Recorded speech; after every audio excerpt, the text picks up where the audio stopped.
December 6, 2022 regular meeting of the City Council. Would you please join me in the Pledge of Allegiance? To the flag of the United States of America and to the republic for which it stands, one nation, under God, indivisible, with liberty and justice for all. Madam Clerk, would you please call the roll? Yes. Councilmember Alejandro Gutierrez. Councilmember Snedden. Here. Councilmember Friedman. Here. Mayor Pro Tem Harmon. Here. Councilmember Oscar Gutierrez. Present. Councilmember Jordan. Here. And Mayor Rouse. Here. All right, very good. We have a ceremonial item to read. If you'd read that, Madam Clerk. Yes. Item 1, ceremonial item, Employee Recognition Service Award Pins. Ms. Bjork. Thank you, Mayor Rouse.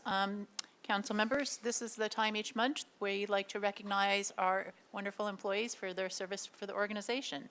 So starting with 5 years of service, Dan Henschke, Assistant City Attorney 4 from the City Attorney's Office. Shelley Cohn, Community Engagement Officer and Public Information Officer from the City Administrator's Office.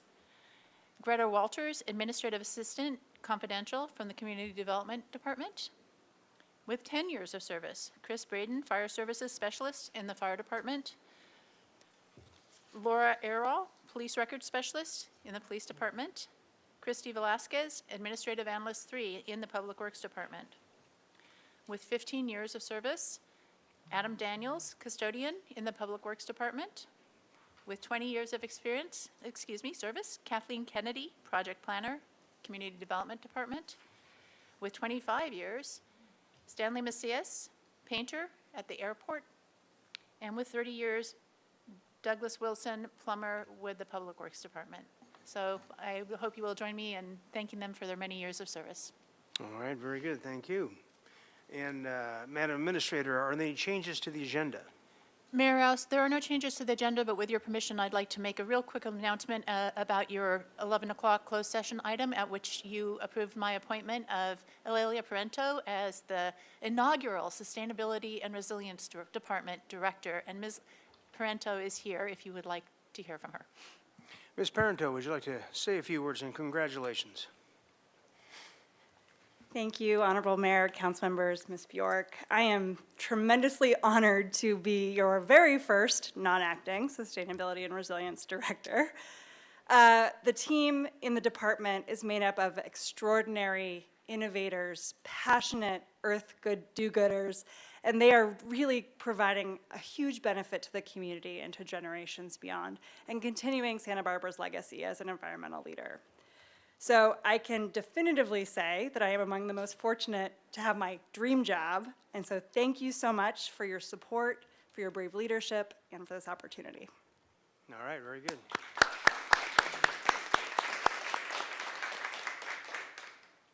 Very good, and with that, we will move to public comment. I have one speaker slip here for ePlanet Thunderstriker.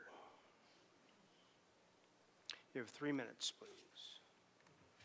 Really nervous at these things. I don't have anything written. So I'm ePlanet Thunderstriker. I have some pages, Solvang Clerk 080522, to give to the clerk here, to give to Megan. Skimming is adequate. I will need an in-person appointment, I think.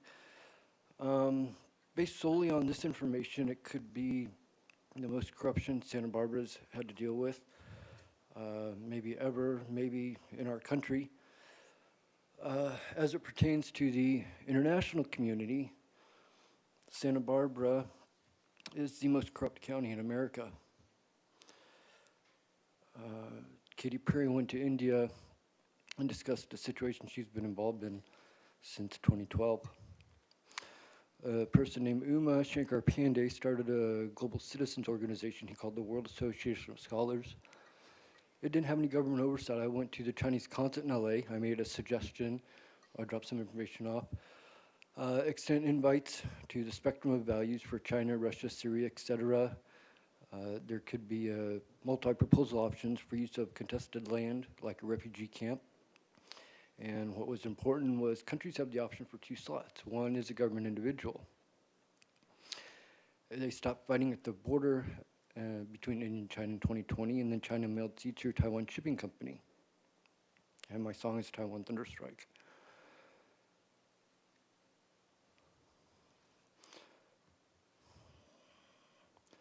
So I really don't have any more to say right now. Okay, thanks very much. Next speaker, please, if someone online. There is our next speaker through Zoom is Aaron Ashland.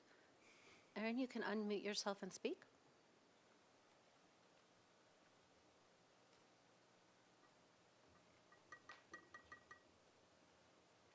Sorry, Mr. Mayor and City Council, thank you for your time and service to our great city. I was hoping you could help me with some issues. Number one, how come there aren't any bathrooms on State Street? Now that Starbucks has closed their bathroom, it seems like every other person walking by is trying to use our bathroom. Someone said that there are porta potties by Augie's, but that wasn't really the look I was hoping for our city. So I was thinking maybe we could make some progress on getting some bathrooms downtown. Number two, I'd like to propose a name change for the new e-bike shortcut racetrack. I think we should call it the Randy Rouse Memorial Beach Shortcut. Maybe we can make some signs and hang them up all over town. Number three, homelessness is a very dynamic situation, but I believe the only chance we have to make a difference has 3 basic components. Firm but fair laws that prevent anyone from hurting our city's ability to offer a clean and safe environment for our city, for our guests and our residents. But we also need enough police to enforce this. Second, we need a way to triage or select who we can help. I don't believe we can just help all the homeless in the world, but we keep seeming to get them. And third, we need to stop other cities from sending us their homeless. We're never really going to get on top of the problem if we just keep absorbing everyone else's problems. Number four, how in the world does this city not have money? It seems like with our property tax or our property values that we should have more money than any city in the country. But there's a law in Colorado that makes all cities post every contract they have at the beginning of every year or at the end of every year. And I think this would be good. If you post in paper all the contracts the city has and all the amounts, it might allow for some transparency. But quickly, I just want to save the city $500,000.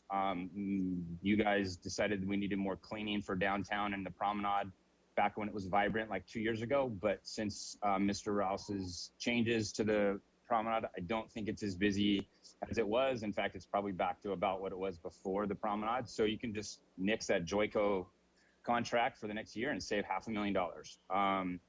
But I was also thinking the logic that you guys were using to potentially charge the businesses didn't make a whole lot of sense. It would be like charging the fishermen that work out of the harbor for trying to clean the ocean. And that's really what you're doing. I'm going to keep my space or my patio clean, but now you're asking me to pay for the rest of the promenade.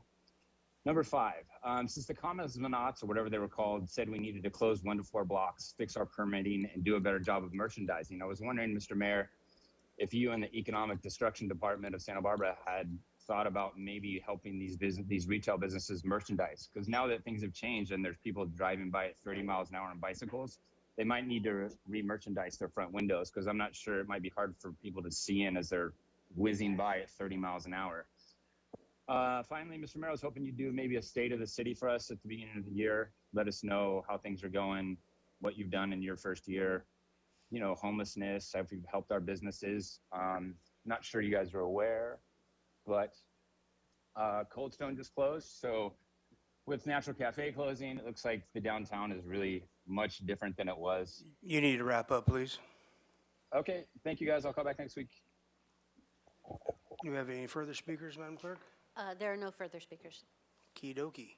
With that, we will go to the consent calendar. Do we have some items to read? We do. We have 8 items to read from the consent calendar. Item 3, designation of the Sustainability and Resilience Department as the entity responsible of enforcement of Municipal Code Chapters 9.150 and 9.165. It's an ordinance adoption. Recommendation that council adopt by reading of title only an ordinance of the Council of the City of Santa Barbara amending sections 9.150.070 and 9.165.050 of the Santa Barbara Municipal Code to designate the Sustainability and Resilience Department as the entity responsible for enforcement and make corresponding changes consistent with state law. Item 4, lease agreement for the office space for the Sustainability and Resilience Department at 801 Garden Street. It's an ordinance introduction, resolution, and agreement. Recommendation that Council A, introduce and subsequently adopt by reading of title only an ordinance of the Council of the City of Santa Barbara authorizing the Sustainability and Resilience Director to execute an office lease agreement with Hayes Property Management for the property located at 801 Garden Street, Suite 200, commencing upon the effective date of the lease agreement, January 16, 2023. And B, adopt by reading of title only a resolution of the Council of the City of Santa Barbara amending resolution number 22-059, adopting the budget for fiscal year 2023 for costs related to the lease agreement and other one-time infrastructure and moving costs. Item 5, updated Planning Commission guidelines. It's a resolution. Recommendation that council adopt by reading of title only a resolution of the Council of the City of Santa Barbara adopting Planning Commission guidelines governing the code of conduct for meetings and rescinding the Planning Commission guidelines adopted by City Council on July 15, 1997. Item 6, acceptance of California State Library grant, English as a second language. This is a resolution. Recommendation that council adopt by reading of title only a resolution of the Council of the City of Santa Barbara amending resolution number 22-059, adopting the budget for fiscal year 2023 to approve an increase of revenue and expenditure appropriations in fiscal year 2023 in the Library Department Miscellaneous Grants Fund budget in the amount of $86,351. Item 7, acceptance of California State Library grant, Book to Action. So resolution. Recommendation that council adopt by reading of title only a resolution of the Council of the City of Santa Barbara amending resolution number 22-059, adopting the budget for fiscal year 2023 to approve an increase of revenue and expenditure appropriations in fiscal year 2023 in the Library Department Miscellaneous Grants Fund budget in the amount of $20,000 from the California State Library Federal Library Services and Technology Act LSTA Fund. Item 8, acceptance of California State Library grant, Adult and Family Literacy. It's a resolution. Recommendation that council adopt by reading of title only a resolution of the Council of the City of Santa Barbara amending resolution number 22-059, adopting the budget for fiscal year 2023 to approve an increase of revenue and expenditure appropriations in fiscal year 2023 in the Library Department Miscellaneous Grants Fund budget in the amount of $56,215 from the California State Library. Item 9, acceptance of California State Library's Zip Books Project grant. This is a resolution. Recommendation that council adopt by reading of title only a resolution of the Council of the City of Santa Barbara amending resolution number 22-059, adopting the budget for fiscal year 2023 to approve an increase of revenue and expenditure appropriations in fiscal year 2023 in the Library Department Miscellaneous Grants Fund budget in the amount of $24,628 from the California State Library. And item 10, agreement for independent police monitor professional advisory services in support of new civilian oversight system. It's a resolution and agreement. Recommendation that council adopt by reading of title only a resolution of the Council of the City of Santa Barbara amending Resolution 22-059 adopting the budget for fiscal year 2023 to increase appropriations in the City Administrator's Office in the general fund for $67,200. And that concludes the items we need to read. All right, thank you very much. I know we have, Mr. Jordan has requested to pull item 10. Are there other items anybody on council would like to pull for discussion? Okay, Mr. Jordan. Thank you, Mr. Mayor. I'll wait for Ms. Anderson to come up and sit down. This item is the part of the process of setting up the structure of the Fire Police Commission and gaining some outside perspective and help with how we administrate and set it up the first year. And the firm that we're proposed to select, I just did a little research on, and I acknowledge right up front the internet is a cesspool of information, and so you have to take it with a grain of salt. But I wanted to make sure that nobody did that after we did this, and that opportunity was given for staff to talk about how we selected this firm, and in particular, Mr. Aiden, if I'm saying that right, knowing that his history of a longtime police officer, police chief, and also a federal oversight decree monitor, and some of the comments that have been made online, particularly that he was viewed in that position as being very pro-police. I personally don't have a problem with anybody who is pro-police, as long as they're also pro whatever the alternative is, not police. And so I've just asked Ms. Anderson to talk a little bit about how we vetted and chose this particular firm. Ms. Anderson. Good afternoon, Mayor Rouse and Councilmember Jordan. Thank you for the opportunity to talk in a little bit more detail about the vetting process, how we selected the Aiden Group LLC, as well as during the interview process and other research that I conducted in vetting candidates, why the firm and the individual stood out in particular for us to recommend retaining his expertise. So I interviewed 7 potential consultants that were very seasoned IPM, and so we used the acronym IPM as Independent Police Monitor. IPM professionals that had a range of experiences. Most of them had been retained by major cities to serve as an IPM and are served as executives overseeing civilian oversight bodies. Their backgrounds were predominantly in the legal field, such as attorneys or Justice Department officials, 1 a former judge, and 2 were former law enforcement. For full transparency, I actually was narrowing in on a consultant prior to attending the NACOL annual conference, which is the National Association for Civilian Oversight of Law Enforcement, where I actually encountered a number of individuals and received recommendations of additional individuals I wanted to engage with. There were several key factors for consideration from the City Administrator's Office perspective. This included depth and diversity of experience and knowledge, proven track record, high credibility, recommendations by colleagues, understanding of smaller cities and police departments, and that a significant local incident was not what propelled the City of Santa Barbara into more enhanced civilian oversight. That they were supportive and or had experience with a review-based model of oversight, which we know are predominantly the highest percentage of oversight bodies across the nation. But I think that particular experience would serve us well, given that that is the directive from council as we implement the civilian oversight system. And also really their willingness to serve in an advisory role. So most of these professionals are retained to be independent police monitors, and instead they're advising me as sitting in the city administrator's office in that position, taking on those responsibilities, as well as advising our internal city team, which includes the city attorney's office, the police department, as well as others in the city administrator's office. Their openness to share knowledge and experiences, as well as ensuring that we are aligned with best practices and effective oversight. So really sharing and imparting their lessons, their knowledge and expertise on me, as well as in support of the entire city in terms of moving this work forward.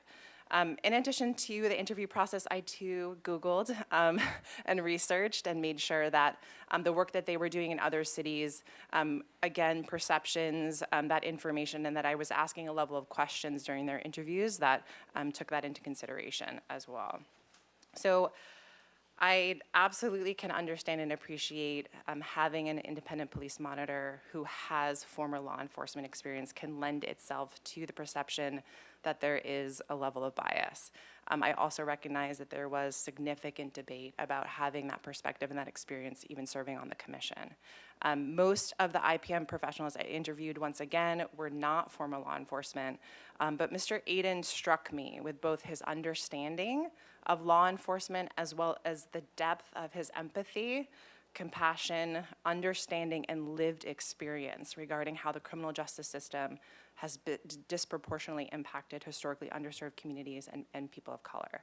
He also worked extensively with cities that have had critical incidents where community trust has been completely broken and any opportunity for goodwill or collaboration was devastated.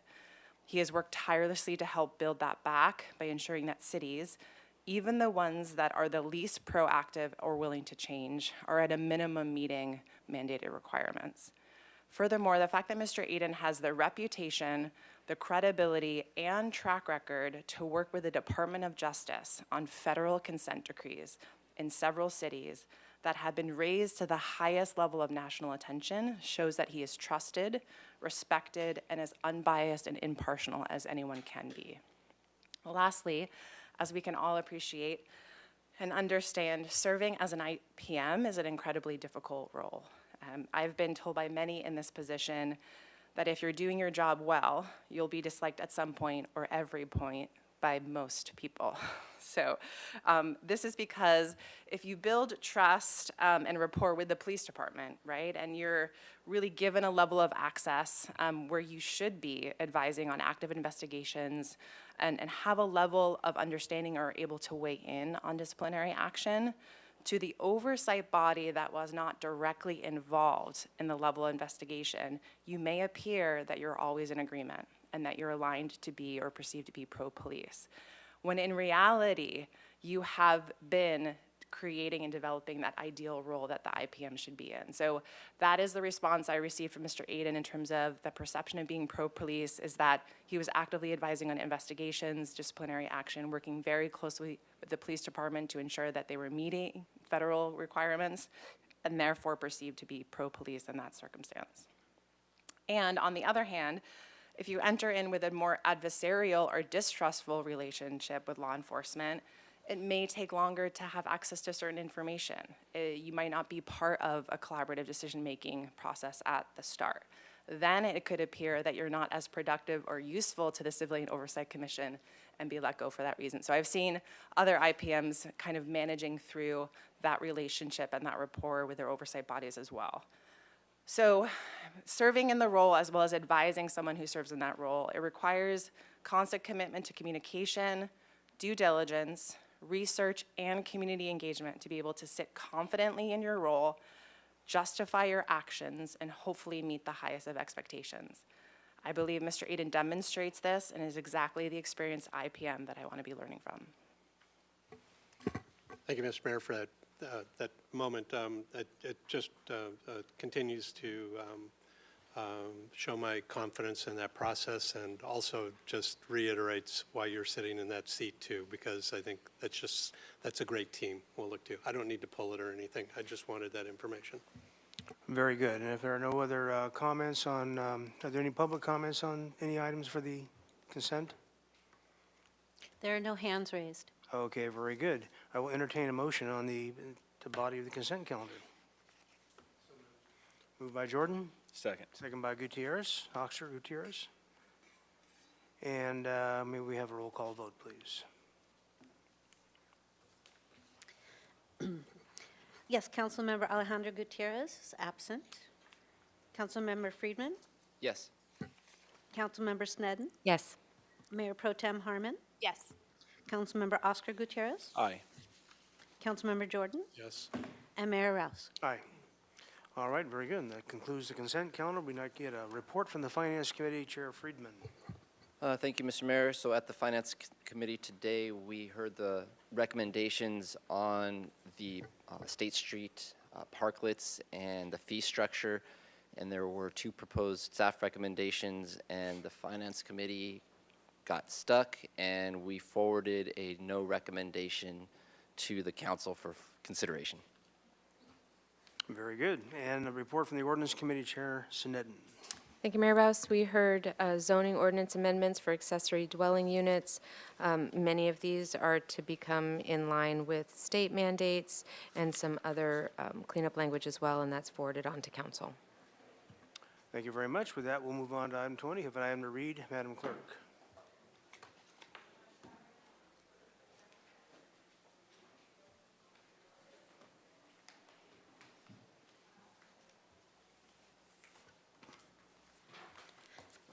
Item 20, appropriate fiscal year 2022 preliminary general fund operating surplus and adopt reserve policy.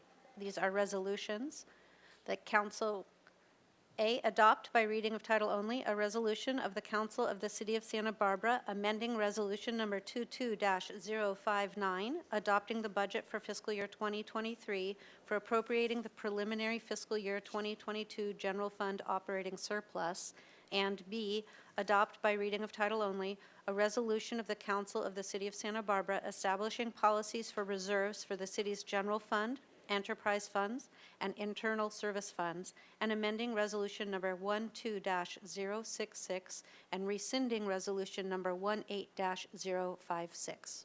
Thank you. Mr. DeMartini. Good afternoon, Honorable Mayor, members of the City Council. My name is Keith DeMartini, and I'm the city's finance director, and it is my pleasure to present an overview of the proposal to appropriate general fund surplus in the current fiscal year, last fiscal year 2022, and also approve of revisions to the city's reserve policy.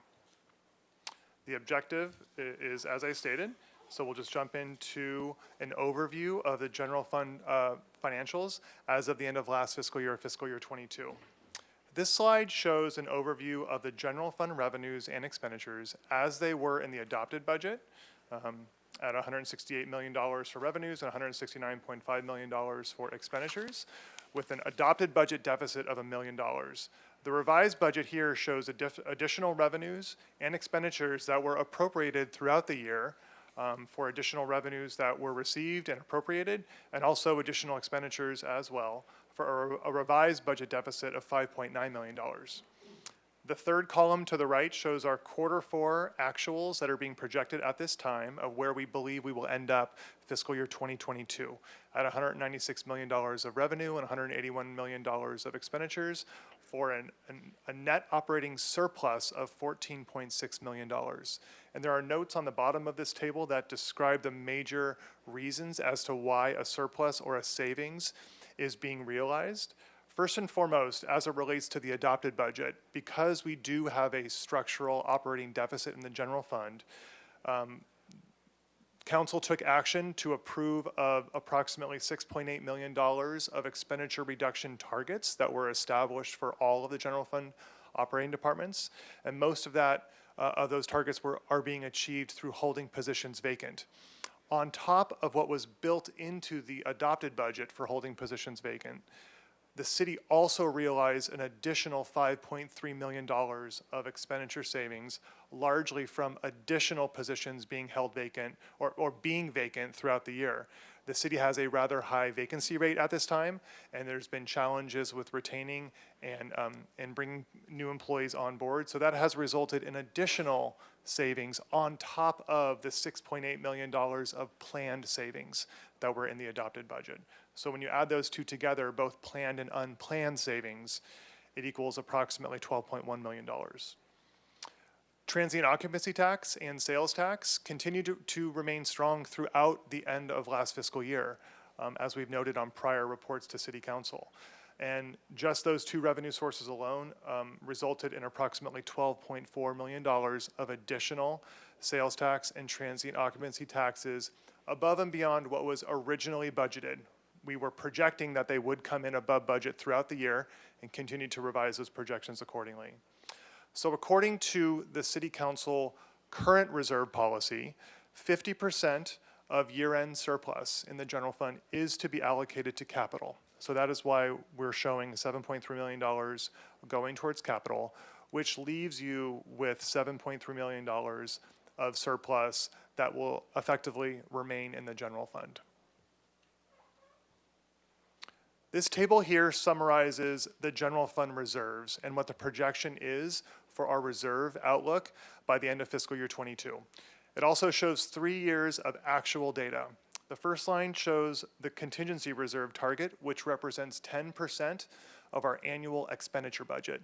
And then the reserve policy also calls for 15% reserve target for disasters. And when you add those together, it results in a reserve target for the entire general fund of approximately $37.4 million in fiscal year 22. I'm happy to report that at the end of fiscal year 22, we will have reserves above and beyond the required minimum target in the general fund of around $4.1 million. But it's also important to note that over the past number of years, we have had to dip into our reserves for multiple reasons because of disasters that have occurred, COVID, many other reasons. And it's also important to note that that second line from the bottom, that the general fund is on the hook for the portion of the city's self-insurance fund, which is currently underfunded. We have presented that to Finance Committee and Council on a number of occasions. All of the funds bear this burden, and we are making great progress at the direction of the Finance Committee and the City Council to make progress at replenishing those reserves over the next 9 years, and we plan on doing that in future budgets that we present to you. But the general fund is on the hook for just under $6 million of that underfunded position, which does draw down its effective contingency reserves below the contingency reserve target. It's probably better to explain our reserve position in a graphical format, and this bar chart here shows the last 18 years of the general fund reserve position. The black line at the top shows that target. The City Council adopted policy establishes a 25% target for general fund reserves, and that target grows year over year because our total budget grows year over year. The dark blue bar at the bottom shows the disaster reserve portion of that target, and the light blue bar above that shows our actual contingency reserves. And as you can see, during the Great Recession, the city has and was able to tap into those reserves to sustain its operation. And they did so, and we needed to do so. And about the 7 or 8 years after that, we made a commitment as a city to make progress at replenishing those reserves, and we're effective in doing so in fiscal year 2016. And then there were some dips here and there, and then COVID hit. And that is the reason why we have reserves, is during COVID, during a substantial loss of many of our general fund revenues and departmental revenues and other revenues, we were able to dip into those reserves, sustain our operation, not cut expenditures to the extent that many other jurisdictions had to, and use those reserves accordingly. And then through implementing expenditure reductions and controlling our expenditures, we were able to then again replenish those reserves accordingly over the past couple of years, along with the federal stimulus money and the ARPA legislation that was passed that helped us establish those reserves as well. And then as the outlook into fiscal year 23, because of our structural deficit, our revenues are not growing at the same rate as our expenditures. We will again be dipping into those reserves, all else being equal. So some considerations for our current fiscal year and what's going on right now, and then beyond, as we're going to fastly start approaching our budget development process here within the next couple months with you. There are required departmental expenditure reductions currently in the current fiscal year budget of about $1 million. On top of that, there are pressures on the city's budget as it relates to our labor MOUs and pension costs continuing to rise and be very volatile and fluctuating.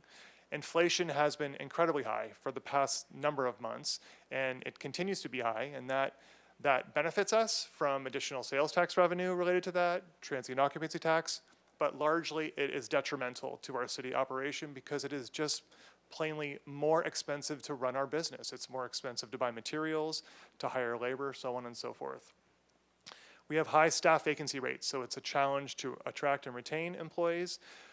There's a fear of a possible recession. There are already signs of a recession that we're already in. So what that looks like and how that will impact our operating budget is to be determined. And then also, as I mentioned earlier, our self-insurance fund is underfunded, and it is recommended, it is at a level far below the recommended level. So now let's pivot to recommendations that staff are proposing for the reserve policy. First, I want to just describe what is the main purpose of a city even having a reserve policy in the first place. And this slide summarizes that. First and foremost, it provides us financial stability. And that graph that I showed proves that. We were able to dip into reserves as a savings account, not cut our expenditures substantially to sustain our operation and move forward. It also provides the city resources to address disasters or other unplanned events. COVID, the mudslides, the Thomas Fire, the economic recessions a number of years ago. Again, we were able to dip into those reserves as a disaster to sustain us. It also helps us smooth revenue volatility. We have very volatile revenue sources with sales tax and transient occupancy tax.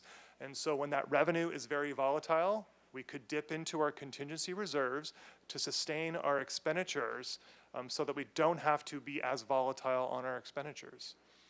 It also helps us to achieve an advantageous credit rating.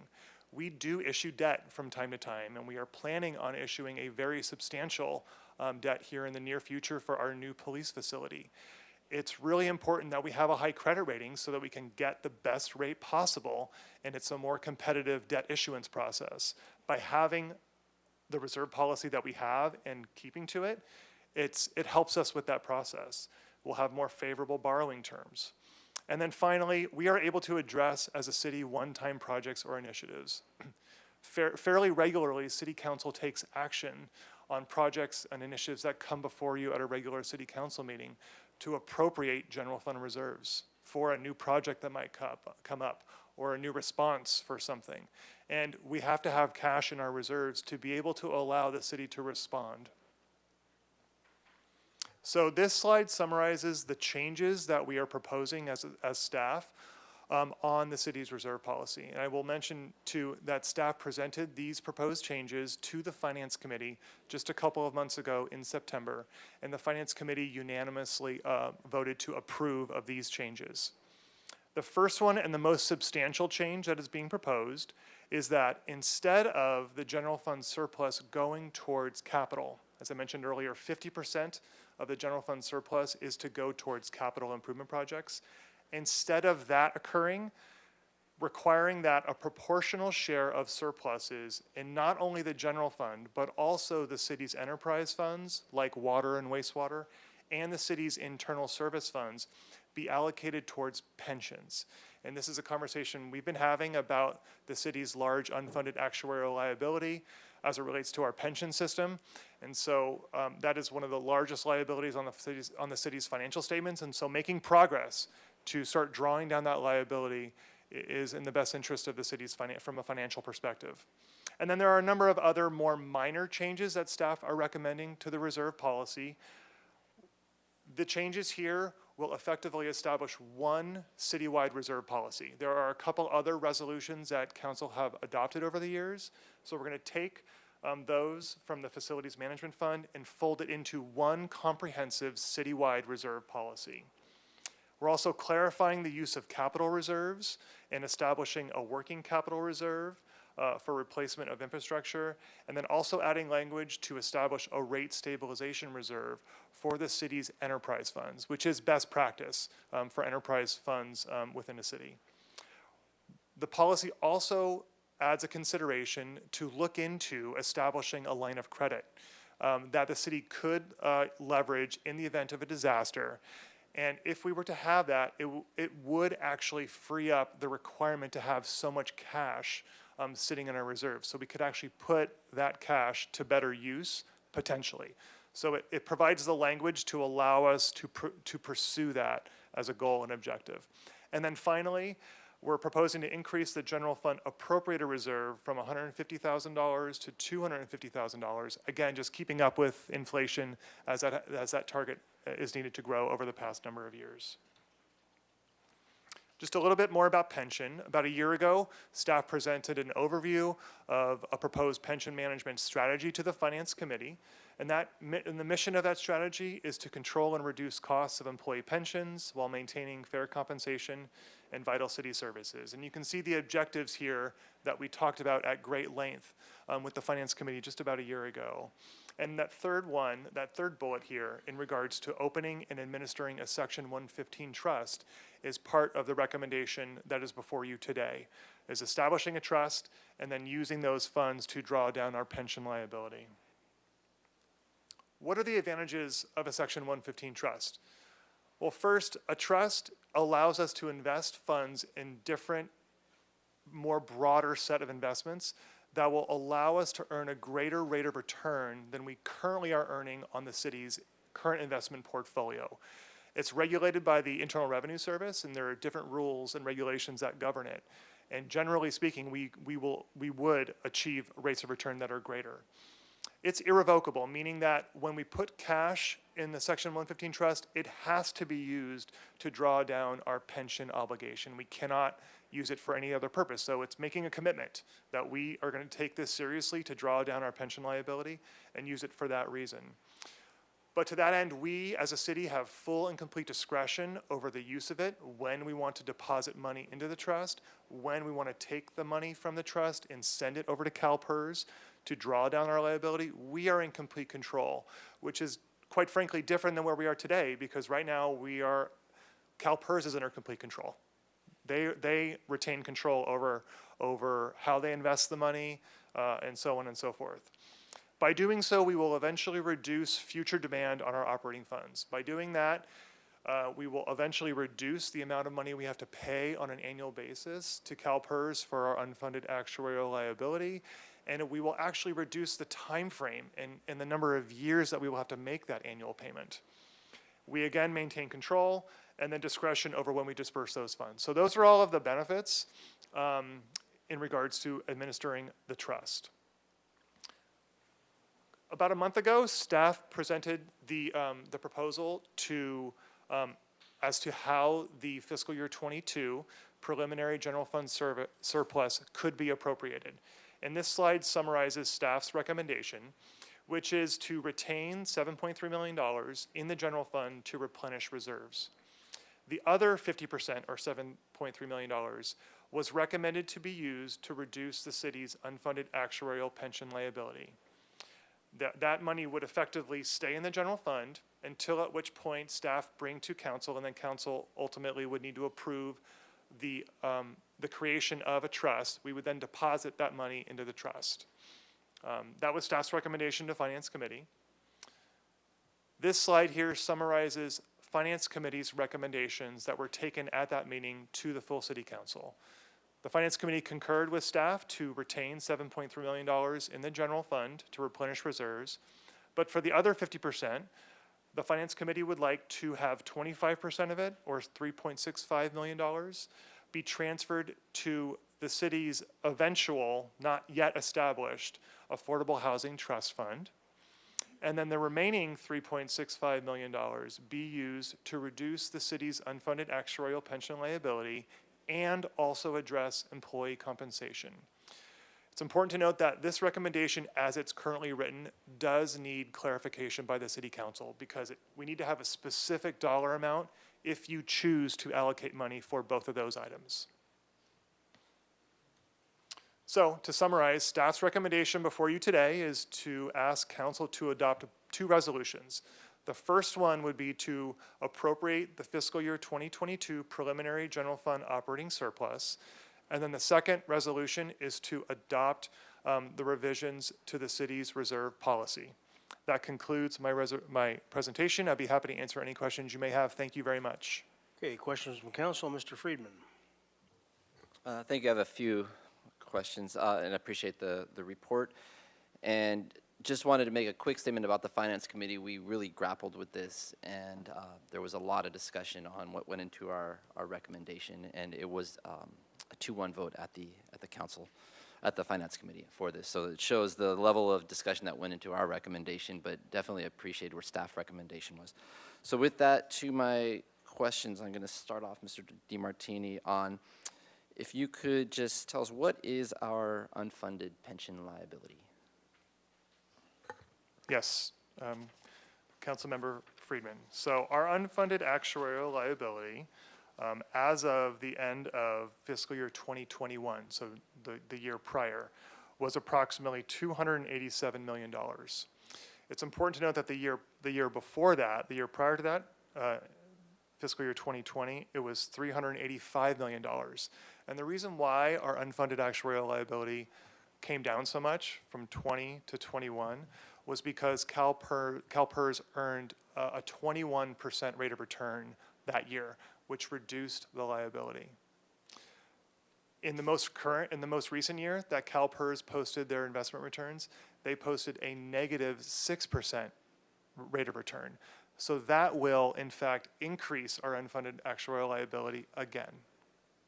So somewhere around 300 million for today's purposes, it would be for today's discussion, could we use that somewhere in that number, around 300 million? Councilmember Friedman, I would recommend that you use somewhere between 350 to 400 million. Even higher.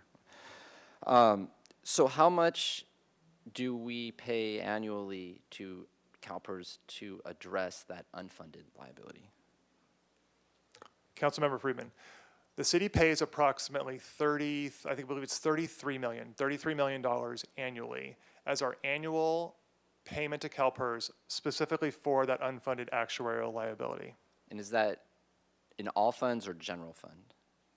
Councilmember Friedman, that represents all funds, and you can assume that approximately 50% of that is the responsibility of the general fund. And are we projecting that to go up in the next coming, say, 3 to 5 fiscal years? Councilmember Friedman, our current projections are that our unfunded actuarial liability annual payment is likely to increase based on the negative 6% rate of return that CalPERS just posted. That will likely increase through fiscal year 2030. So that will be with us. An annual increase approximately will likely be with us for the next 8 years. And do we have an estimate? You said 33 million is what it was. Do we have an estimate? Is it 35, 40, 45? Councilmember Freeman, I do have an estimate at this time. At its peak on the current actuarial report, the highest UAL annual payment will be around $42 to $43 million. And that's a lot. In terms of how we have been strategizing current practices now above and beyond what's proposed today, we make an annual contribution to the UAL. Can you explain what we choose to do and how much of a savings that has impacted, or how much of a savings we've gotten because of it? Yes, Councilmember Freeman, I'd be happy to. So CalPERS gives us a couple of options. We could pay that annual amount over each month during that fiscal year, so once a month. Or we could choose to pay it all upfront in July as one lump sum payment for the entire fiscal year. And they basically will give us a discount, if you will, if we make a whole upfront payment at the beginning of the year. And by us choosing to do that, which we have done so over the past 4 or 5 years, we have saved approximately $1 million a year just by paying it upfront. Very significant. Glad we're doing that. Then in terms of the 115 trust, you mentioned that we have more control. We have control over how we invest that and when we do that. So we can choose to make a payment every year in addition to that upfront payment, or we could wait a couple years. Just want to make sure that's correct. And then what did you mean by having more control? Is it possible that if we invest in this fund that we could get a higher rate of return than if we had made simply another payment to CalPERS? Yes, that's a great question, Councilmember Freeman. So when I say we have control over the fund, it's effectively we control the investments that we choose to leverage, how much cash we choose to put into the trust, and at what cadence, at what time during the year, whether it's on a sort of a random basis or on a cadence such as quarterly or annually or biannually. It's completely within our control.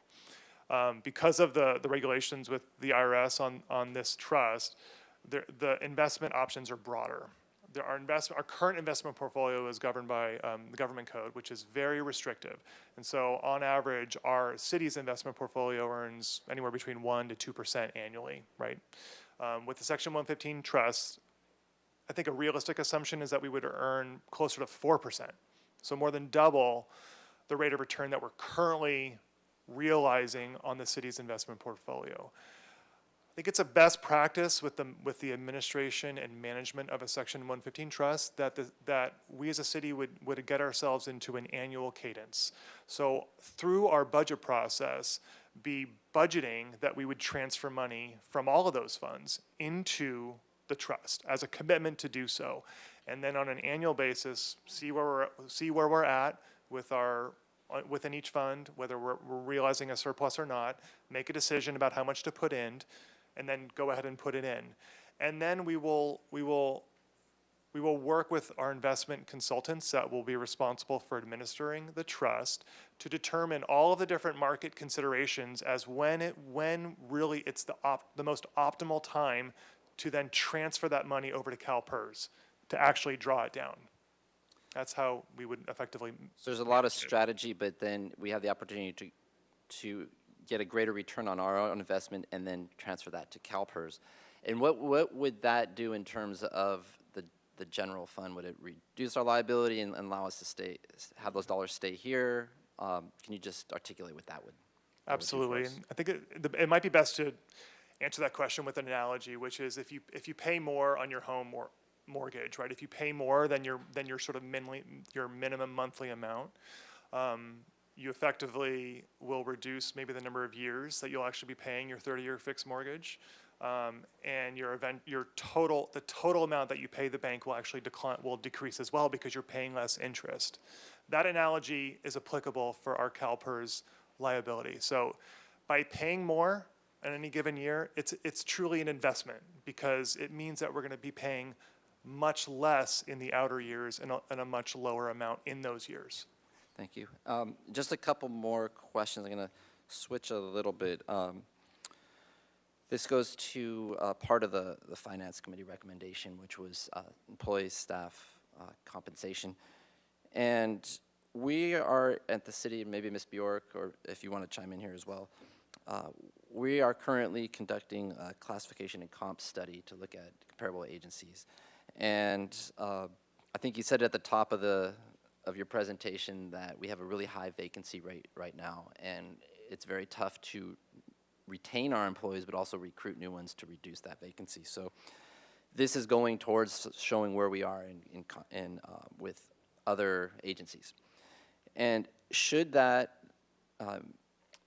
comp study demonstrate, and I'm not looking for a number here, but should it demonstrate that we are under where we need to be competitive-wise to retain our staff or recruit staff, how would any adjustments today to staff compensation impact our ability to implement the recommendations from that study or the study?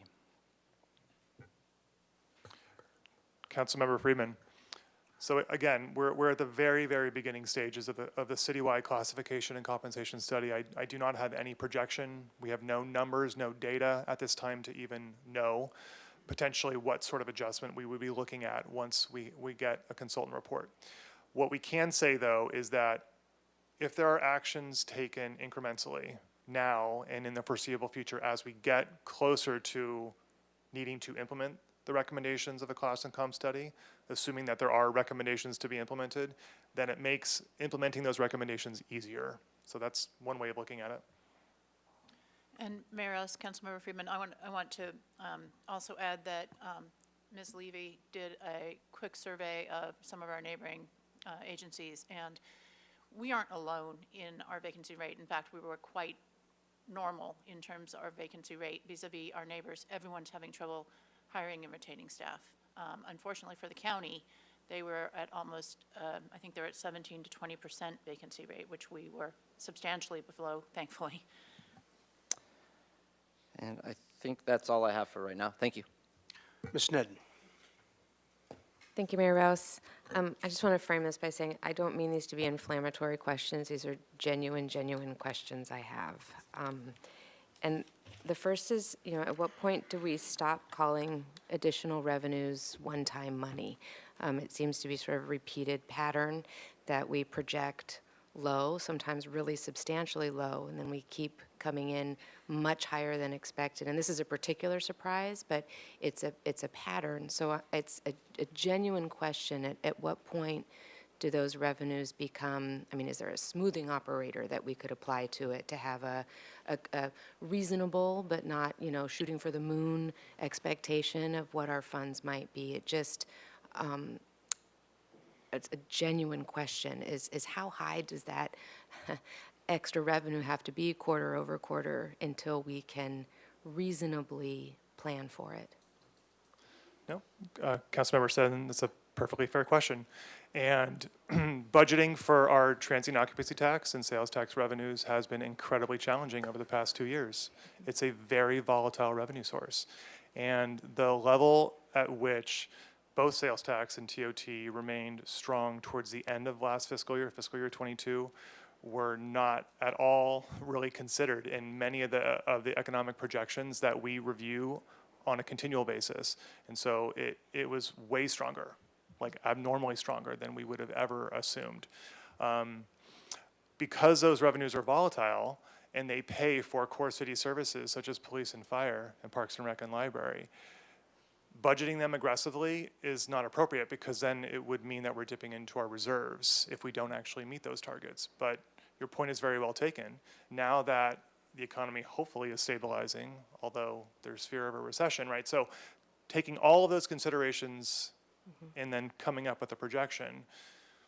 And then internally, what we do before we even put those numbers into our recommended budget, we do quite a lot of peer review internally. And so we gather information from Visit Santa Barbara. We have our sales tax consultants. We get economic forecast information from UCLA and UCSB.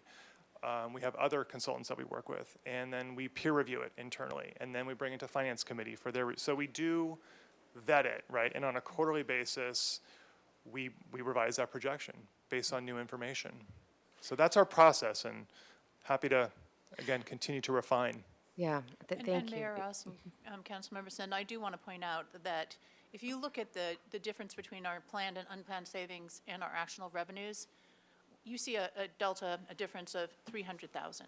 So if we were looking at a fully funded budget, had we not had the planned and then unplanned and frankly unwanted savings of vacancies, we would have been talking about $300,000 today, not 14. And I think that's important to keep in mind as we talk about the longer conversation about what work the city does, because we are counting on absolutely gangbuster economy to support our current budget if we fully fund it.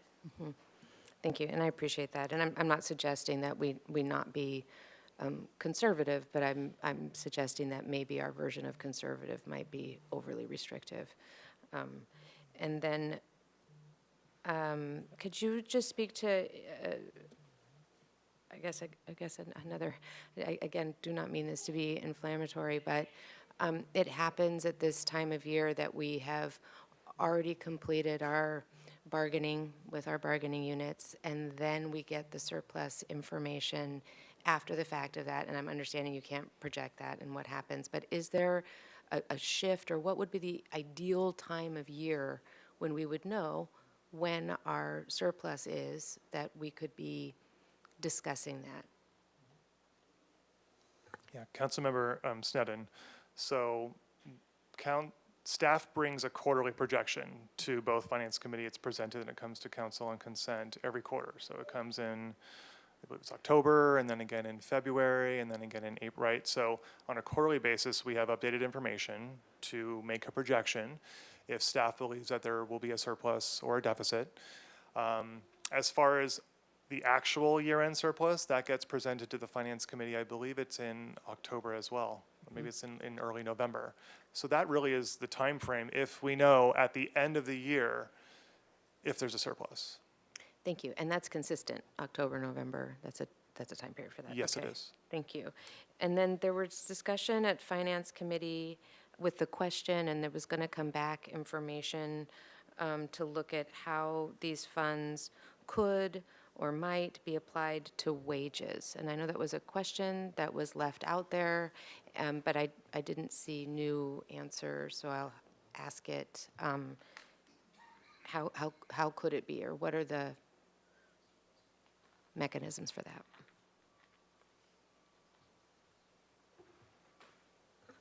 Councilmember Sneddon, the option that is maybe easiest to administer across the board would be sort of an across-the-board salary adjustment. And is there, and it would be, okay, so that's one mechanism, but there could be mechanisms, but not fully discussed here. Okay, just that answered. And then this is a question, it's maybe for my colleagues, I'm not sure who this question is for, but what is the process we have for defining this Affordable Housing Trust Fund? I think many of us are going around with different assumptions of who it's for, how it will be administered, what's the transparency, who will benefit. I know I have my own assumptions, and I'm sure that we're probably varied in what our assumptions are, and if we're contemplating millions of dollars to this fund, which I support, I think it should go to that. Where are we in this process of really defining what this fund is? Mayor Rouse, Councilmember Sneddon, I'll take a stab at that, which is just that we have established the interest and intention of council to establish such a fund, and that we, as staff, need to write an ordinance that will establish that fund. And we would take a swing at our expectation of how that would be used. Our interest is in having more flexibility than our existing housing fund, which has restrictions on the type of things it could be used for. But we would bring that to council, and probably given the interest of it, and since it sort of splits between finance and ordinance committee, it's truly a financial ordinance. So we would need to think about whether or not, and the only purpose of having it as an ordinance is to have a firm documentation of it, not for the policy. The policy is really financial. So unless directed by council to bring it to a full council, I think the path would be through finance committee. Just thinking out loud here. Okay, thank you. I guess, Mr. Mayor, Councilmember Sneddon, if I could just chime in a little bit too on that. We have been discussing it internally with staff, and we will be bringing an ordinance probably to Finance Committee first and then to Council. And because we're creating a new fund, it does have to be created by ordinance under the charter. So that will be coming back to you fairly soon. We need to really think about and start putting together the parameters of it and, you know, what it will look like more. That's why you haven't seen anything yet, but we are working on that. thank you, and I'm not rushing it, but just as I think we're all very supportive, and the public is very supportive, but I do think we have very different ideas about what this fund is actually, how it's going to function. Right, so we're going to Yeah. be, you know, creating sort of a general framework and, you know, something different from the existing affordable housing fund that doesn't have the restrictions on it that does, but, you know, laying out what, you know, at least the start of the parameters, then bringing it back to finance, and then you to chime in, and we'll work on it from that. Thank you. I guess I would request that it come to ordinance Right, as okay, well. we'll also really. bring it to ordinance Okay. committee. Thank you. And then just one last question. I would like, if that's going to be the case, I'd like the full council to give direction on that, because it would be certainly much easier and more efficient to, if full council, 6 of you are going to hear it at one time. Okay, we can save that for discussion, I suppose. Yeah, we can save that for discussion, or, okay. And then just one last follow-up question on that, about that fund. You know, workforce housing for city employees is something that has come up over the years. And is this fund something that could be directed toward that once Mr. it's Mayor, developed? Councilman, it could be. It could wouldn't be. have the same restrictions as the existing affordable housing fund, so yes. Okay. Okay, thank you. Those are my questions. Thank you, Mr. Jordan. Thank you, Mr. Mayor. I think my questions are going to run all over the place because you kind of have a smorgasbord in the two different recommendations. Mr. DiMartini, you mentioned what I might words, stressors on the general fund, like inflation, wages, just the whole group. You didn't mention at all the current relationship of Measure C and what the city's doing with those monies versus when we pull the trigger in 1, 2, or 3 years on the liability for the new police station. So could you talk about that? You floated me some info on that, and so I'll just throw you some softballs of what I'd like to hear some more about. You know, how much Measure C money we currently earn, what you project we'll be spending on the police station, and then what that money, what that loss of that revenue leads to in local projects, and particularly in projects, both type of projects where we use Measure C to leverage for grant money, but more importantly, projects that we just pay for entirely, and what is that even a worse impact because we're paying for those entirely? So all that makes sense? Yes, Councilmember Jordan, I'll start, and maybe Ms. Bjork can chime in as well. The Measure C revenue source is an incredible revenue source that we have as a city. It is projected to bring in around $30 million annually. $30 million, that's money that we did not have 5 years ago. And on consent before you today was the Measure C annual accountability report from fiscal year 22. And since the voters of Santa Barbara passed that revenue measure, you know, close to 5 years ago now, it has funded, I think, over 100 individual capital projects. And a majority of that funding, the largest funding source, has been allocated towards street maintenance and repair. And when you're talking about performance metrics as to is that money being used for good purpose, our PCI score, our pavement condition index score, has improved substantially over that time period. And you can point to a number of other capital improvement projects that have benefited from 100% funding from Measure C. So yes, Measure C funding does get used as a match requirement for securing grant resources, but not always. Quite frankly, and more often than not, I believe it is 100% the funding source to move forward and implement a number of capital improvement projects in streets, public works, the library, parks and recreation, police, so on and so forth. It is too early to tell how much of an annual debt service burden the new police facility, the new police headquarters facility, will be on the Measure C funding source. It's too early to tell.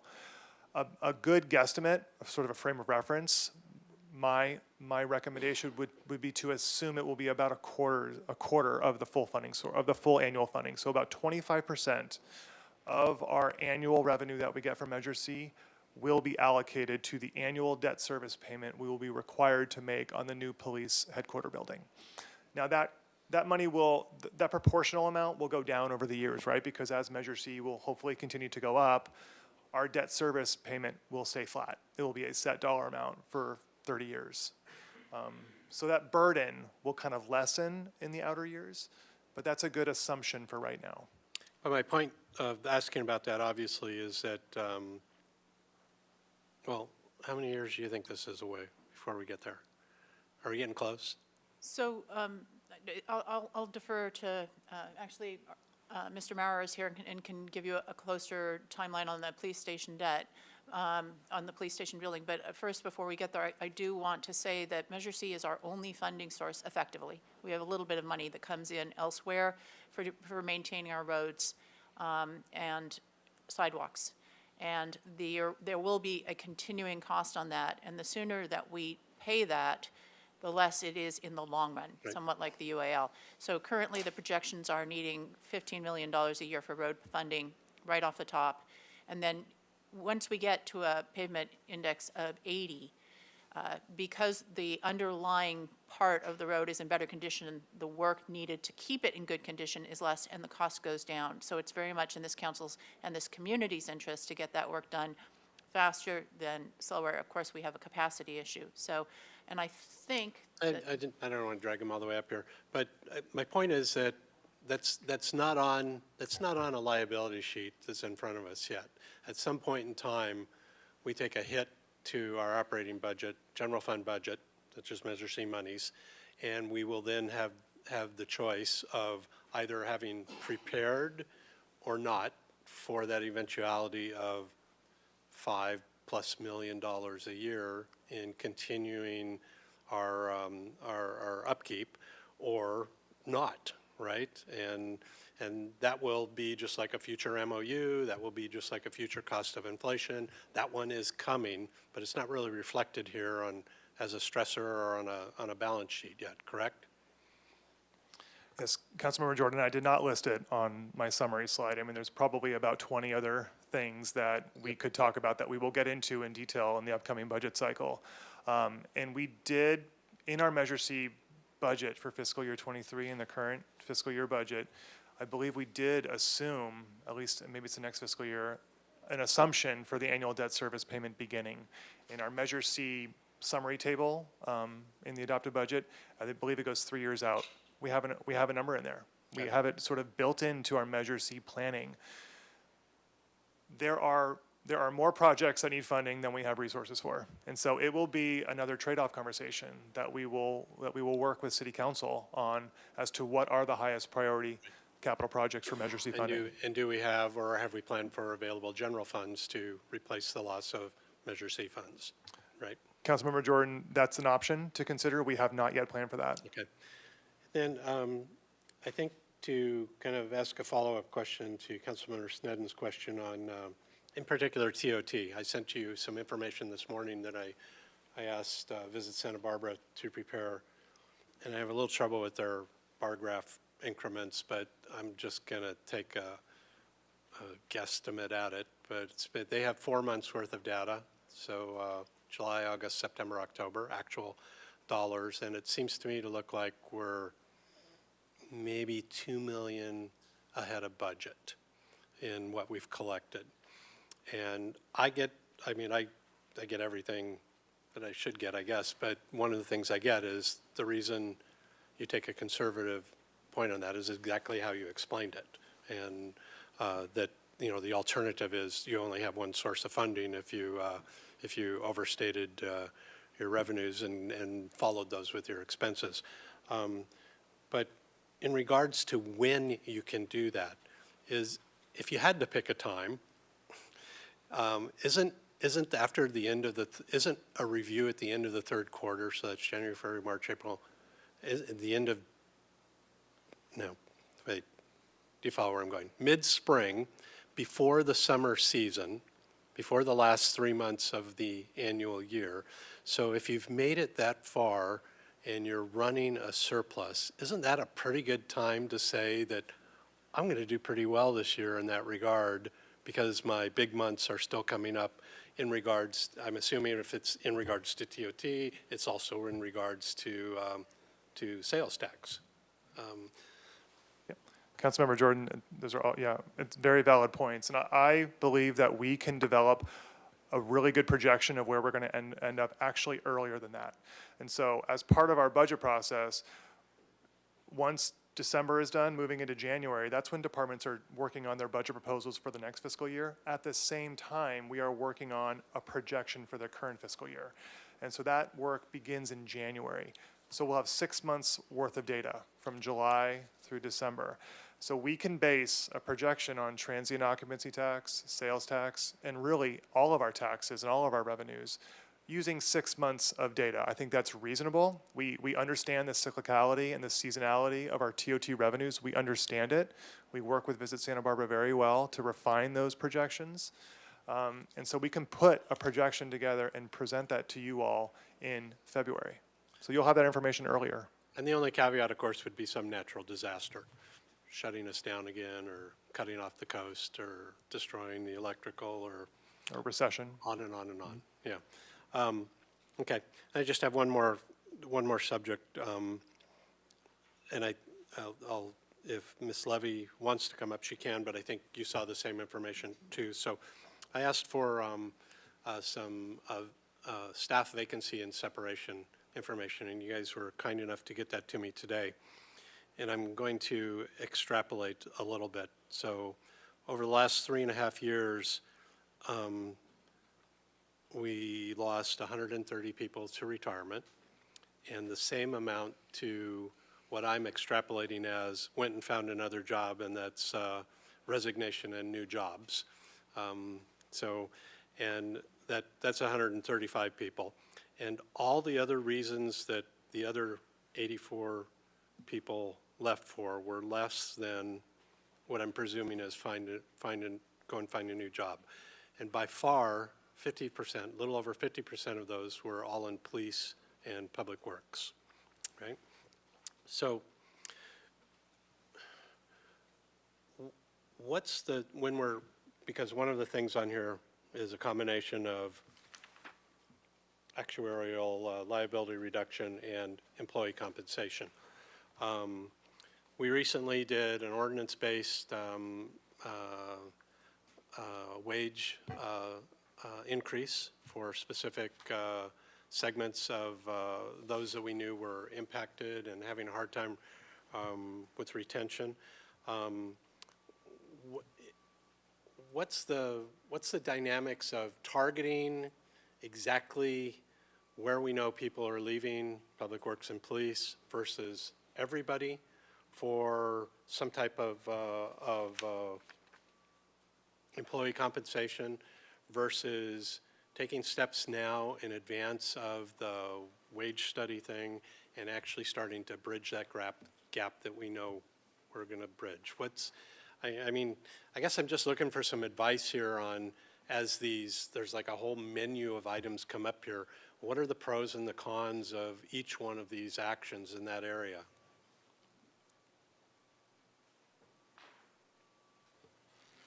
Mayor and Councilmember Jordan, thank you for the question. You know, we try to pay attention to classifications where departments are saying, hey, we have a lot of people who are leaving. You know, we notice there's a trend in that direction. Things aren't getting done in the department. When those things happen, the municipal code allows us to look at the salaries, do a market study, and adjust accordingly. And we have done that in reaction to departments who are not getting their needs met. We do have people leaving due to salaries being lower, benefits being lower, and different things, and we are trying to adjust as we go. We're hoping that the classification and compensation study will address some of these things and normalize our structure for pay, and make us, you know, give us a better place in the market where we can really be an employer of choice and attract others from different areas.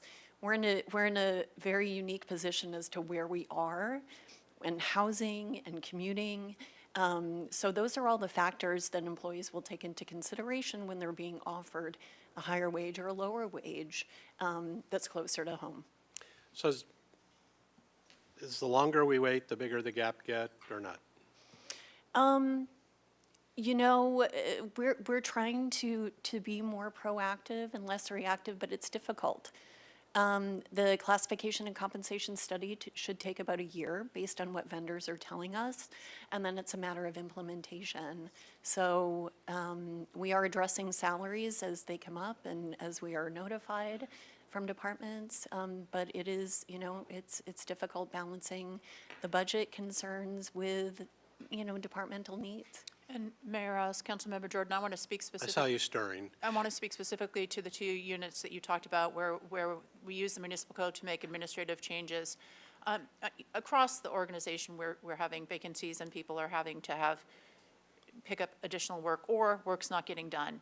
In some circumstances, the outcomes of that are much more adverse to the community than just things being delayed, not getting the lawns cut or the weeds pulled on time and so forth, or the buildings cleaned, and so much of the work that we do that is important. But for example, police, if you don't have officers to respond, or even don't have officers sufficient to cover your shifts and you're having to put people on mandatory overtime to have basic shift coverage, that's a community issue.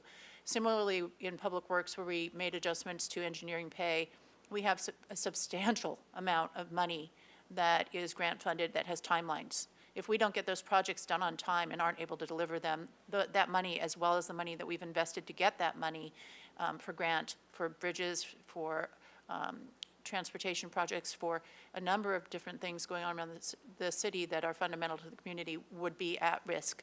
So we've made those decisions administratively on fairly limited basis. Frankly, there's one more work group where we probably need to address that sooner than later, which is in our building section for plan reviewers, because we're really low there as well, as is the case across the industry. So in adjusting what we bring to you on those one-offs, because we really try to do these negotiations through our labor groups, it's really when there is a community impact from the inability to recruit and retain. So there's like more choices available here than to list, but you know, the way it's phrased here is just address employee compensation, but isn't part of our root cause also just vacant positions that we're not funding or haven't funded? And so if you had your druther, you know, do we get our positions filled before? What's the order? Do we fill the positions first and then work on employee compensation? Do we do employee compensation first and then get the positions filled? Do we do some kind of both at the same time? Councilmember Jordan, you asked for my druther. My druther would be the staff recommendation of half of the money going into the UAL, because that will give us the longest opportunity to have as much resource for this community as possible by managing our debt.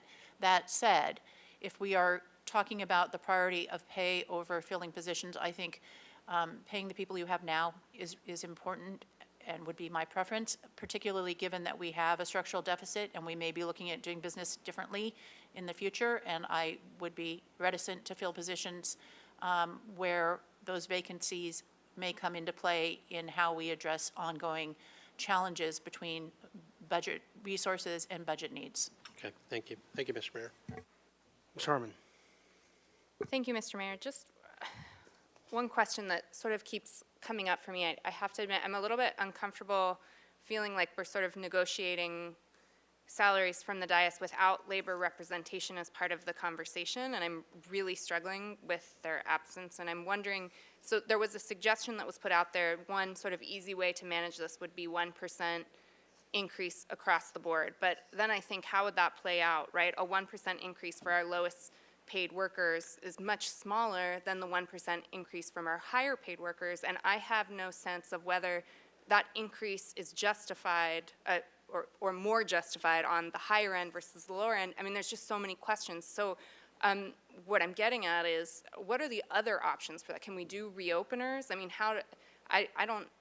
what is to be done?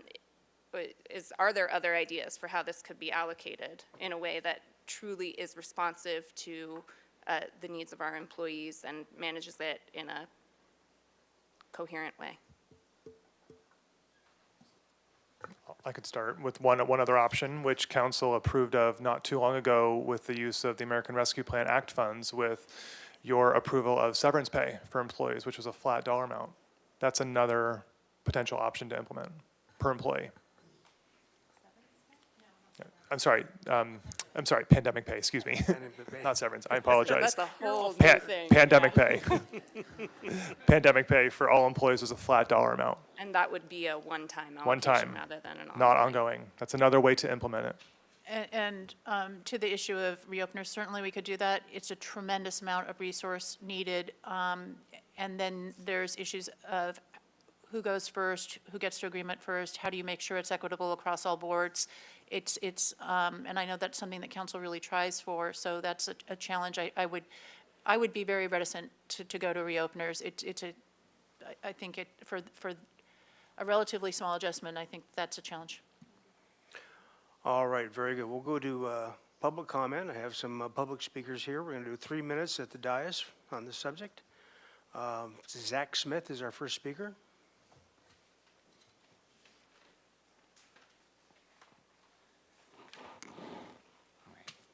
Hello, Mayor and Council. Is this on? Yeah. I'm Zach Smith, the city's General Unit Chapter Chair. Earlier this year, we came to you with urgency. Hundreds of letters from staff detailed the dire state we're in. Half our unit took time off to put on a purple shirt, rally, and pack this room to demand better pay and working conditions. A lack of significant action during that time continued decades of established policy where capital has been prioritized over people. The success of Measure C and the revenue it has given to infrastructure projects should be celebrated. But we are carrying over $16 million from a $23 million adopted budget of Measure C funds. We're not giving the public what they voted for because our salaries are too low and our housing costs are too high to be able to attract and retain staff to do the work. Our union represents agencies along the Central Coast who recognize increases to the cost of living with 7 to 10% salary adjustments for their employees. Meanwhile, City General Unit staff had to beg and plead for a 4% adjustment while experiencing actual increases of 9% and above. Our wage to rent gap is the worst in the nation, and a severe 2% was budgeted for total cost of living increases in the lead up to record inflation. Another relentless bargaining process with city management was driven by messaging that the city was broke and couldn't afford to pay employees a fair wage.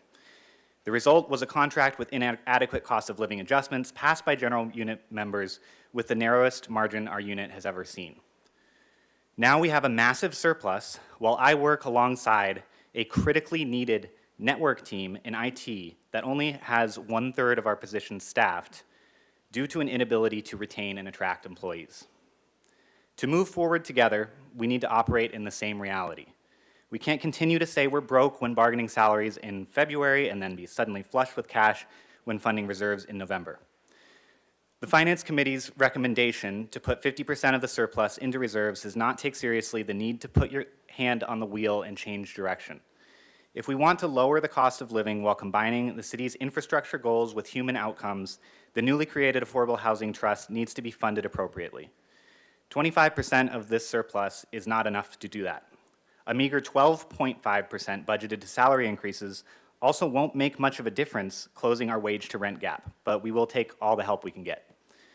If the appropriation of funds to wage increases does pass today, this organization needs to respect union bargaining rights and meet with their union representatives to decide how to spend it. The city runs on our work.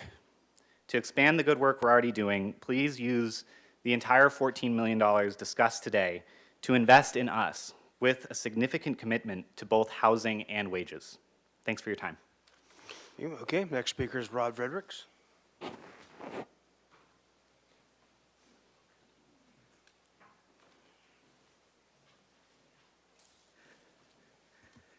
Good afternoon, Mayor Rouse and City Council members.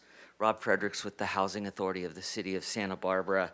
And just wanted to be here today. I gave you my comment letter, but to reinforce that we strongly agree with the Finance Committee's recommendation that came out of the committee last month for at least 25% of the general operating fund, or $3.65 million, to be allocated to the newly adopted or to be adopted housing trust fund for affordable housing, permanent affordable housing that's so desperately needed.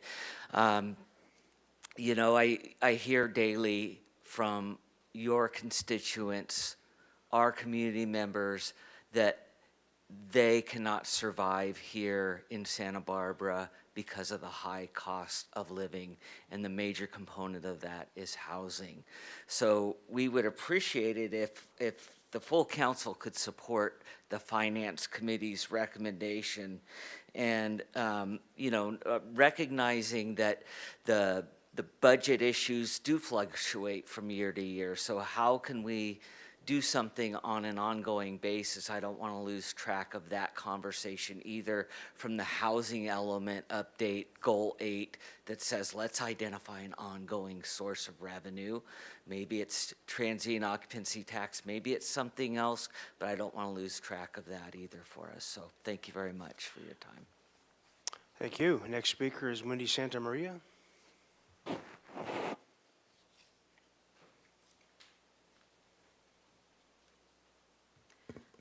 Good afternoon, Mayor, City Council. My name is Wendy Santamaria. I'm a community organizer here in Santa Barbara. And I'm here specifically on behalf of the countless families, tenants, workers that I work with in the city.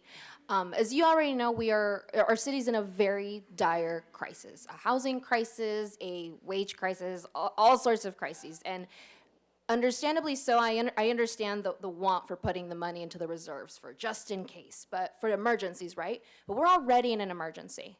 As we heard from the Housing Authority just now, our community is in this desperate need for truly affordable housing, for our communities to actually be able to stay here. And so I'm here on behalf of the community that I work with to ask you to please allocate the surplus that we are blessed with and truly allocate it to the needs of our community, allocating it to the newly formed Housing Trust Fund, and also allocating it to a right to counsel program. Affordable housing advocates in the city have been discussing this as a way to really address the loopholes that a lot of landlords are unfortunately taking advantage of in the law. There are plenty of loopholes that truly cannot be mitigated unless there is counsel, and the harsh reality is that a lot of tenants simply can't afford it. And, seeing the amount of families that are at a disadvantage and are, quite frankly, being taken advantage of because they don't know the law and they can't afford any sort of counsel is truly disappointing. And so I'm here also asking for those federal reserves, $250 grand could go to a pilot program, to really start and see what a true benefit this could be to the community.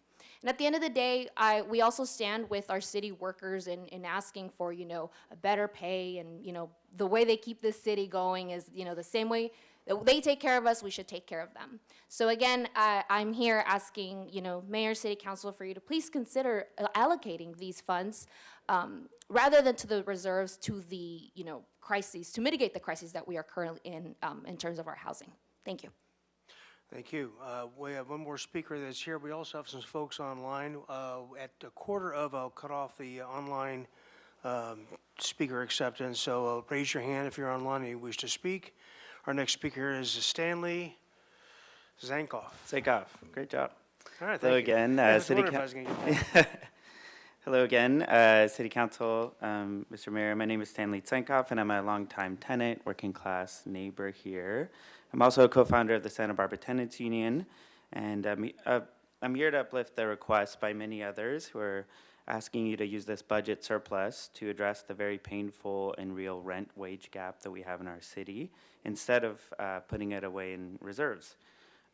This surplus, which we weren't necessarily expecting, is really a historic opportunity to invest in our city's operations and the working people that help make our city run, all while significantly looking forward and investing in the creation of housing that's truly affordable.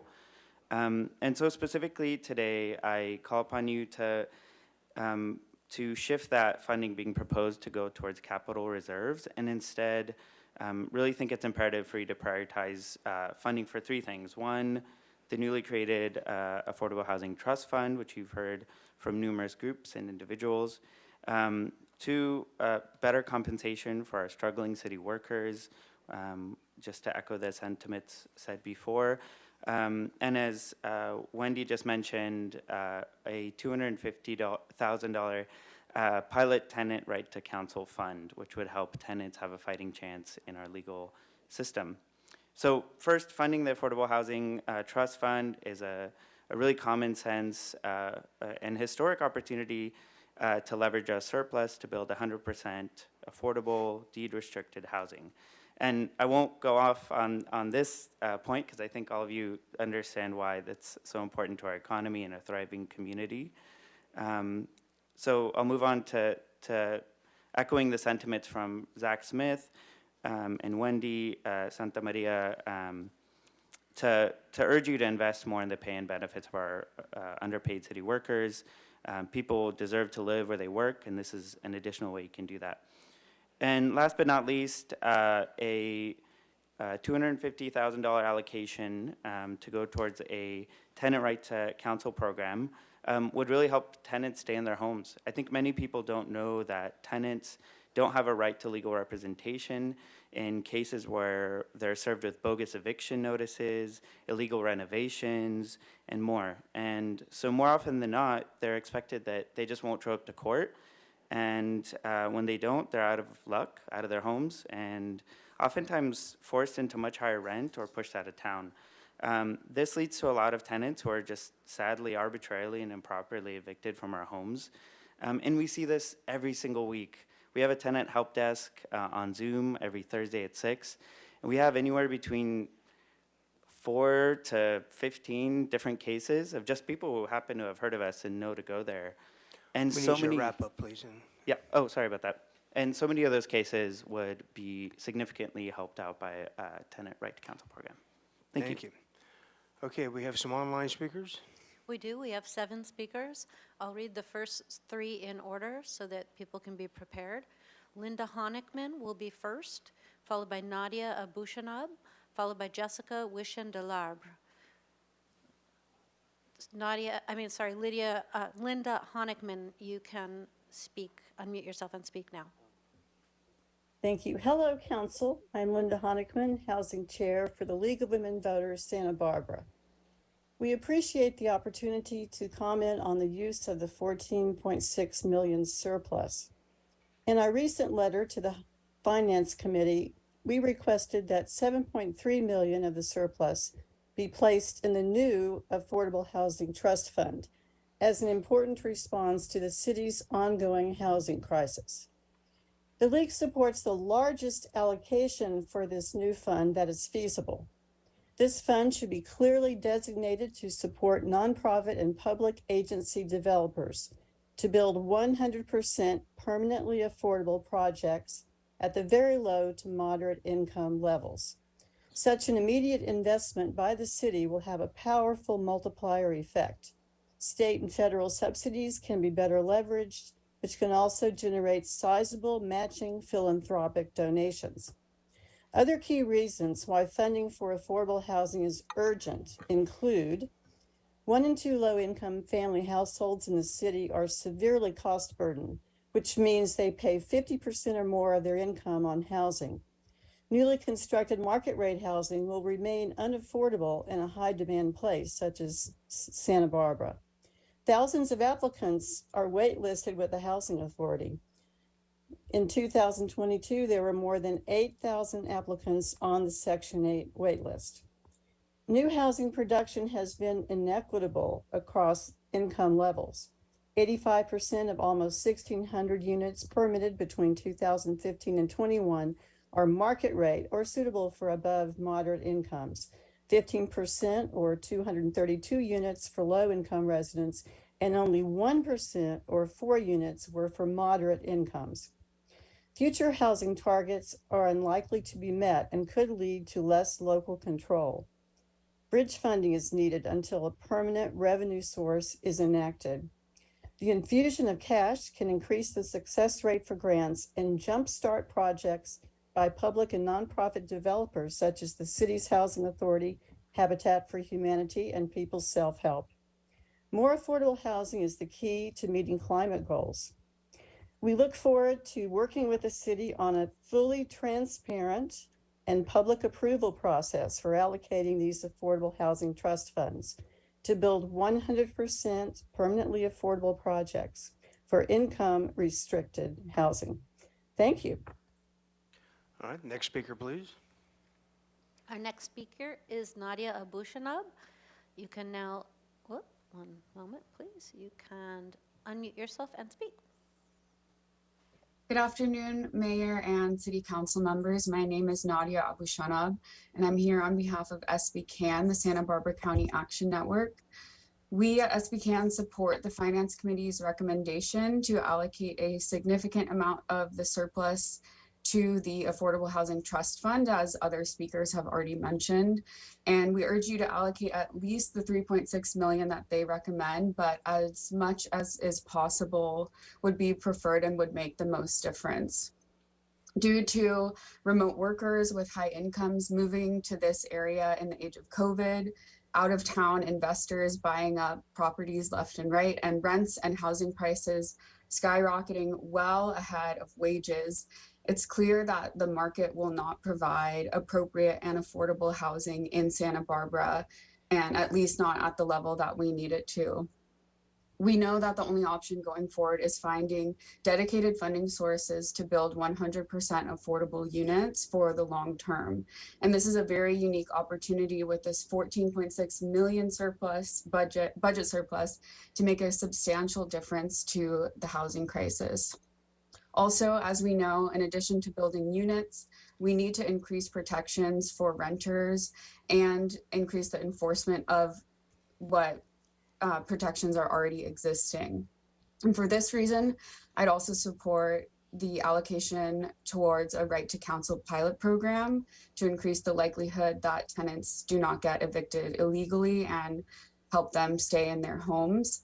And finally, we know that low wages also contribute to the housing crisis, and we strongly support increasing city workers' compensations with this budget surplus. That's all. Thank you very much for your time. Thank you. Next speaker, please. Our next speaker will be Jessica Wishon-Delarbre, followed by Jeff Schaefer and Kayla Peterson. So, Jessica Wishon-Delarbre, you can now unmute yourself and speak. Dear Mayor Rouse and council members, my name is Jessica, and I am the CEO for Habitat for Humanity of Southern Santa Barbara County, a nonprofit organization, and we build affordable housing and we repair homes for those who fall below 80% of the area median income.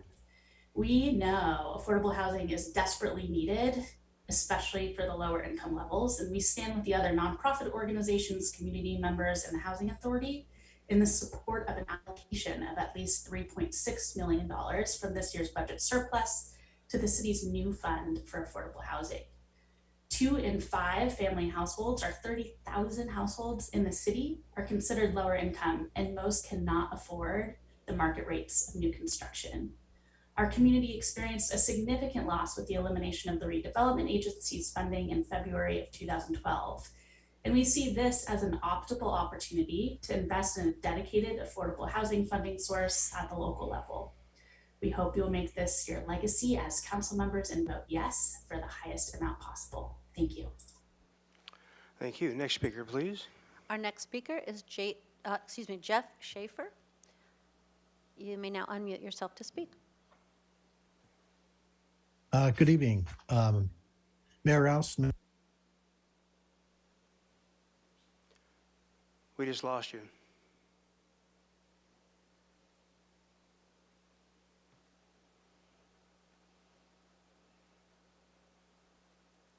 Can you hear me now? Yeah, we can. Oh, thank you. Thank you, Mayor Rouse and members of City Council. And I want to thank you for all the diligent work to look at the how to utilize the surplus going forward. And I'm still going to address you kind of with my homelessness hat on, if that's okay, and just agree with the advocate for the 25% of the surplus to be placed into the Affordable Housing Trust Fund. And I know you're looking at multiple populations that need housing in the city, and I support all of those. But I also think that the city really needs to focus on its very low to low income housing that's needed for those who are the most vulnerable on the streets. And I want to thank the city for all the efforts over the past few years to really fund the outreach teams and the service providers and the shelter providers and the non-congregate shelter providers in order to move the needle, help people get document ready, help people become clients who are experiencing homelessness. But we know from our past years of work that there's a lot of folks out there that are clients and willing to move forward, and there's just nowhere for this idea of flow to come into being so that these citizens can move into housing. And I've strongly advocated over the past that if the city wants to move away from managing this problem and really help reduce the impacts of homelessness too, when you think about the waterfront and downtown and east side and in the encampment areas, then the only way to do that is to provide housing. There's no way of solving homelessness without housing. So I guess strongly advocate for that surplus funding to go toward the Housing Trust Fund, where partners like the Housing Authority, who do tremendous work, can build new projects in order to bring people indoors and end their homelessness. So I thank you for your time. Thank you. Next speaker, please. Our next speaker is Kayla Peterson, who will be followed by Graciela Cabello, and Daryl Scheck will be our last speaker. Kayla Peterson, you can now unmute yourself and speak. Hi, everyone. Mayor Rouse, members of the City Council. I appreciate the opportunity to speak here today to support the Finance Committee's recommendation for the fiscal year 2022 budget surplus allocation, much like everyone else who's spoken before me. And just want to, again, kind of like Jeff, put that hat back on briefly and share a little bit with you. So because I spent this past year working alongside SB Act in the development and facilitation of neighborhood navigation centers, which the city supports, my time at the neighborhood navigation centers gave me a lens for the ways that services are provided to some of our most vulnerable residents in our city. And the case management that is provided there is impressive work that requires the persistence and patience. But without housing available, the people experiencing homelessness that we see in these spaces won't make the transition off the streets. And we will also see more members of our community end up without homes if we do not address our need for very low, and moderate income housing. And as you well know, we cannot end homelessness without housing and services. And furthermore, as attested to before in other conversations around the housing element update, during the 5th Regional Housing Needs Allocation Cycle ending in 2023, the City of SB is failing to meet the very low, and moderate income housing needs in our community. So in accordance with the Finance Committee's recommendation, I ask you to allocate 25% of the fiscal year 2022 general fund budget surplus to an affordable housing trust fund. However, it kind of pans out in concert with these other speakers, because it is a meaningful step toward planning for and building deed restricted housing that will support our low and moderate income residents and workers. And it will also advance efforts towards greater housing security for Santa Barbara City residents, and will advance projects for the next regional housing needs allocation cycle. So thank you for your time. Thank you. Next speaker, please. Our next speaker is Graciela Cabello. You may now unmute yourself and, sorry, there seems to be a technical issue. Hold on.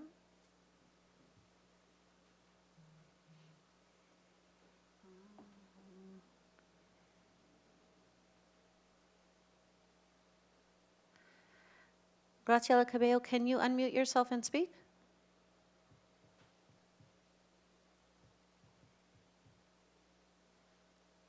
All right, let me try something else.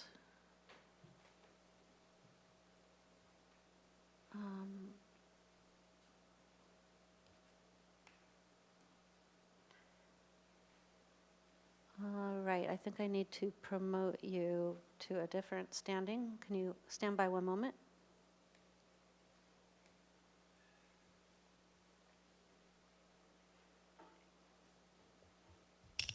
Hi there, thank you. I can join now. I wasn't able to join before. Okay. Hi, my name is Graciela Cabello, and I am a resident of Santa Barbara. I work in the nonprofit sector.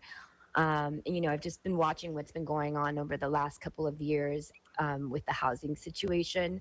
And I would say specifically over the last 2 years, things are getting really scary for everybody here. So I'm calling today to also support that funds be allocated to the newly created Affordable Housing Trust Fund. The housing crisis is something that doesn't just affect housing, it's having a trickle effect on so many other sectors, one being the nonprofit sector, as that's been discussed already. We're talking about like restaurants, other businesses that can't employ their workers. So it's really concerning to see, what's going to happen in the next 5 years with labor here and the lack of it. So I'm calling to support what I just stated, that you allocate some funds to the new Affordable Housing Trust Fund, as well as a $250,000 or more tenant right to counsel fund. And then the third request is to also invest more in the pay and benefits of our underpaid city workers. Thank you so much for your time. Thank you. Next speaker, please. Our next speaker and last speaker is Daryl Scheck. You may now unmute yourself and speak. Good afternoon, Mayor Rouse and City Council. My name is Daryl Scheck, Executive Director for SEIU Local 620. I'm happy to be here with you today to represent many, if not most of your employees that also are members here at the City of Santa Barbara. First of all, I want to give kudos where kudos are due. I want to thank the City Council for working with our groups in the last set of negotiations. Although we didn't get everything we wanted wage-wise to address the high cost of living in the City of Santa Barbara, we believe the total packages at the time were relatively commensurate with other surrounding jurisdictions. And sadly, there's still work to be done as inflation continues to pound our members relentlessly and housing costs continue to soar. And I'm also here today to address what seems to be a disconnect between how I believe council thinks its employee groups are being treated and what's actually happening. It's important for the council to understand that anytime the city desires to change wages, hours, and other terms and conditions of employment, which can materially affect our members, including contracting out, the city is required to inform employee groups about proposed changes. And should the employee group wish to meet and confer, the city must honor that obligation. We're concerned about how this is happening. The lead time and the resultant decisions are often too bad for the city and feel like they've been railroaded down everyone's throat. Labor relationships are typically governed by mutual respect, and lately it doesn't feel like the city respects the process nor the time it takes to make the best decisions. We know that people are busy, and we know that this is a tight labor market, and we feel it too in our own operation as well. However, that doesn't give either side permission to disrespect the other. We want to ensure processes are thorough, information requests are honored, and timely notification is given. We want to be your labor partners, but lately it's been difficult. Please direct staff to timely inform us well in advance of changes that could be subject to the Myers-Milius-Brown Act, as we often hear rumors and conjecture that end up being true, and it's clear that the city could engage us much earlier. We too have information to provide to the city that's helpful in making determinations. Also, to follow up on the comments on this item from our chapter president, Zach Smith, the rinse and repeat nature of conservatively budgeting and then having a surprising massive surplus really needs to be tempered. This literally happens every year, and our members are being shortchanged because of it. As far as pension funding in the UAAL, the unfunded accrued actuarial liability, I urge caution, as this city lost tens of millions of dollars in the past handling its own investments when it had monies involved in the Orange County bankruptcy and the Citron scandal. We look forward to working with all of you now and in the new year, and we wish you a happy holiday season and look forward to better dialogue in the near future. And I want to thank you for your time today. And please think of our members who do the bulk of the work here at the city when you look at every project. Thank you very much. Thank you. We do have one final speaker, Ann Arce, who was online but came on down. So our in-person online speaker. All right, thank you. So my name is Anna Arce. I am in support in allocating a much larger part of this $14.7 million to the newly created Affordable Housing Trust Fund so that we can have a dedicated source of funding to build 100% affordable, deed-restricted housing, invest more in the pay and benefits for our underpaid city workers, $250,000 or more tenant right to counsel fund so that tenants have a fighting chance in the courtroom, and a tenant right to counsel pilot program.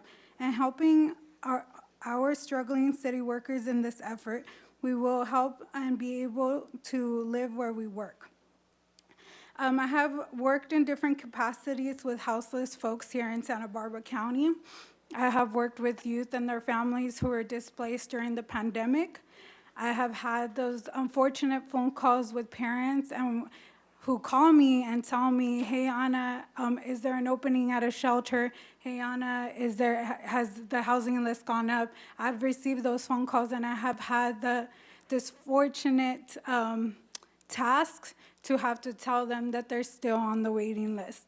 So if we're able to allocate funding for more affordable housing so more families and students here in our community are able to go have a place to live, have a place to feel safe, after a long day. And as we know, there's a lot of families here in Santa Barbara County who are working 2 to 3 jobs just to afford a 1-bedroom, and not even a 1-bedroom, like a room, with 5 different families. So that's why I'm in strongly support of allocating this funding for affordable housing, because I have directly been impacted by the families that I have worked for in this county. So thank you. All right, very good. Well, that wraps up public comments. Back to the council. Ms. Sneddon. Thank you, Mayor Rouse. I guess I'll just start in with comments and then make what I would think the recommendation, and then I'm sure there's more discussion. But so just to start with the pension liability, it needs to be addressed. But the way that I see it, the bottom didn't fall out yesterday, and it's a slow-moving train that can have a sort of slow and steady fix to it. I don't see that as the number one priority that we have at the moment. I understand that it's like making a larger than minimum mortgage payment. I actually thought that was a really good analogy, but what it made me think of is that I wouldn't make an extra mortgage payment if I couldn't buy groceries or take care of my basic needs. And I think that's where our employees are. They're not here today in force, but they've come before us and very heartfelt shared their experiences of not being able to buy groceries or choosing between rent or groceries or childcare. And I believe that we are in a new kind of emergency within the city. We've been alluding to it. We talk around it. We've talked about it at Water Commission. We've talked about it with recruitment of engineers or the ability to hold on to certain employees. And though I understand that this is a national movement, as is pointed out, the wage gap and rent gap that we have in our particular slice of paradise here is a much larger gap than in other places. We're in a crisis too, where each of us, I'm sure, or I can speak for myself, regularly tell community members that a variety of basic services cannot be met because we do not have the employees to do it. This has come up to the business community. This has come up on enforcement issues. This has come up on police enforcement, on some issues with infrastructure, to say that we have unexpended Measure C funds, that we have the funds to take care of these problems, but we simply don't have the employees to do it. And the question invariably comes back, well, why? Why don't you have the employees? And again, even acknowledging that this is a national issue, the answer is never, well, we have an unfunded pension liability, and that's why we can't meet your services.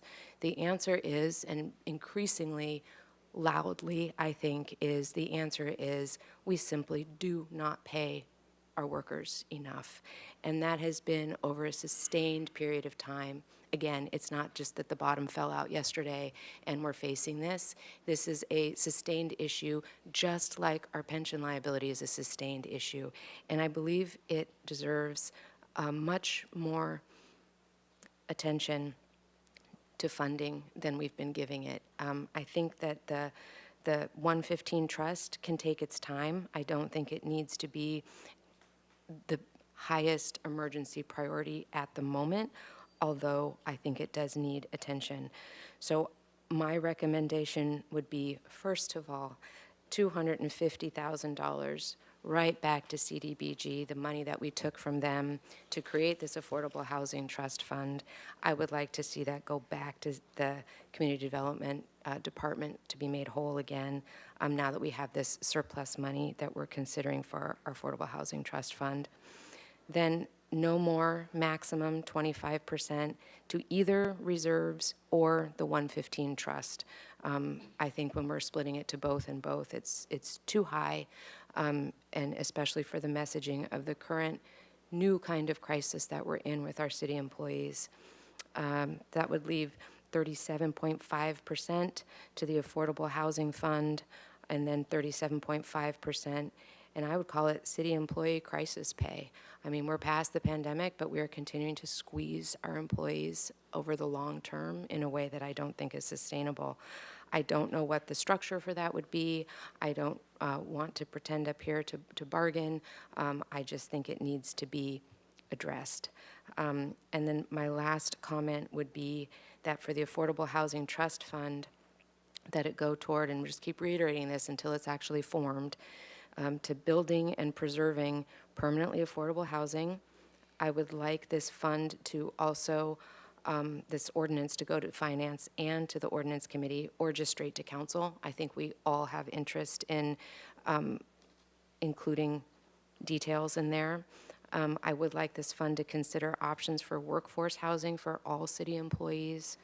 I would like this fund to consider right to counsel or other measures to keep people in housing. I think we don't want to limit it to one or the other, but I would like those funds to be used for those types of activities, as well as building and preserving permanently affordable housing. And it's essential that the ordinance address transparency and the process for acquiring these funds. There can be no mystery about how to put your best foot forward to be applying for those funds for the betterment of our community, particularly since they're taxpayer dollars. Mr. Friedman. Well, thank you, Mr. Mayor. So first, I just want to start out by saying that when we refer to this as a surplus, it doesn't do our employees justice because it's not a surplus. If you look at one of the slides, over $12.1 million of that is because our employees worked with many vacant positions. And that record TOT and sales tax came in slightly above where that was. So if we had had the positions available and they were working and doing the work, then we wouldn't be talking about a $14 million surplus, which gets to the points we heard today that we haven't kept up with our wages to retain and recruit the staff that we need and give ourselves an accurate budget year after year. And then we come up with problems like this where we have a surplus, but it's not really a surplus. And so that's why when it came to finance, I brought up the issue that we need to take this to reinvest in our employees who created this savings. That's the accurate term, I believe, is a savings. And so at the time we were moving out of finance, we put that in there to come to the full council. So I do think we need to look at employee compensation precisely because it's an educated guess, but hearing from the budget deliberations last year, all we've heard from the Finance Fiscal Sustainability Initiative is that we have severe challenges in recruiting our staff and retaining those that we have. And we need to take action now to get us through to where that study comes out so that we're not even further behind then. Because here's what I think happens if we don't try to get ahead of that and make that transition easier once we get the results of that study, is we're going to continue to lose valuable staff. One to other agencies, one to burnout, and that has a very real impact on the services we want to deliver to the residents of the city from anything and everything where we are. And so, for example, when we talk about the need to build housing, well, if we don't have the proper staffing in the community development department, we don't have the proper staff to reform the department with the oversight that we're looking at to make it less onerous to build housing, then there are implications on that because housing projects get delayed or they don't come forward. We also need, if we do any ordinances, such as we're looking at affordability components or other types of things, that require staff as well in terms of city clerk, city attorney, and bringing all that forward.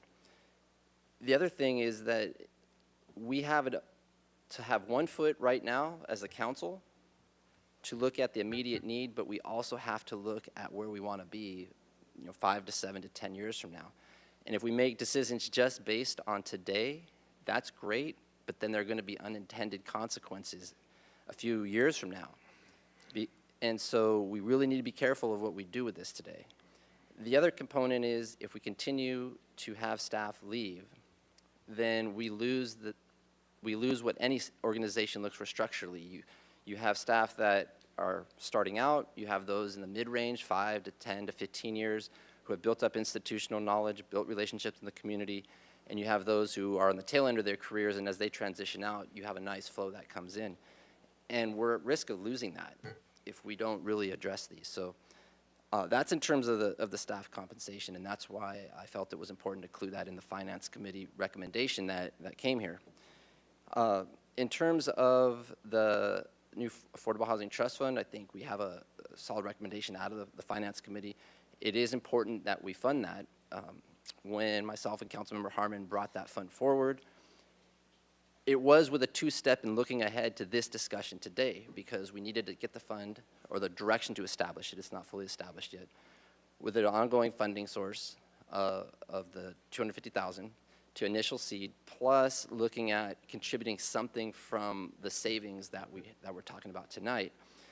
And we've done what we intended to set out to do, which is that, and we'll see where we go with that tonight. But it's important that we continue to build that momentum, one, to send a signal to the community that we're taking the housing crisis seriously, and then also to build momentum with the philanthropic community who is really looking at investing in housing as well.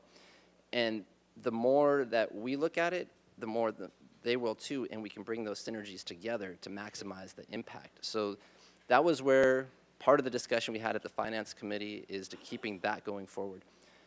But I do want to address the pension issue. If we kick the pension issue down the road and we just don't invest anything in the 115 trust, one, the Finance Committee recommended that we establish it. It was unanimous. But if we don't put something towards it where we can invest and have more local control of it, we're going to impact the budget even greater, which will hamper our ability to pay for some of the programs that we want to pay for and our staff. And so it's a little bit of investment now. I'm not saying we have to do what's the Finance Committee recommendation, but to do zero towards it, it creates issues down the line, especially if we go into a recession coming up, and we just saw that the unfunded liability went back up because the market didn't perform. What happens if the market doesn't perform again next year, which is a good possibility with a recession? At the same time, if we're in a recession and our hotel bed tax and our sales tax don't perform record like they did this year, but then our UAL goes up again. And then we find ourselves in a position where we could have had some to offset that. So I think we need to put something into the pension to at least start it. And I'm open to looking at how much we want, adjusting the Finance Committee recommendation for salary compensation. And I think we're at a good place where we took 50% of the, call it the capital surplus, which is the 7.3 on there. So I think we need to do something for the pension today. So thank you. Mr. Jordan. Thank you, Mr. Mayor.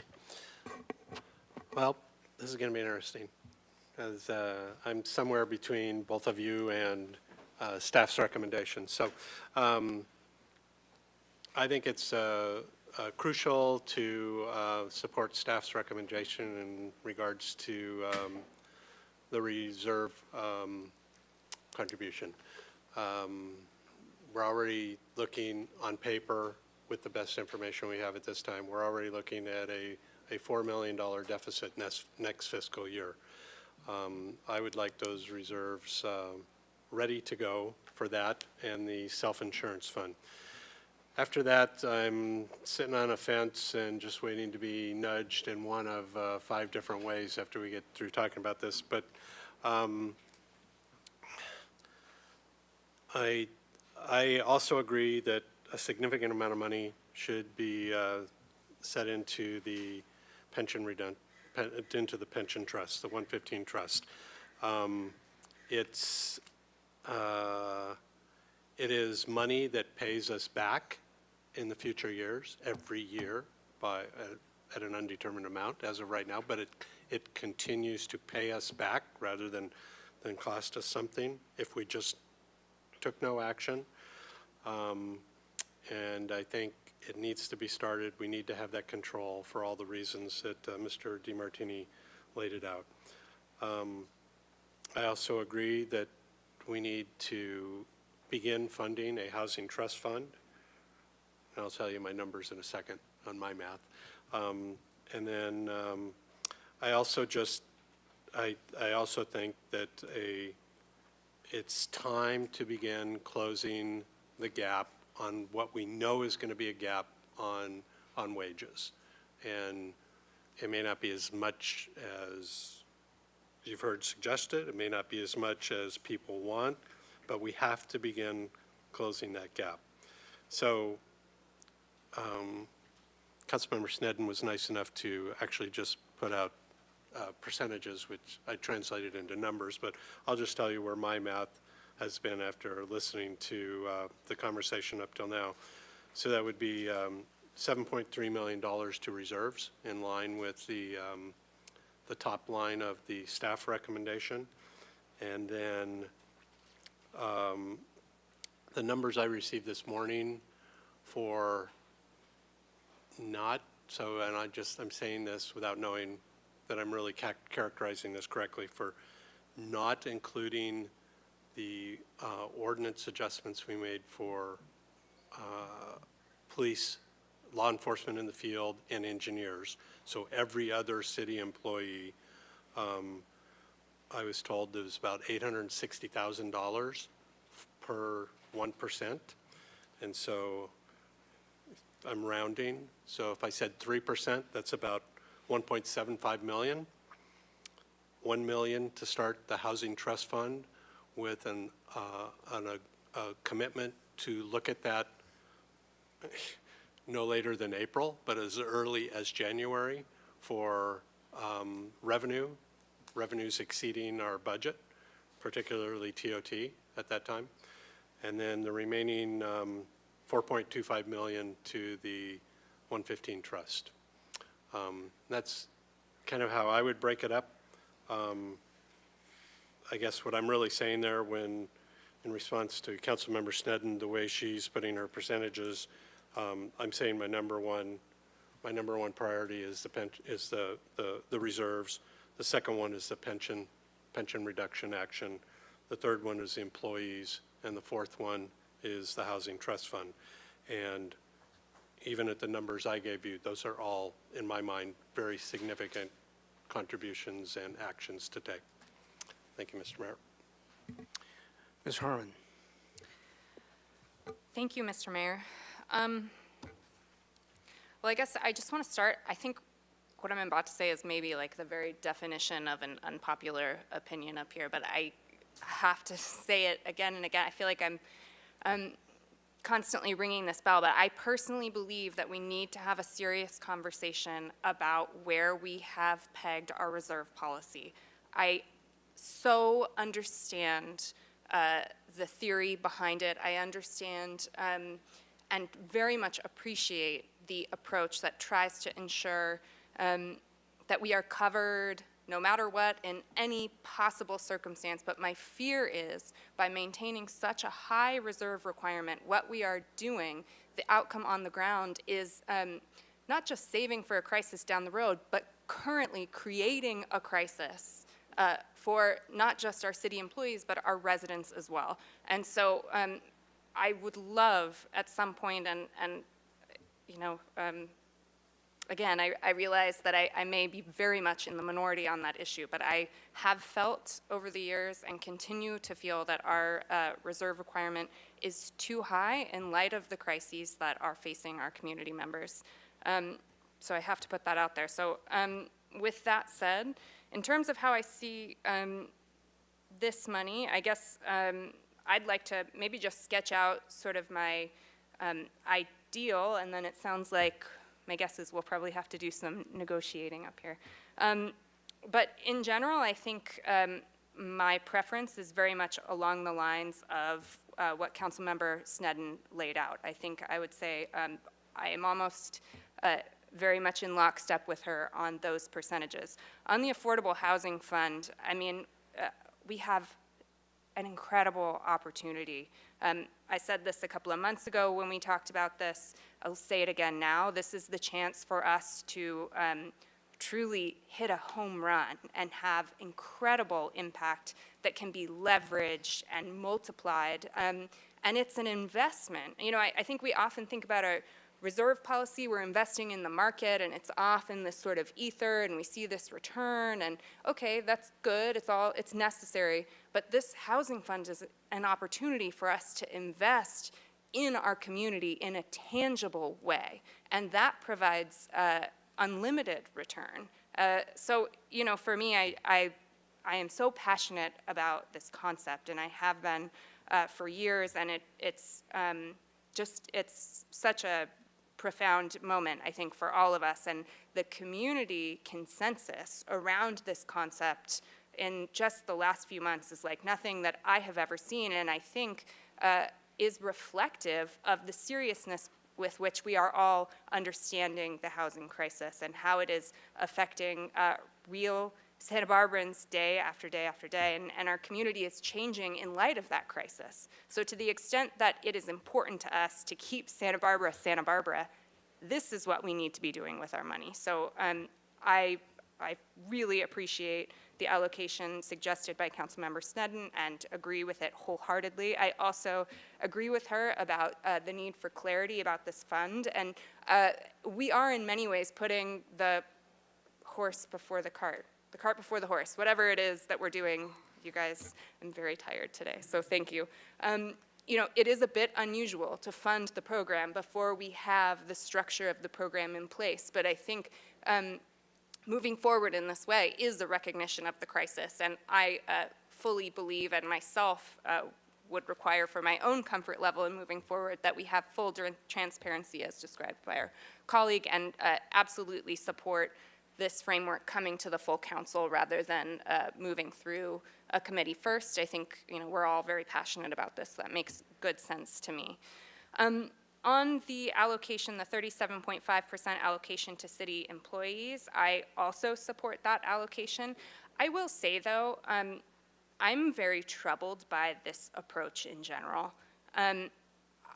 We just had a bargaining process. It feels to me, I guess I can't put my finger on it, but I don't like being in a position to go around our labor representation. And I understand that the impetus for this was not at all to do anything backhanded, and I know in no way mean to suggest that, but it feels to me that we are leaving them out of this process, and I am deeply uncomfortable with it. And I am not convinced, and I don't think we have any information to say that how this is allocated will end up being fair or appropriate for our employees. This is not a knock on the city staff who would do this. They would implement it across the board as we tell them to do, but that sort of 1% or 2% for everyone is not necessarily reflective of the needs of our employees. It's not going to be in line with where the greatest gaps are. It's a very blunt instrument, in my opinion, and I think that's exactly why we need to be doing this work at the bargaining table. And I strongly support it. I feel I am convinced, totally convinced, of the absolute need to pay our employees more. I am not convinced that this process is the best or fairest way to do it, nor am I convinced that this is going to increase trust between our employees and us as a city council moving forward. That said, when there's an opportunity to pay people more, we have to take it. And so that's where I have come down on that, and I support the allocations that's suggested. Finally, I agree. Maybe not finally, I shouldn't have said that, sorry. I agree on the maximum allocation, 25% either to reserves or the 115 trust. As I said at the Finance Committee, my preference would have been to allocate that to the 115 trust, because to me, by allocating in that way, we are also investing in our employees. And I believe the reserve policy is too high. So given that, my choice would be to invest in the 115 trust for that 25%. I heard from our city staff at that meeting that really, given our reserve policy, we needed to put that in reserves, and so I accept that recommendation. Just saying, in an ideal world for me, it would be 115 trust, but I am open to whatever others want on that piece. And I also would support putting $250,000 back in the CDBG funds this year. I think there is a conversation to be had about what we do with that money and how it can be best utilized and how we can best serve the broader community. I don't know that that conversation was had as fully as it needs to be had in order to make a change of that nature. That said, so grateful for the decision because we moved forward this housing fund and it had to happen, and look at us now. But when we have an opportunity to write something that maybe wasn't done in the way that we would all like, I think we absolutely have to take it. And I would just throw out there, I wanted to just acknowledge that we received some communication about the Gwendolyn Strong Playground and how much work has been done to fundraise for that. And so I just wanted to acknowledge that and say that's something that I strongly support. And, you know, we're not throwing out money here or there, but I wanted to acknowledge that that's something that is very worthy of our money, and I hope that either through the CDBG process or some other process, we can really support that for an all-abilities playground. I think it's critical in our community. With that, thank you, Mr. Mayor. I'll close. Mr. Gutierrez. Thank you, Mr. Mayor. So referring to the Finance Committee's recommendations, I support the 50% to go to the general fund and the 25% to go to reduce the pension liability. In regard to the 25% to the Housing Trust Fund, after hearing public comment and also speaking to our top economist, Dr. Peter Rupert, I feel that, I'm just throwing it out here, if we could split that 3.65 million 3 ways to go to building affordable housing, creating a pilot rent voucher program, and also to go to a pilot program for right to counsel. So if we were to just divide it by 3, it would come out to $1,216,666 to each one of those 3 potential programs. Or we can go with what they asked for, the $250K to the right to counsel, and then divide what was left over between the housing trust fund and the voucher program. Dr. Peter Rupert sent us a white paper that specifically broke down how a voucher program benefits a community in order to keep it more affordable. Those are my recommendations for that 25%.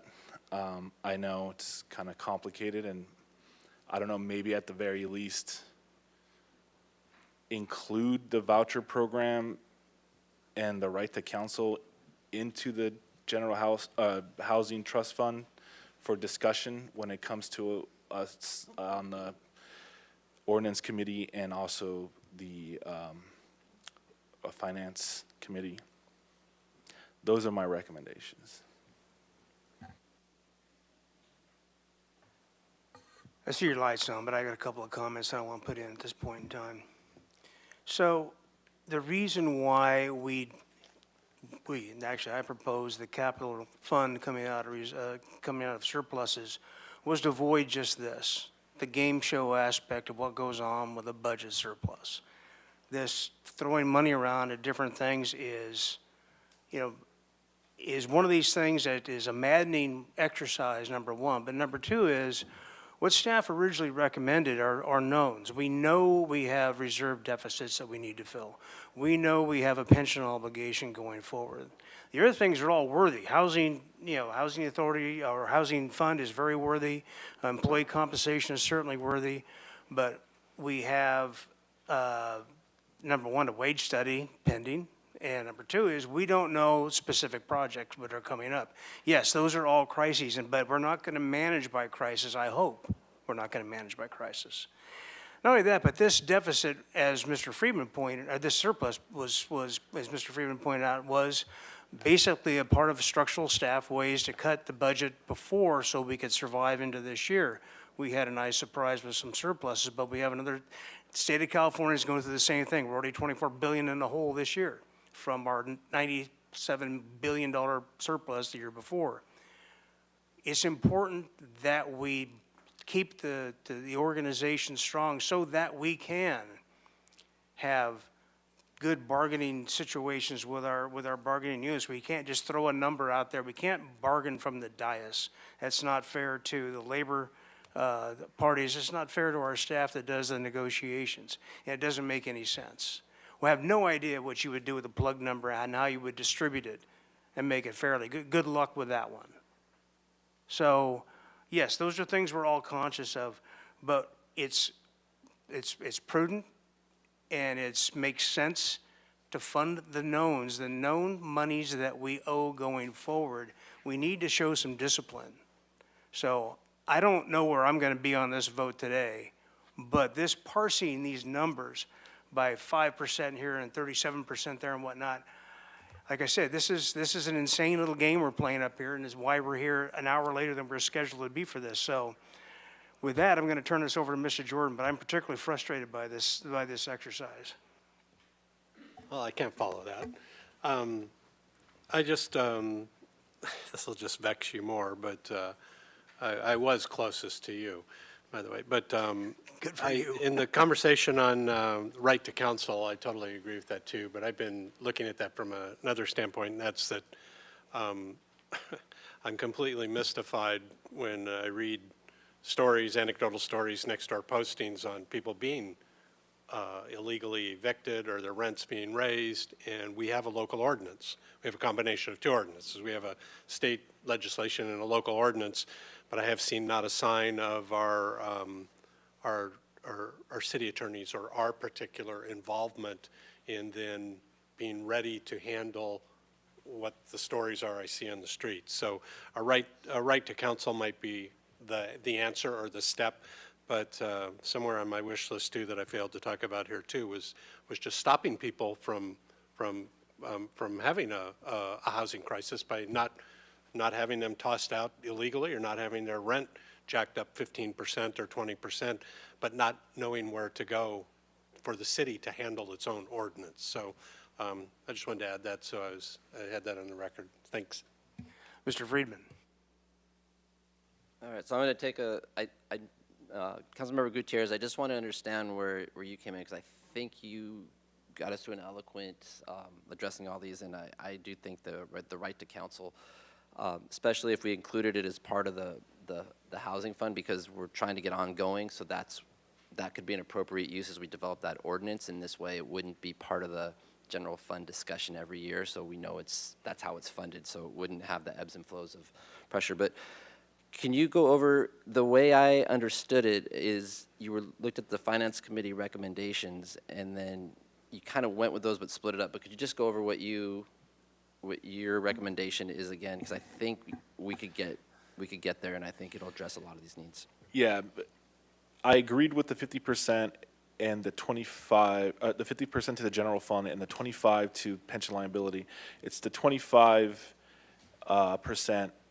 the 3.65 million to the housing trust fund that I am suggesting that we divide by 3 to be able to fund a voucher program that Dr. Peter Rupert has been preaching works to make it affordable to live here, and also to fund a right to counsel program as well. Okay, so just a clarification. So on if you could pull up slide 13, actually, please.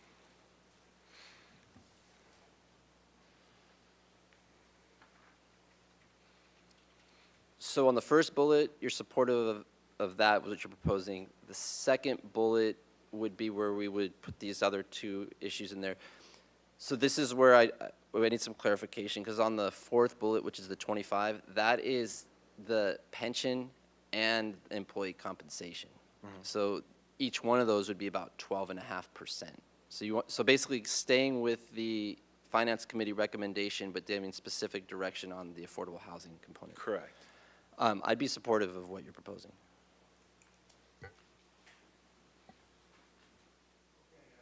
Ms. Harmon. Thank you, Mr. Mayor. With all due respect, I just don't support the voucher program, and I don't for many reasons, not least of which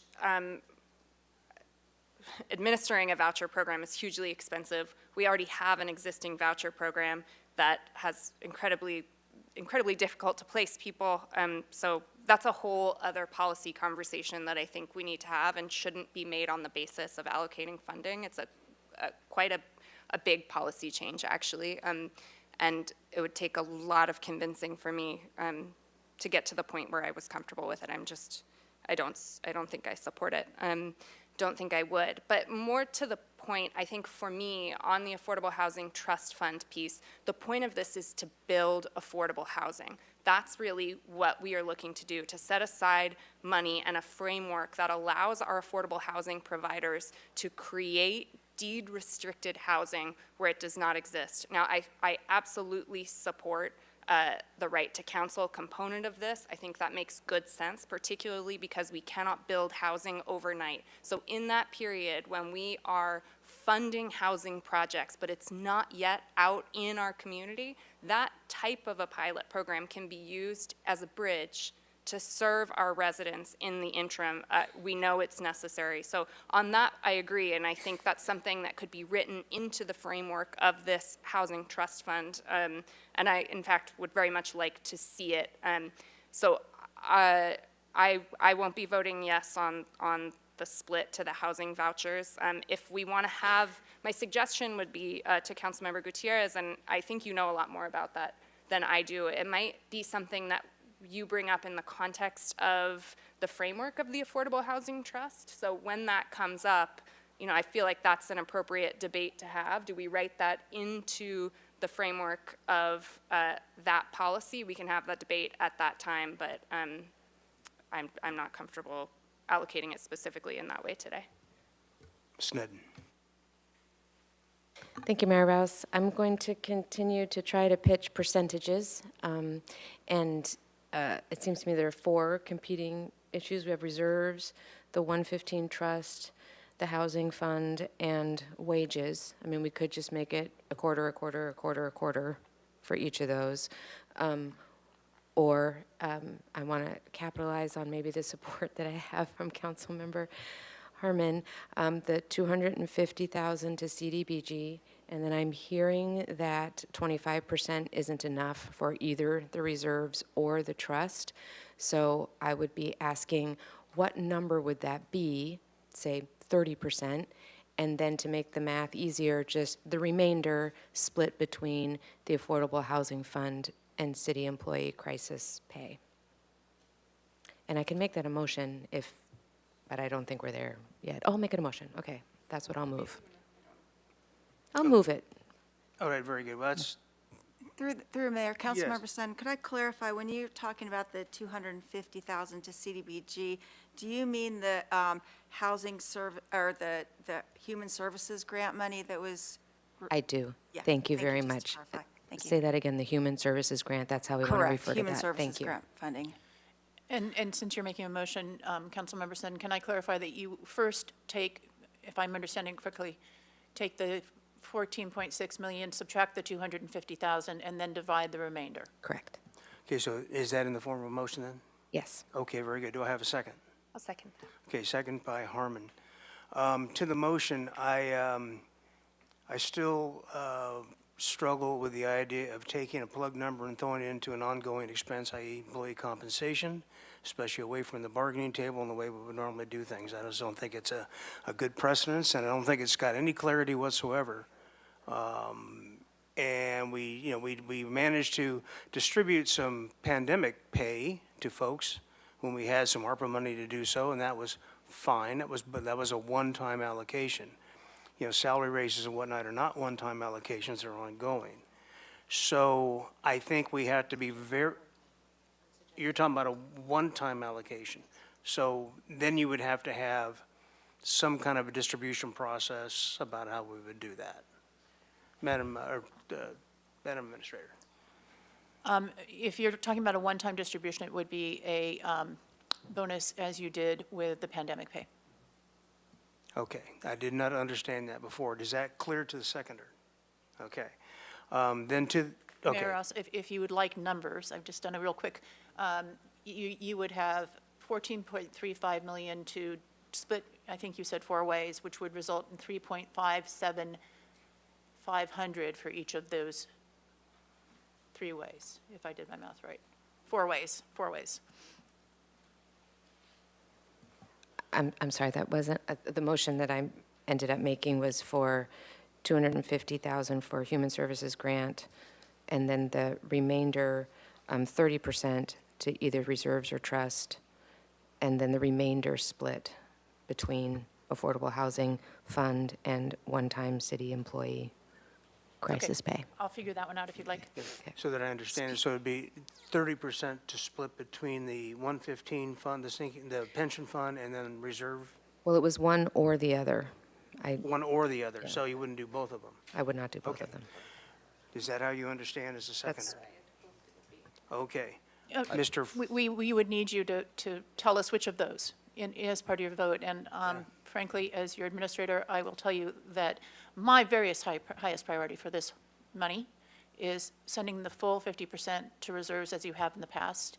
When you're talking about employees, believe me, I'm very, very supportive of our employees too. This is their safety net when we have an economic downturn. So we don't do like Santa Monica did and suddenly let loose a quarter of our employees, which is what they did. And I'm overstating that, but that's what happened with the pandemic, is that because they were facing the same things we were facing, they let off hugely. We didn't have to do that because we had reserves to rely on. And So an that's the auction or reason two. we're so sure about reserves. Okay. Could we just clarify the numbers again? Because I'm Thank you. not Sure, coming up with let's. 100% here. Could we actually have the motion repeated so Sure. that I can capture it correctly? Thanks. It'd be 250,000 to Human Services grant funding, 30% to either the reserves or 115 trust. And I think we need to clarify for the resolution, we would want to clarify which of those funds. Is it the trust, the reserves? Okay. Well, I don't know which one, that's why I want to know which one's going to pass. Well, neither of these are going to pass. So let's just say the reserves.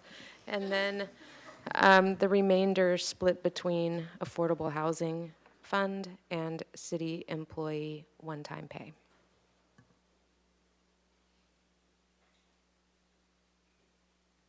So you don't have a comment, Mr. Friedman, and Ms. Nin, your light's on, do you have any? Okay. Mr. Friedman, to the motion. I was just going to, so there's nothing going to the pension reserve? If that's what would pass, then I would have it go to the 115. That's why I wanted to say it either. It doesn't matter to me which one it goes to.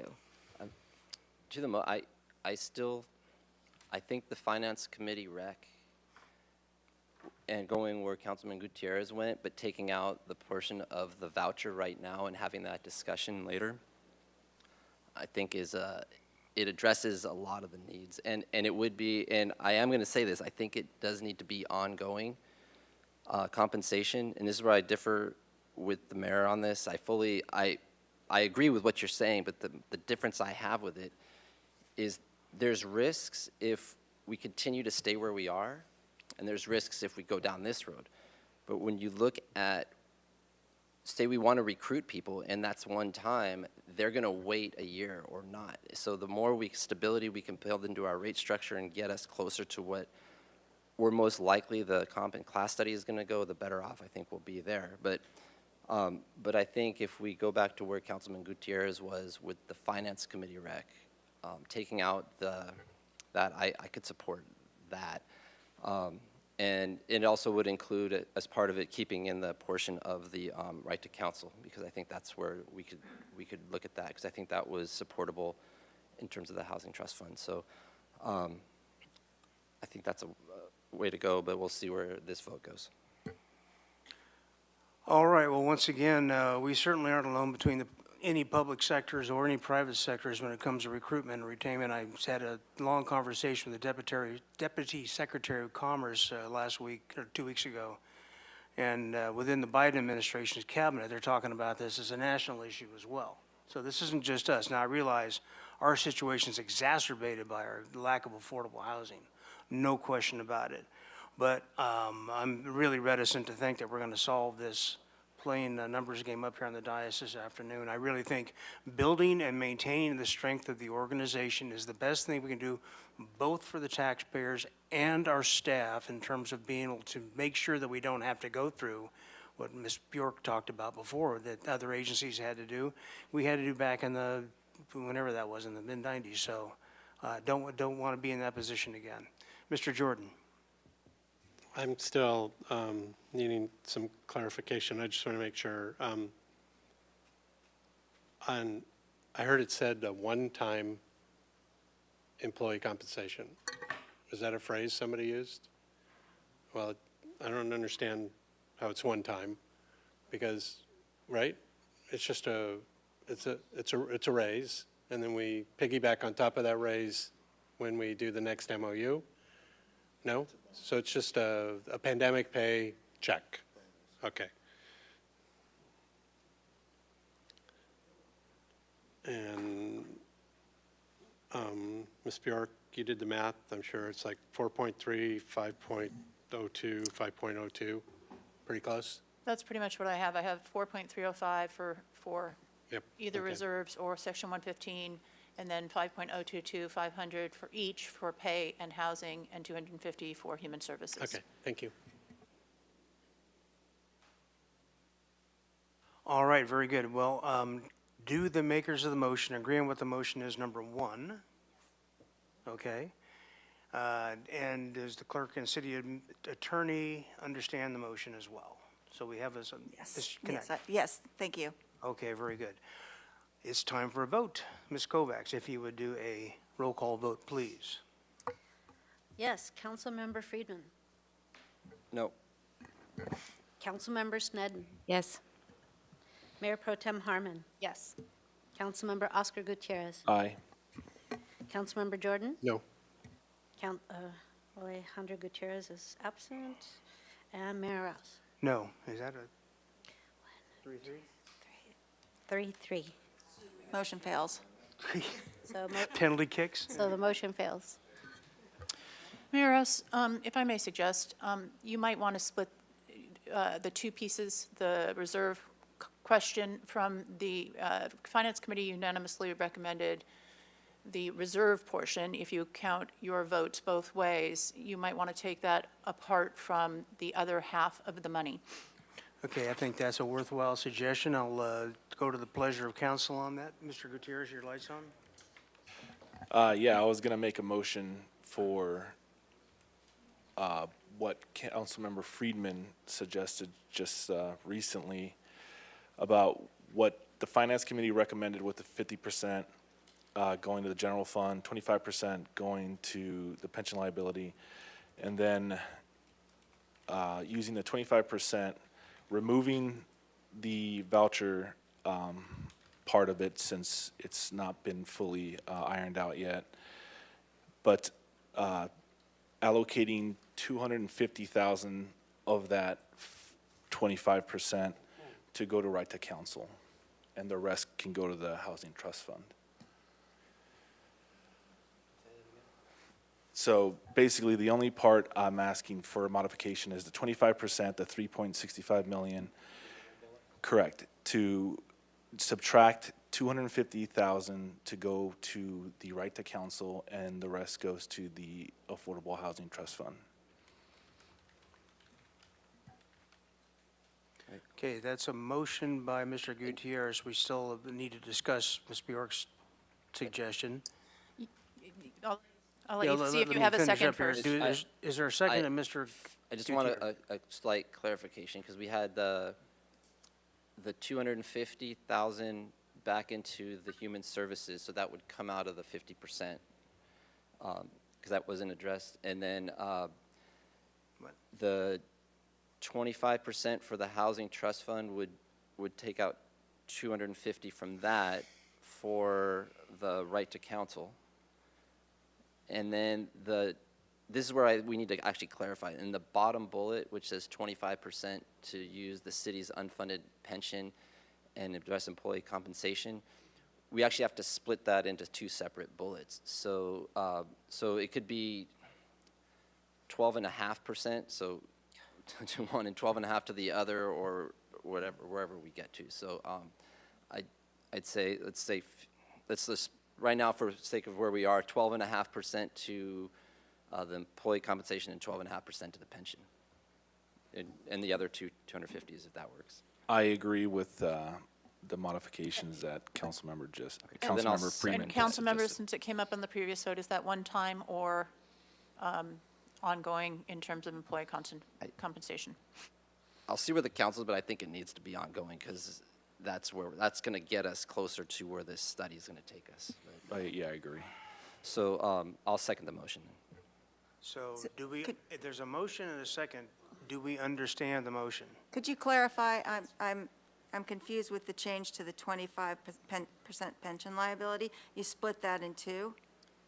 Yeah, so it would be, out of that 25, it would be 12.5% to the Section 115. Right. And then 12.5% to ongoing employee compensation. Got it. Thank you. Ms. Sneddon, you had a question about that, or was that the question? That was my question, and that was one question. And the other is, so would that be, so 50% to reserve does not count the 115 fund? That's out of that? Correct. The 50% is just to the reserve, and then the 12.5% would go to the, of the bottom bullet would go to the 115. Okay, so it's 50, 25, 12.5, 12.5, after the 250,000 has been subtracted off. Of the general fund for yours. For yeah. Human Services grant. Okay. And 250,000 from the Affordable Housing Trust for the. Thank you. And then I'll just take this opportunity to restate the, for comments for this motion, that for the Affordable Housing Trust Fund, that it be, one of my requests is that it's building on and preserving permanently affordable housing, and that it would include workforce housing options for city employees, a consideration of that, and right to counsel, and including other measures to keep people in housing, and that the ordinance address transparency and process for acquiring these funds into the future. Okay, fine. Is that part of the motion? It's comments to the Comment. to the No, motion. right. Yeah. We're going to take this vote. However, I was wondering if we shouldn't, first of all, split out that reserve one so we can get that. No, you, okay, we got to, do we understand the motion in a second? Mr. Jordan, you have a comment. You don't understand something. I just want to repeat it so I understand it. So the $7.3 million, 50% is going to the reserves. Good so far? Yes. Okay. I'm sorry, but you're taking 250,000 out of that to go back to CBDG. Right. Or Human Services. Okay, sorry. The 3.65 million, 25%, will take 250,000 out for a right to counsel program for a year. And then all of that will go to the Affordable Housing Trust Fund. So 3-some million. Good? Am I right? Yes. Okay, then you're taking half of the 3.65, which is 1,825, and that's the only amount of money you're sending to the Section 115 trust, right? Yes. And then the other half, 1.825, for not a one-time, but a begin to close the gap ongoing raise. And that 1.825, if you do the 860,000, that's a little over a 2% raise, right? Okay, thank you. Yes. Thanks And for putting just up with me. clarification for Ms. Connect on there's also part, outside of this, on the staff report, there is Part B, which is adopt by reading of a title only the resolution to establish the 115, or the funds. So do we need to include that in the motion too? That about the reserved, the Yeah, we reserve have to- policy? yeah. That can be a second Okay, motion, so we'll please. do Thank you. we'll separate that one out. Okay, I just want to be sure because you kept saying keep them together or not. Sorry. Okay, so, okay, got it. So I'm sorry. So, and I think this is going to be supportive as supportive gets here tonight, but the only thing that bothers me is the reduction, the significant reduction in the pension liability process. And so I would just like to make the comment that, before I said I forget what I said, should be, I think the Affordable Housing Trust should be looked at in January or April in regards to revenues that were exceeding budget. That would be my preference at that time for the first thing up to be looked at would be the pension reduction process. Thank you. Can I just clarify for the motion? I also have it written that it was 25% of pension liability. Was that It's not? 12.5% to pension liability and 12.5% to ongoing employee compensation. Oh, okay. Thank you. And I'm sorry, just to make sure we're absolutely clear, across the board on, or those who haven't had an adjustment? It would be those who haven't had the adjustment.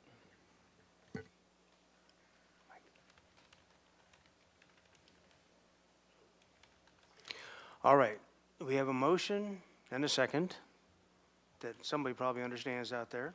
Hopefully it's our city attorney. And with that, we will take a roll call vote. Ms. Kovacs. Okay. Councilmember Snedden. Yes. Mayor Pro Tem Harmon. Yes. Councilmember Oscar Gutierrez. Aye. Councilmember Jordan. Yes. Councilmember Alejandro Gutierrez is absent. Councilmember Friedman Aye. and Mayor Rouse. No. Motion passes. Very good. All righty then, we need to take a break. Excuse me, Oh, Mr. wait, Mayor. one more, Yes, that's right. thank you. We'll just let those translators just stew in their own juices, you know. Go ahead, make the motion, please. I will move staff recommendation B. Anybody got a second? Second by Harmon. Any discussion? Very good, would you call the roll, please? Mayor Pro Tem Harmon. Yes. Councilmember Oscar Gutierrez. Aye. Councilmember Jordan. Yes. Councilmember Friedman. Yes. Councilmember Snedden. Yes. Mayor Rouse. Aye. Unanimous. Wow, how about that? Okay, now we do have to take a break for our translators. I know we've got all these folks here waiting, and we're sorry about this, how the late hour is going. We will get to you.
convene here. Thank you all so much for your patience.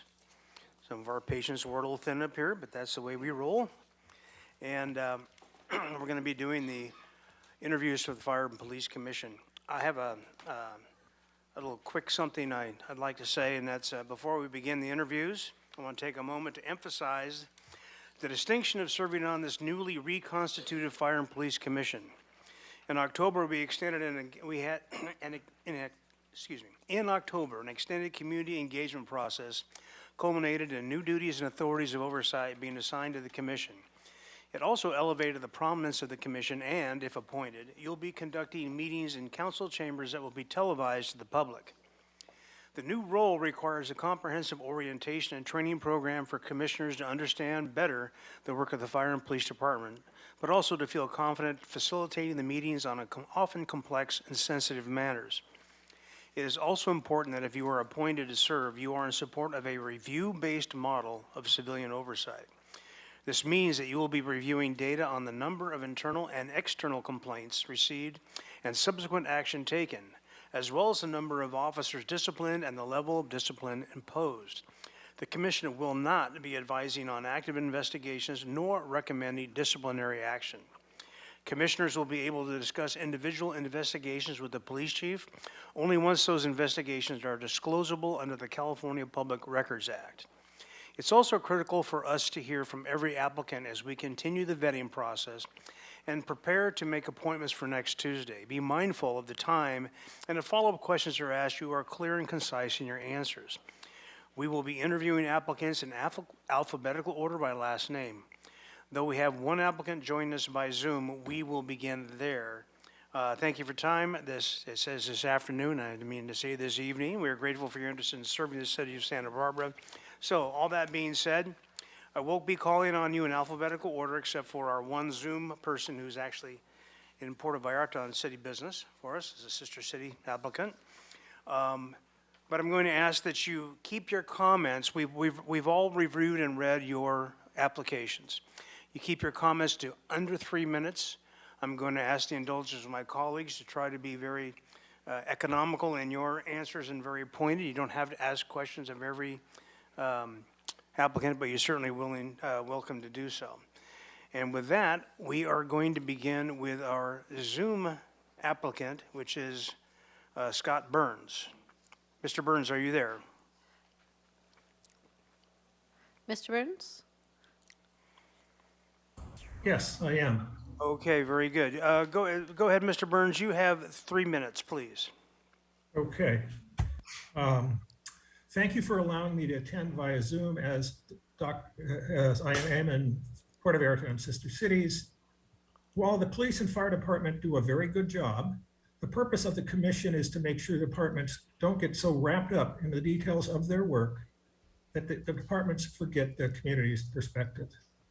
And also to make sure they don't sweep illegal actions under the rug. I don't think that happens often, but I have secondhand information that suggests it has happened at least once in the past. While I've been on multiple boards and commissions where financial and confidential personal issues were discussed, and I'm known for working well with others and listening to all perspectives and trying to get a group consensus, I think CASA gives the best example on sensitive issues. That's court-appointed special advocate. I was an advocate for 8 years helping teenage boys who, through no fault of their own, were in the legal system. I would meet with the social workers, the lawyers, the teachers, the school counselors, listen to their opinions and recommendations, and report to the judge, trying to come up with the best methods to make the life of those teenage boys as good as possible. On the third point, I've had both negative and positive experiences with the police and no fire experiences at all. And realize these experiences I'm going to talk about were over 40 years ago, and I feel what I've learned since then have shaped my current perspectives. But I do have 2 DWIs from the city, and that was negative from my perspective. Also, I was shot after leaving the 1129 restaurant in 1978. A few days later, while I was at Cottage, I found that a police detective tracked down the shooter by checking people that had reservations at the 1129 and matching it with people that had bought 45 caliber shells in the last month. That was a positive experience, realizing that the police were able to find the shooter. I know two people that are in the police and fire department, one each. Captain Matt Wilson is in the fire department. I rented a cottage from his grandparents when I first moved to Santa Barbara. And then Commander Mary Linda Arroyo in the police. My wife worked with her mom in the late 1980s. I know and respect them. I don't see either of them that often. And over the past years, I've met others, but those are the two I know. It's hard to say what makes a city safe, but I say when a lady is comfortable walking her baby in a stroller down a street, the street is safe. Thank you. I feel I can contribute to this commission. I really don't have an agenda, and I'm available for any questions. Thank you. Thank you, Mr. Burns. Are there questions for Mr. Burns from council? All right, very good. Thank you for zooming in with us. And we'll go now to Ann Bauman.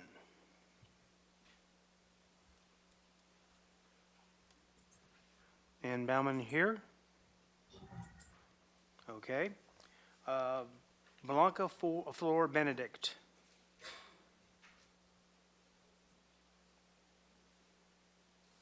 Okay. Vito Rolf Biala. Do I got the right list? Rachel Bishar. Okay, very good.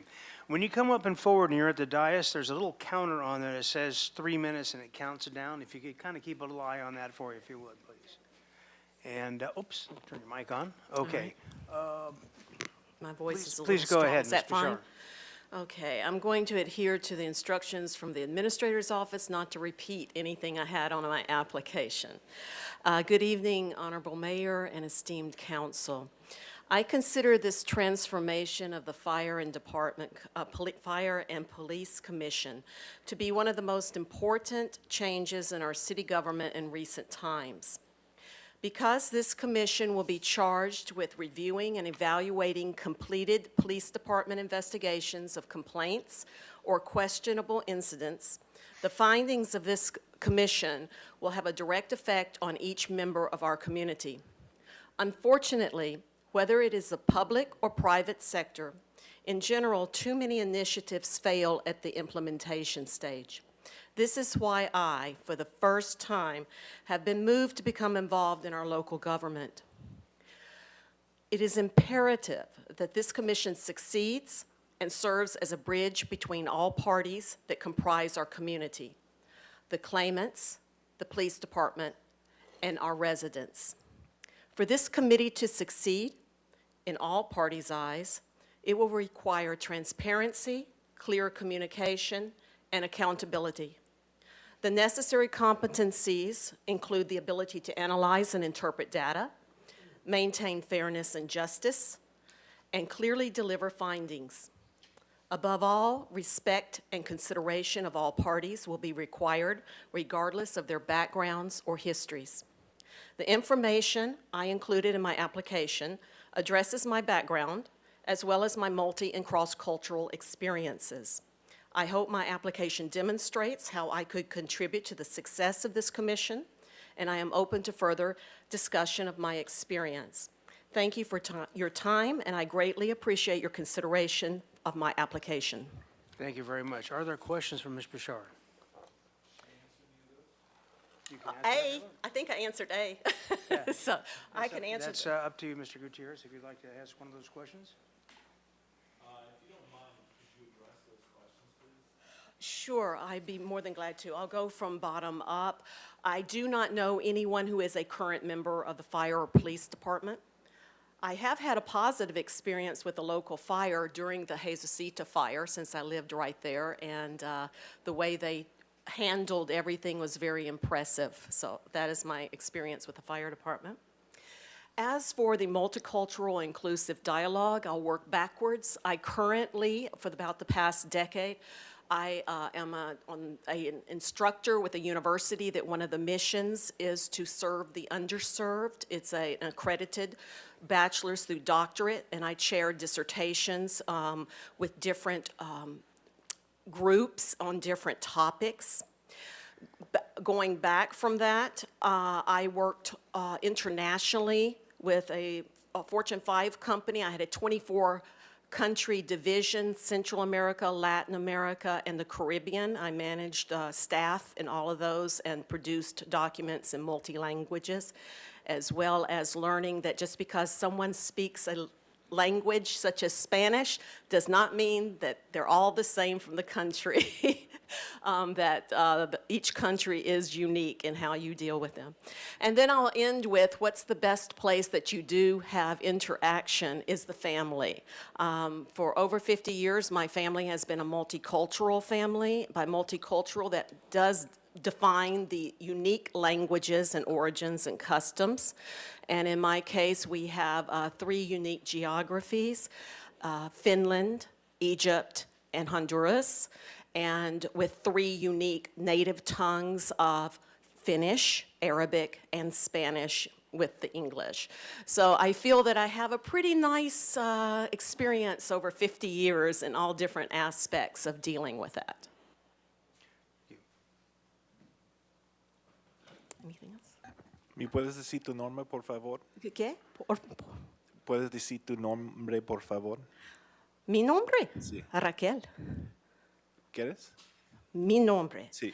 Mi nombre es Raquel Bichar. Gracias. Mr. Friedman. I think you just answered my question. So I was going to ask if you speak Spanish based on your background with distinct languages. I would not consider myself fluent. I can definitely read. Basic communication, I can communicate with Spanish speakers. I'm a perfectionist, so I would never consider myself fluent in the language. You do speak some. For Okay, thank reading, you. right. I consider fluency reading, writing, and speaking. Thank you. Thank you. Okay, I realize it's a little bit confusing, so it's not that we're meaning for everybody to have to answer all those. Those are Right. suggestions for us to kind of inspire what we might ask the applicant. We're doing this a little unusual. Usually you have 3 bites of the apple when we do these kind of commissions. We're doing this all tonight. We're going to make our choices next week, so forgive us for a little bit change in what we normally do, but, so, anyway, thank you so much. Thank you so much. I appreciate Okay. it. Next applicant is John Cross. Okay. Linda Esparza Dozer. Good evening, happy holidays. I'm going to get right to it since 3 minutes is going to go fast. All right, so I'm going to use the questions. What do I think the purpose of this committee is? Well, I think this is the foundation for civilian oversight. It's an opportunity to strengthen the relationship between the community and public safety. You need to do this through public input, through transparency, and through building trust. We'll review policies, we will review complaints, and we'll review budgets. What is some of my experience? I know you have kind of my application, but a little bit of my experience. As a former probation officer, deputy district attorney, FBI agent, and currently as a Title IX and gender equity coordinator, I've got a lot of experience really listening to people, but more importantly, hearing people, okay? And supporting them, and problem solving and collaborating. Addressing the question of what is my experience in engaging or facilitating multicultural and inclusive dialogue? Well, starting as a deputy district attorney, I was the founding member in Ventura County of our drug court. And in that time, I worked with mental wellness, I worked with homeless, I worked with law enforcement, I worked with a variety of community resource agencies, all to find solutions for substance abuse, but also to reduce recidivism. Moving on, as an FBI agent, I was an agent for 22 years. 10 years in the criminal division, 10 years in counterterrorism, and 2 years in counterespionage. As a agent who worked in the criminal division, not only did I do violent crimes, but I also investigated civil rights. And civil rights is comprised of hate crimes and color of law investigations. These investigations are very, very difficult. Not only do they involve a victim and the accused, they involve the community. And the reason they involve the community is that it causes a community to feel unsafe. It causes them to feel vulnerable. It was very difficult dealing with these cases, but as a result, I participated extensively with task forces, with human relations commissions, both in Los Angeles and in Santa Barbara. Members of the committee included the NAACP, the ADL, the Mexican consulate, law enforcement. We worked together to understand and to hear each other, and we built trust. Finally, have I had any positive or negative experiences with local fire and law enforcement? No. Obviously, I've worked with both agencies, many of them fairly extensively as an agent and probation officer. I'm lucky to say that my experiences have been positive, and I view that as a really optimistic sign for collaboration and communication. Do I know anyone? Absolutely. The list would be too long to name individuals that I know on the police department. Few firefighters, but that's it. I think I'm good. Thank you. Any questions? Okay, any questions for this applicant? Ms. Snedden? Thank you, Mayor Rouse. Thank you, Ms. Dozer. I want to acknowledge that we do know each other and work together. And We do. Something that I would ask for more information on is I think the general counsel might not know exactly what a Title IX officer at City College does. Thank you for asking. I think I glossed over some of my experience and then just got on a roll. My current position is as a Title IX and Gender Equity Coordinator, and what that is it's basically a federal law, and it prohibits gender discrimination in higher education. My role is to receive complaints, to write policy. I work with both federal law, state law, and our policies on sexual harassment, sexual violence, stalking, domestic violence, dating violence, sexual exploitation. And so those are my Title IX roles. Thank you. Oh, one more. I'm a trained mediator, and I mediate some of these cases as an informal resolution, whether it be employees or students. I mediate, and I recently had the good fortune of being trained further at the Strauss Institute of Conflict and Dispute Resolution at Pepperdine Law School. Anything else? Thank you very much. All right, thank you.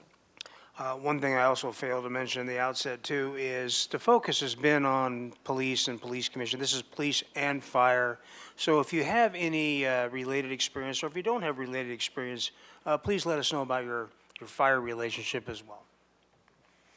Okay, we'll go to the next applicant, which is Susan Garner. Eric Grossman.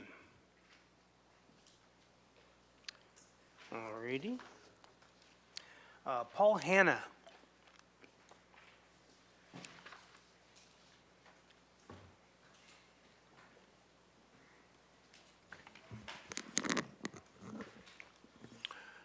Good evening, Mayor, honorable commissioners.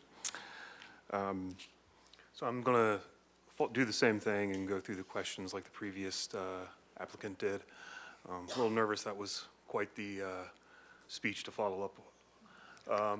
So from my perspective, the commission, when I moved here to Santa Barbara 2 years ago, I was very proud to find out that there was already discussion and meetings going on to establish this commission.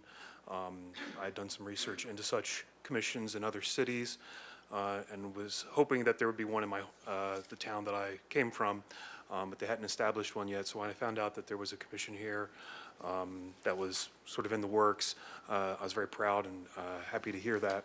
I believe the purpose of the commission is to be the focused set of eyes and ears and the voice of the populace.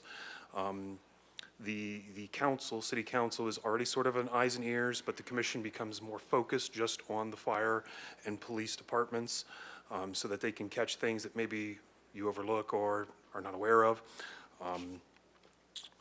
I also have a role, my previous employment was with the jail in Louisville, Kentucky.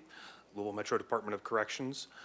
In that role, I was actually part of a color of law investigation. I cooperated with the FBI, provided testimony to a federal grand jury against 2 of my fellow officers for abusive practices that they were engaging in. So I have firsthand witnessed and experienced what the color of law can do when misused, the abuse that can come. So, and I am willing to work to put a stop to such practices. Personally, I've not had many interactions with City of Santa Barbara's fire or police departments. I mainly interact in my day-to-day work with County Sheriff's Department, Carpinteria Summerlin Fire Departments, and the Montecito Fire Departments. I do have a cousin who is a fire chief back in my hometown in Ohio, so I do have a little bit of experience with fire departments, but no direct personal experience. And finally, as I said, I don't know anybody in the City of Santa Barbara's fire department or the police department, but I do know some individuals in the Carpinteria Summerlin Fire Department. Thank you for your time. I'm here for any questions. All right, thank you. Any questions for Mr. Hanna? Mr. Gutierrez.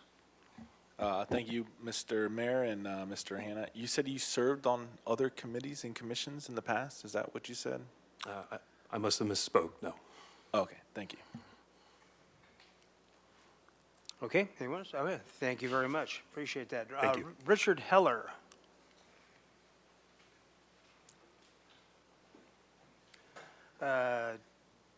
Daniel Hurlinger.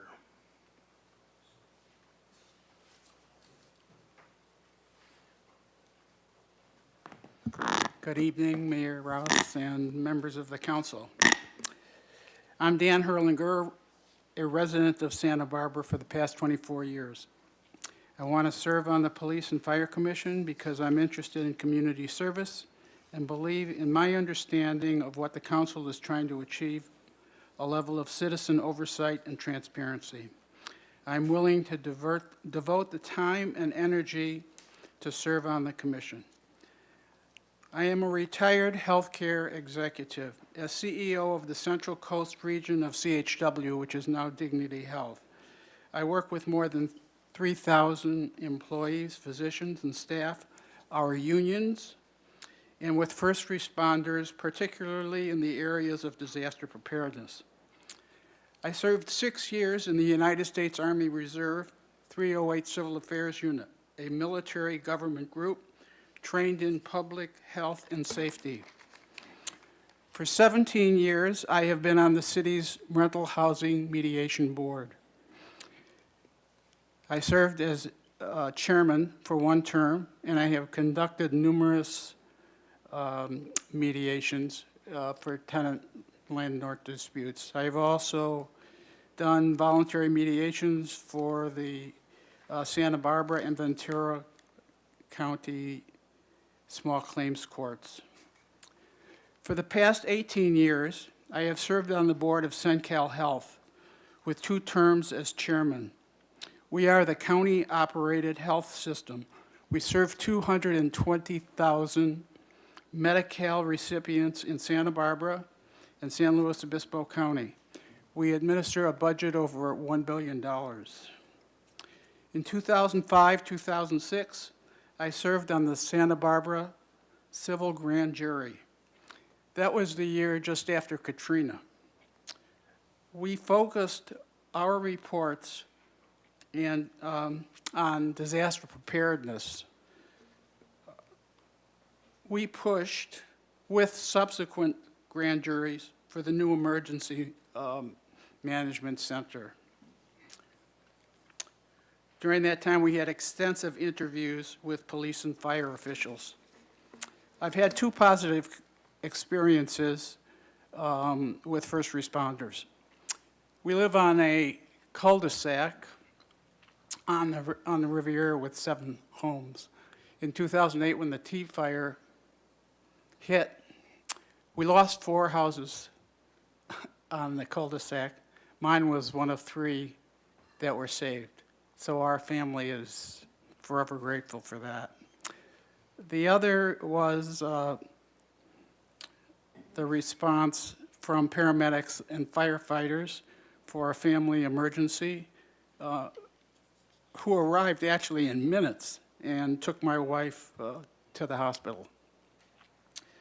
I've been a Rotarian for 37 years, currently active in the Rotary Club of Santa Barbara, chair their charitable foundation, and I'm particularly involved with our international service project in Panajachel, Guatemala. I was 3 years on the Board of Examiners for the Malcolm Baldrige National Quality Award, which surveyed high-performing organizations around the country. In addition to others, I have served on the boards of Sea International, the UCSB Economic Forecast Project, Santa Barbara chapter of YPO, and as a policy advisor for AARP California. I do not know anyone who is a current member of the police or fire department. And that's all I've got. Okay, thank you so much. Any questions for Mr. Herlinger? Very good, very complete application. Thank you very much. Gary John Hill.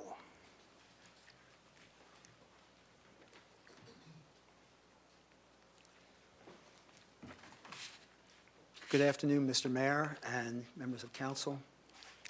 My wife and I have a very short application, so I didn't really get much into it, I think. My wife and I have lived in this community for about 45 years. We've raised 2 daughters here and both still live here, and have 5 grandchildren in elementary and junior high school. And our kids and grandkids were raised to view the police and the fire personnel as people who were there to help and to be trusted. And I think that that sense of safety and trust is a very important thing to maintain in our community.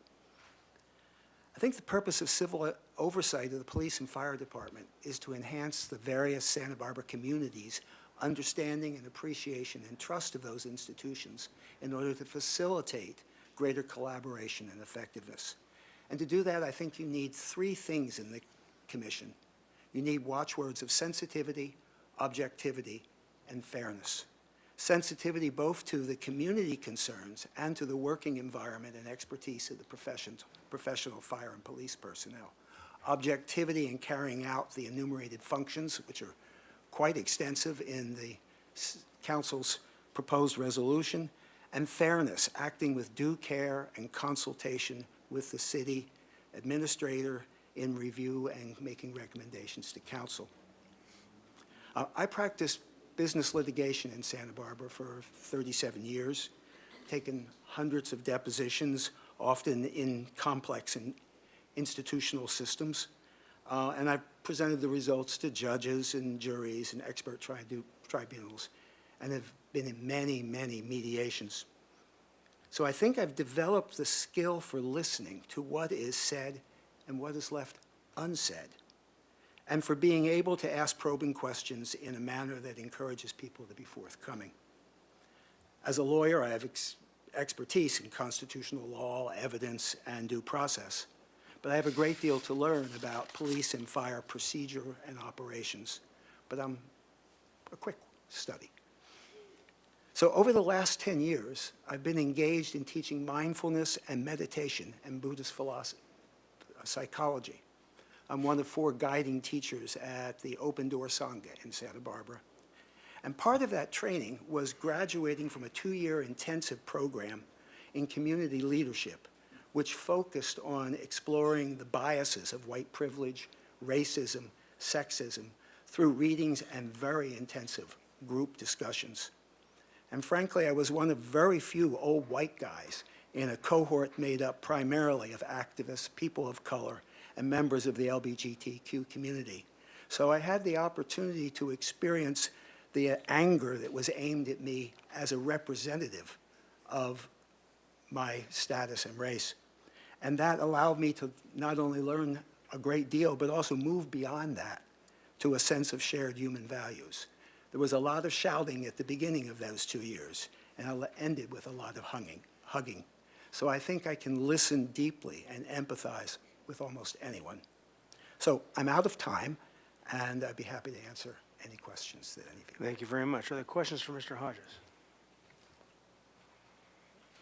Very good, thank you. Thank you. All right, Appreciate thank that. And that wasn't Mr. Hodges, now that's from Mr. Hodges, Glenn Hodges. Sorry about that. Had a little surreal experience back there, didn't you?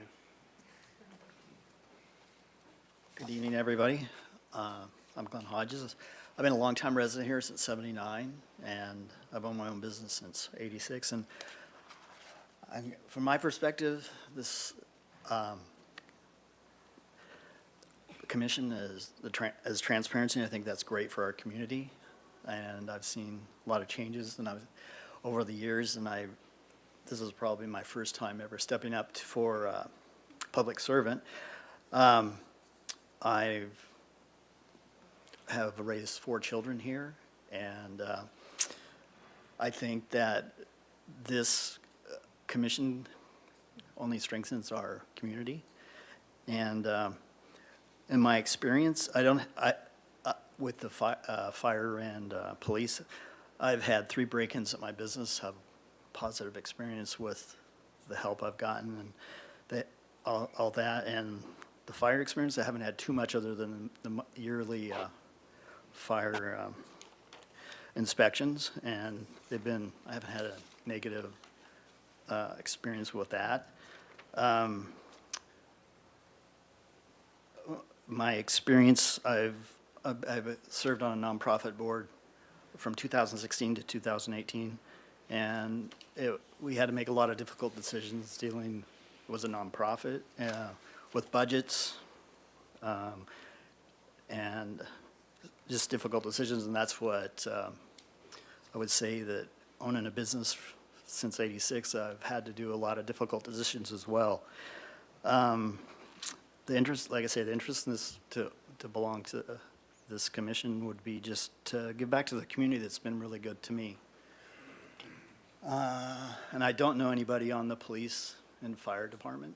I have a good friend that's a paramedic, and that's about the only person I know that is in the public service sector. About the multicultural perspective on oversight, I have 4 daughters. 2 are married to men from Guatemala. One's married for a person from Puerto Rico, and the other one's Mexican. My oldest daughter speaks fluent Spanish. She's a nurse at Cottage Hospital, and they come and get her before the translator sometimes. And that about covers it for me. Okay, thank you very much. Do anybody have any questions for this gentleman? Thank you. Okay. Robert Meltzer.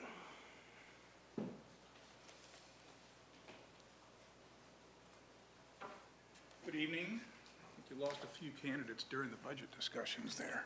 I'm Bob Meltzer. I'm 79 years old. I've been a resident since 1997. My wife and I own our home in the Eucalyptus Hill area, Ms. Snedden's district. We own a business called the Cat House Hotel in town, which we have 23 years of operation. We just had 83 cats with us over Thanksgiving. But we have a wonderful manager, so that only takes about 10 hours a week from me, so I have a lot of time that I would be willing to devote to this. I support a strong, well-funded, well-trained, ethical, respectful, and respected police department and fire department. I'll get to that in a minute. And I think the oversight group, which it was great to hear from Mr. Mayor at the very beginning, because I had not seen that definition, and that's exactly what I expected to hear was the purpose of the group. So clear insight for the public into the workings of police and fire, including review of procedures, officer-involved issues, citizens' complaints, and balance between the public and particularly the DA's office and the police in matters that sometimes seem to be mysterious. I spent over 30 years in management and executive positions in corporations of from 300 to 3,000 people running budgets of $30 to $300 million. Unlike most of the candidates here, I bring virtually nothing in private sector, and I would suggest that having somebody not from the private, not from the public sector involved in this group would be a plus. I learned in that management of technical people, who are, by the way, a highly diverse group in gender, race, sexual preference, marital status, and they are all very highly intelligent, they are all very well educated, and you don't tell them what to do. I learned very early on the concept of participative management, which means you listen a lot, you talk a little, and then the buck stops here. But in order to be successful in that, you really have to know who knows more than you do about what you're talking about or what you're trying to decide. And I think that was a very good preparation for a multicultural, diverse advisory group. My wife and I have been involved in the Eucalyptus Hill Improvement Association for about 10 years. I was on the board for quite a while. I met John Allman there, the retired fire chief. He's a close neighbor and has become a friend. I actually run the emergency radio network for that group. I still do, and we're active members in that. In terms of positive experiences, all I have to say is T-Fire, and it came alarmingly close. It scorched a house about 100 yards up the street from us.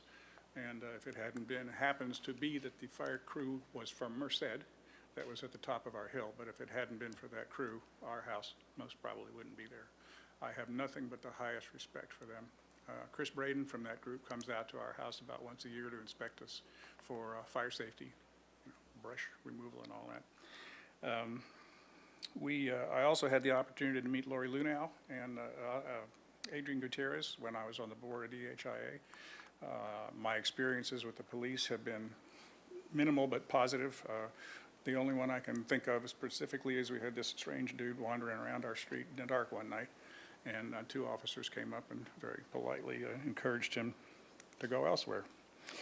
I believe that the police don't get credit for what they do, anywhere near the credit for the good things they do, and I think that department needs a public relations officer, a very active public relations officer. And at the same time, I think they need an oversight committee, as others have mentioned, to make sure that, I think somebody said, things don't get swept under the rug. I think the department here actually has a rather good record on that. And I would just suggest that this group, this commission, should include a retired police chief, fire chief, district attorney, prosecuting attorney, and a diverse group of private citizens. Questions? Okay, thank you very much. Do we have questions for this applicant? Okay, thank you so much. Joseph Navarro. Lizzie Rodriguez. I knew you were out there. That felt like it came up fast. So you all know me. We've had multiple discussions around oversight, so I'll just go down the list of questions. The purpose of civilian oversight of this entity here is to give voice to community members, to help provide transparency and trust and reassurance that, that both our fire and police departments are operating well. There's so much more involved in the Fire and Police Commission than the oversight body. So I hope to bring that experience and awareness to the commission, should I have the honor of being appointed. As a restorative practitioner, I've facilitated in international settings. I've facilitated in prisons, juvenile hall, government entities, schools, and have worked with the Santa Barbara Police Department in training on restorative approaches. So I'm quite familiar and quite comfortable in diverse settings. As the chair of the Fire and Police Commission this past year, I've been told by my fellow commissioners that I led an efficient and fair meeting, that I encouraged and allowed for multiple perspectives to be heard, often allowing for that odd moment of silence so that somebody could finally say something more that they've been holding back on. I've had both positive and challenging experiences with folks in uniform, from family members being arrested, from friends and loved ones being treated poorly, which felt like racism to me. This was in LA County. I've also had positive experiences here in Santa Barbara, where I was a victim of mugging and I got beat up. And the officers who showed up allowed me to have multiple expressions of what I was experiencing, and they met me where I was. I've had positive experiences with our fire department when folks would have medical emergencies in my place of business and they would come for calls for service. I'm honestly really nervous about interviewing. I'm trying to focus that into excitement, but I'm nervous because I care about this. I sat on the Fire and Police Commission for 4 years. I sat on the Community Formation Commission for over a year, and I care about developing a just process and a just system. I'm not pro-police or fire. I'm not anti-police or fire. I am pro-just policies. Should I be appointed, will be the only one that has experience working with the administrative functions of this commission. So the dance permits, the tow operators, the cab operators. Recently, we made some significant changes that I think were to the benefit of the commission, our communities, and operators. And so I want to be able to provide a smooth and warm transition with this expansion of new authorities. All right, thank you very much. Any questions? Mr. Jordan? Just one. Hi, Lizzie. Could you, I didn't know this, learn something about you every time I talk to you. Can you tell me about the Certified Oversight Practitioner certification and what that is and what you gain from it? Yeah, so I'm going to out myself as a civic nerd. And when I participated in the Community Formation Commission, I did the extra reading and saw that NACOL offered a certification to be a oversight practitioner. So I did the courses, I attended 2 conferences, I did the online trainings, I read the books, sometimes multiple times. I have 2 copies of the same book if anyone's interested. And I did the work and put in the time to become an oversight practitioner. Mr. Gutierrez? Thank you, Mr. Mayor. Thank you, Ms. Rodriguez. I'm always impressed by your reputation and your experience. Thank you. I want to ask you a few questions about your understanding of process because of the last meeting that we've had. You questioned the process in which some of us on this council took, and I'm wondering whether it was your lack of understanding of the process or if it was something else. Could you comment on that, please? Can you clarify the process that I questioned? In regards to the basic understanding of Robert's Rules of Order when it came to taking public comment. Oh, you mean the redlining thing? Yeah, it was Yeah. taking public comment into our process decision-making. Well, I wasn't alone in that questioning, and I think somewhere in that meeting, council clarified. I think even council members were concerned about that process. So it wasn't a completely clear process, and I think that's our role as community members and community servants is to question process. Okay, thank you. Thanks. Any further questions? All right, thank you very much. Augustina Russell. Raymond Zabo.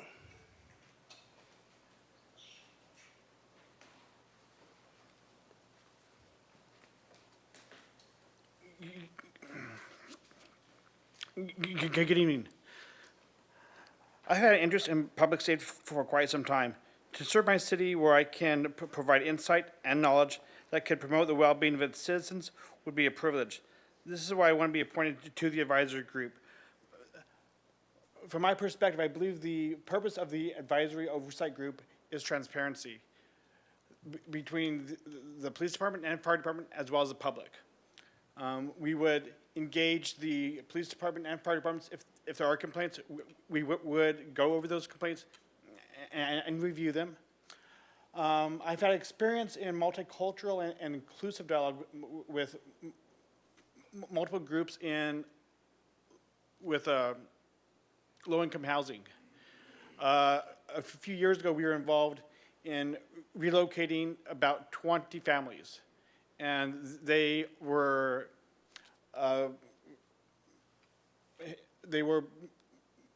mostly Latino families, and they were all about basically staying together. And so working with them, I found that respect and compromise is a big factor in everything when you're trying to negotiate a compromise. You have to respect everybody's opinion.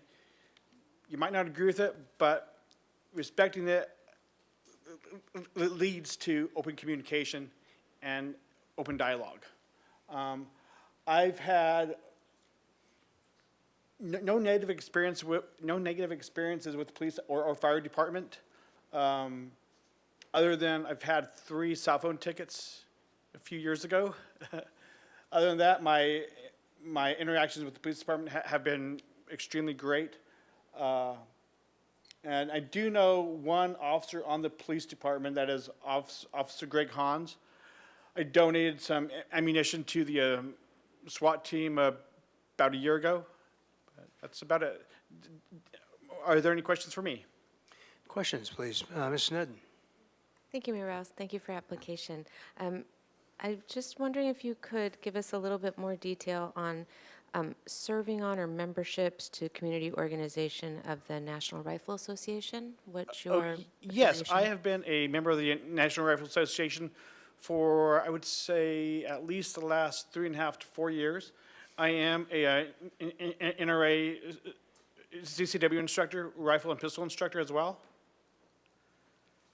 Thank you. Thank you. Further questions? Thank you very much. Thank you. Appreciate that. John Tyne.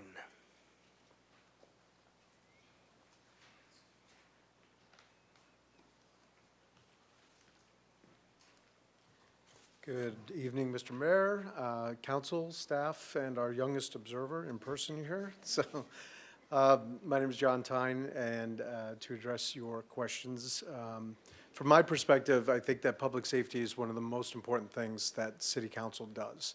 And the fire department and the police department do constitute a significant portion of the general fund.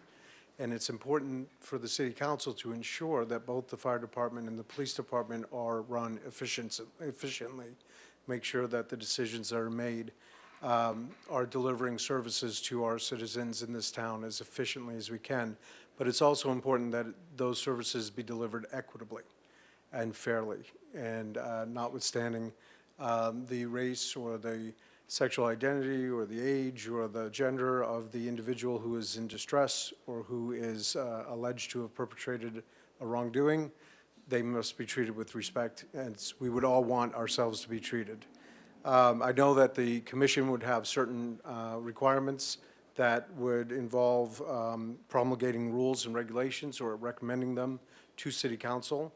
Would be to consider the annual budget, to review it, and to make recommendations to the council about that, to recommend to the City Council and the administrator appointments. In short, though, I really think that the role of this commission is to do your work at the ground level, to come back to you and to let you know what's happening with the police and the fire departments and how the citizens are being served best. The question with regard to experience regarding engaging and facilitating multicultural and inclusive collaboration, I was fortunate, I would say I had the good fortune to grow up very poor in inner cities where I was a minority. And it took many years for our family to move. I've moved 17 times. Each of those moves was geographical, but also socioeconomic. So I've had the opportunity to see things from both sides of the fence. In college, I founded an organization called SOAR, Students Organized Against Racism. And we had meetings where we would come together as members of different cultural backgrounds, and we would interact with the administration and ensure that student services were being provided fairly. I was invited to join a historical African-American fraternity, Alpha Phi Alpha.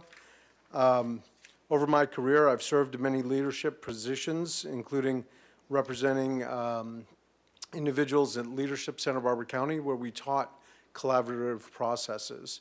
I also serve currently as a settlement master for the Santa Barbara Superior Court, and I'm trained formally as a mediator. And so I do that, help them to settle their cases. With regard to positive and negative experiences with the fire and police departments here in town, I would say both. In 2008, I made the bad personal decision many years ago of driving after having had too much alcohol. I was arrested for DUI. I pled to that charge. While on probation for that, I was running for city council, actually, in 2009. And so there was some talk of an officer that had followed me around quite a lot. And that was in the newspaper. It was rather public. But I've also had incredibly positive experiences with our police and fire. And I'm one of the founding members of 1805, which is a public charity that goes out and helps to supplement the budgets that you sometimes can't give to our fire department and to our police department. And we secure the equipment that's necessary for them to do their jobs for our citizens here in town. We also provide counseling services to the fire department on a confidential basis. And so we recently worked with Direct Relief, who's underwriting that entire program this year, which is phenomenal. In terms of knowing current police and fire personnel, I do. It's a small town. I go to church with a lot of these folks. As an attorney, I represent many people. I don't have any current representation of the city or against the city by any police or fire personnel. I have in the past represented people in workers' compensation cases and the like, but nothing currently. I do serve with Barney Malakian on the board of 1805, Tony Paghetti as well. Mike McGrew, Greg Hans were friends, but nothing that would affect my objectivity on behalf of the citizens. All right, very good. Any questions for Mr. Tyne? Kristen, did you have one? Anyone else? Thank you very much. Thank you. Good night. Tracy Trotter.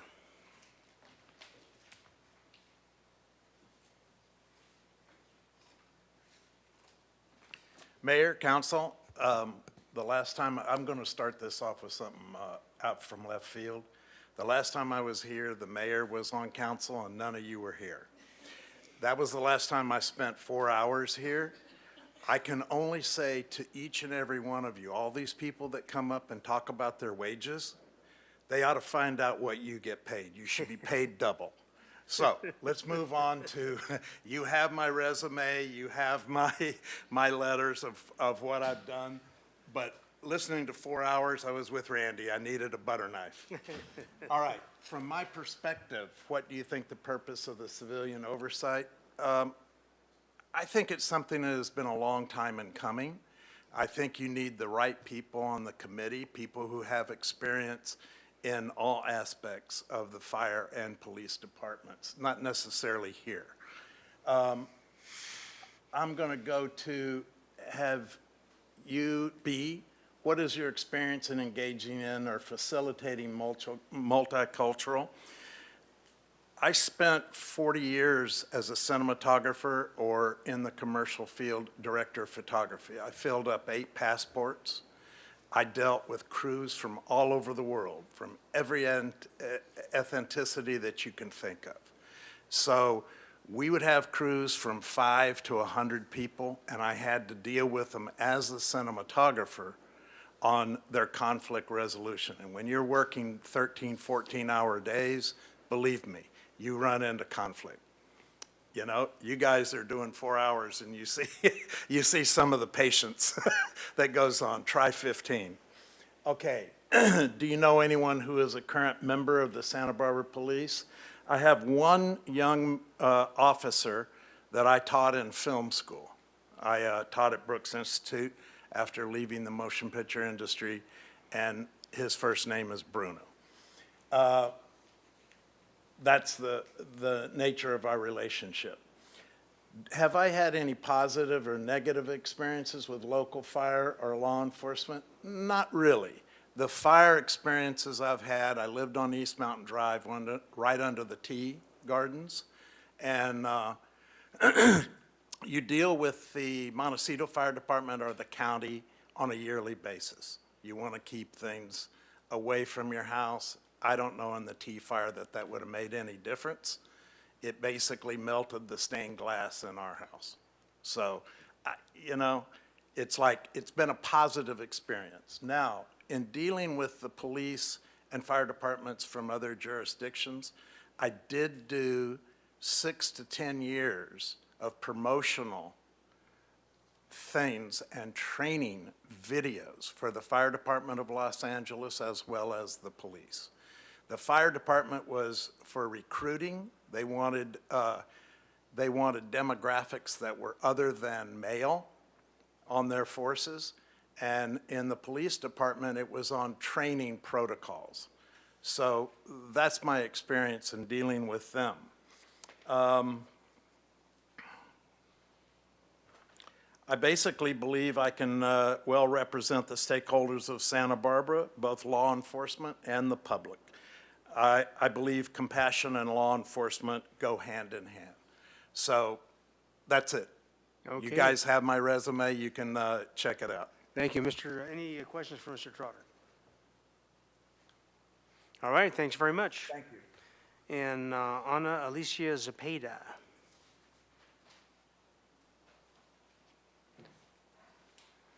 Nothing like having a Z in your name, and we're going by alphabetical order. It's okay. Save the best for last. So Anna, I was in support of the creation of the original Community Formation Commission, which turned into then assisting into the draft of the Fire and Police Commission, where I'm now applying for today. This was my first time serving in a commission. I was vice chair of the Community Formation Commission, where I used my skills as a community advocate to share updates, data, meeting times, feedback to the community, which also I included translating this material into Spanish. So I made sure I created graphics, I created accessibility for the information for the community.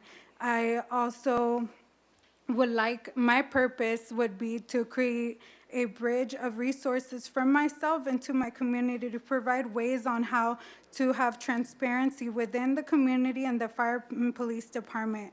Also, being in support of a review-based model, again, for community transparency. I am interested in creating data that reflects how the committee is of service and how we can be better, how we can better the communication, connections, and transparency between the committee and the police and fire department. My personal experiences with working with youth, families, and members of our community within the legal justice system, and more recently working with case and housing as a case and housing specialist for folks who are currently battling like cases in the courtroom. And then I also began participatory defense in our community, specifically for Spanish-speaking folks. I have also worked and collaborated with other groups to create legal clinics. And I am a local of Santa Barbara County. I have been houseless in this community. I have been a single parent in this community. I've gone to school in this community. I graduated from UCSB with a sociology major, and I have goals of becoming a lawyer and working in the public defender's office one day as a public defender. So those are my aspirations, which I will manifest into this world. And I know how special this is, and I want to continue to creating those resources and that collaboration that we have created, and the value of this committee that we will have, you know, that Healing Justice first started, and the amazing work that they did, and continuing to expand and support in that. And I know I'm out of time, but I don't know if you want me to finish the last two questions. Yeah, okay.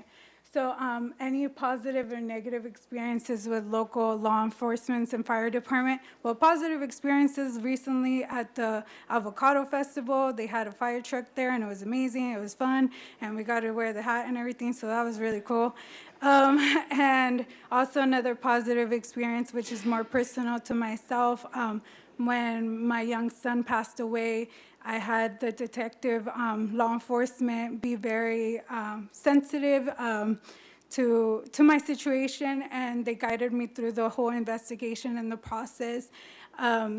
So this was an experience that's close to my heart, and because I had that communication with them, I want to create these bridges where we have those very sensitive situations and those moments where we're most vulnerable to feel safe, in our community and feel safe with the ones that we need to call when we need that support. Negative experiences, of course, because I work with a lot of individuals who are within the court system and are battling court cases. Obviously, they're not going to feel like they have very positive experiences with law enforcement. So trying to communicate that experience and trying to find resolutions and find ways on how we can, create continue that recidivism rates, lower them, and just communicating and being there for people. Okay. All right, thank you. Any questions for Ms. Zepeda? Okay, very good, thank you. I want to thank you all for your patience and also for applying for this really important position. Once again, it's a little bit of a compressed process this time, but hopefully we'll get it right. Looks like we got a pretty good shot, so thank you very much. And we will move on, Madam Clerk, to the next item. The next item is item 21. Oh, I'm sorry, item 22, appointments to city advisory groups as described in the agenda. Okay, and I take it, Mr. Lopez, are you keeping score here? Is that your job? Oh, did you, or Ms. Kovacs, you're doing it. Hi, Okay, and thank you, Ms. Harmon, for weighing in. You made more sense than your mother with just a very small sentence there.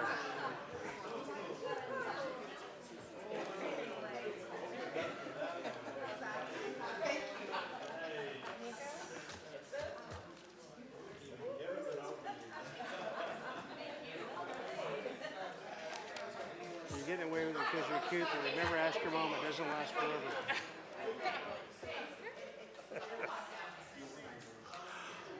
Okay, did we read, you read the item, right? Okay.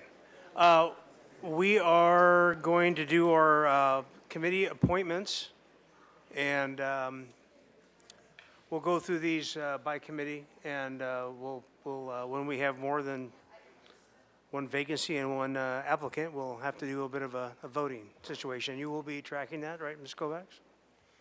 Yes, and Nico Lopez will help me as needed. Okay, very good. Access Advisory Committee. I think if we in a situation, yeah, are you ready? Oh, for goodness sakes. Apologize. Are you ready? I'm ready. Okay. Yes. All right, very good. Access Advisory Committee. Move Kuntz by acclamation. Okay, very good. Thank you. And by the way, these don't take firsts and seconds. We can just go through them. You got that? Okay. All right. She said okay. Okay, this will be a little trickier. We have Airport Commission, and we have 3 vacancies, and we need to choose from, what do we got here, 7? I'll nominate Bowen, Grabman, and Houghton. I'll add to that Khan and Miller. I'm sorry, hold on one moment so I can catch up. It was Bowen, Grabman and Houghton. okay, and And Councilmember then I would Sneddon? add Khan and Miller.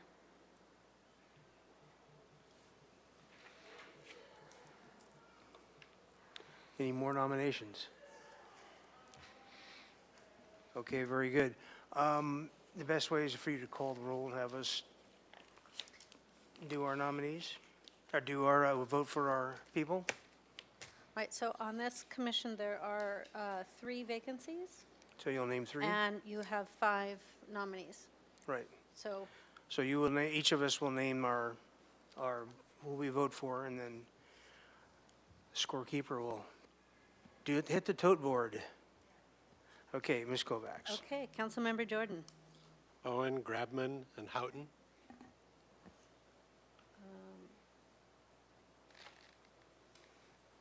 Oh, I'm sorry, Bowen, Grauman, and Houghton, okay. Okay. It's all over now. Councilmember Friedman? Bowen, Dennis Houghton, and Miller. I'm sorry, what was your second one, Eric? Huffman? Houghton, Dennis Houghton, yeah. Oh, I think it's Houghton. Okay. Positive. Or Houghton, yeah, sorry. Councilmember Snedden? Houghton, Khan, Miller.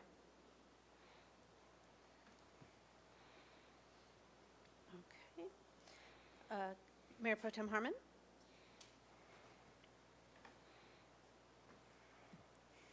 Sorry.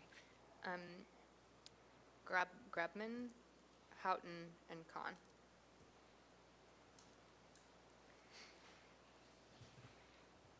Councilmember Gutierrez? Oscar Gutierrez? Grabman, Houghton, and Miller. And Mayor Rouse? Bowen, Houghton, and Miller.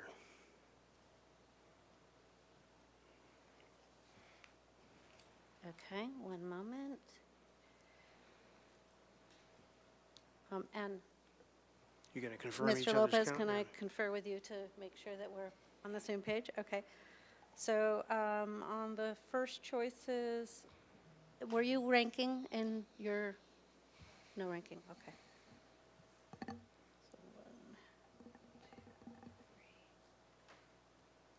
Just bear with us for a moment. You got to run off here. I think it's split.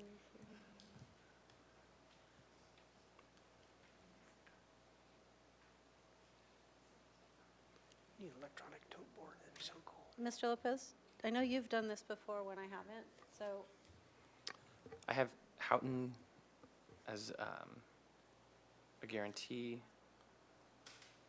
1, and Miller as well. You're grabbing a Bowen tied, I think. as 1, Yep. 2, So Grabman and Bowman each have 3. Yeah, so we would have need to to do vote. an additional Yeah. vote for, between the two of them. again. but Miller has, Miller has 4. Yep. So we have Houghton, Miller, and then a runoff between Yeah. Grabman and. Okay, so we'll go between Bowen and Grabman. 6, yes. Okay, would you go ahead and Are make the the roll, please? Okay.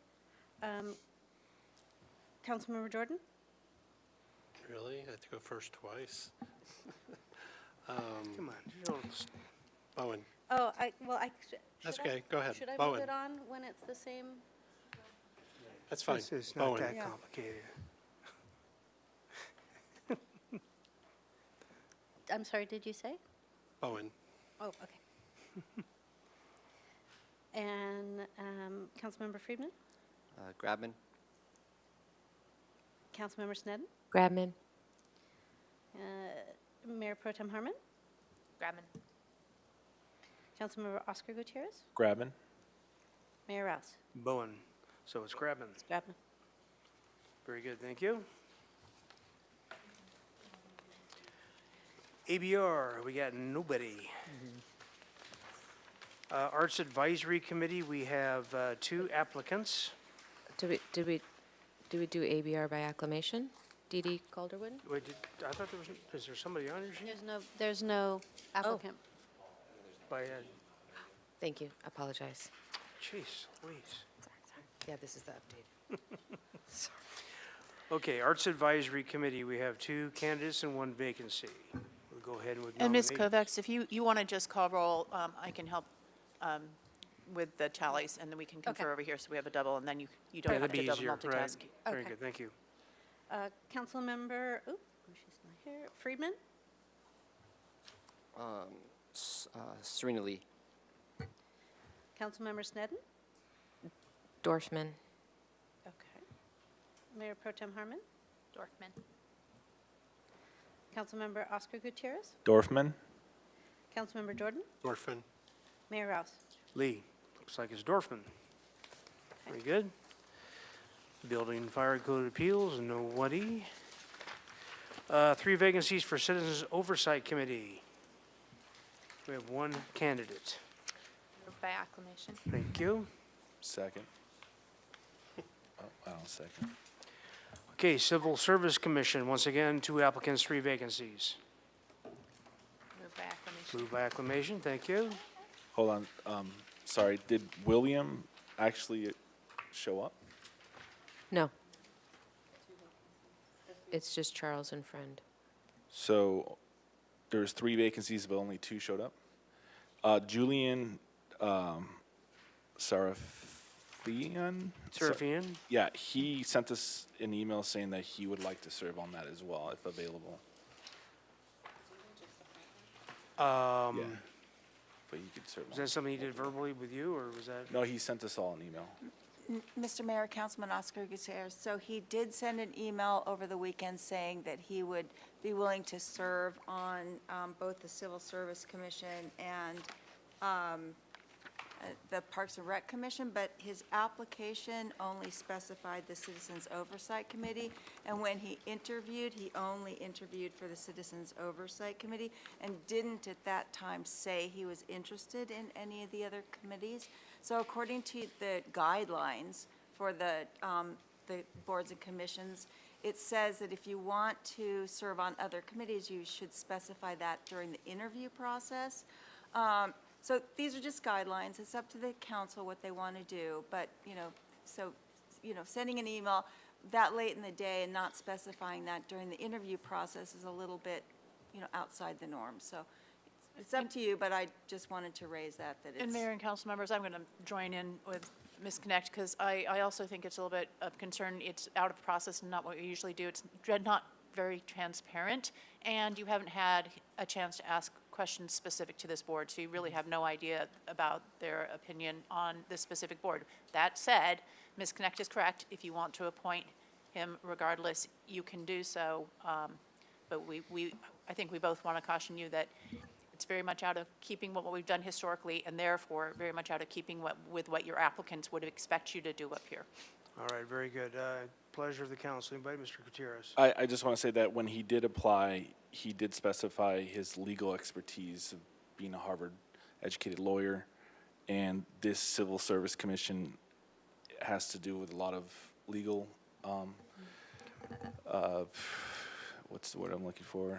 Legal expertise, and I feel like he'd be a good fit on it since there's a seat open. All right. Mr. Friedman? One comment is he has applied for Citizens Oversight, so he's the only applicant we have, and there's 3 vacancies. So I do take that into consideration in terms of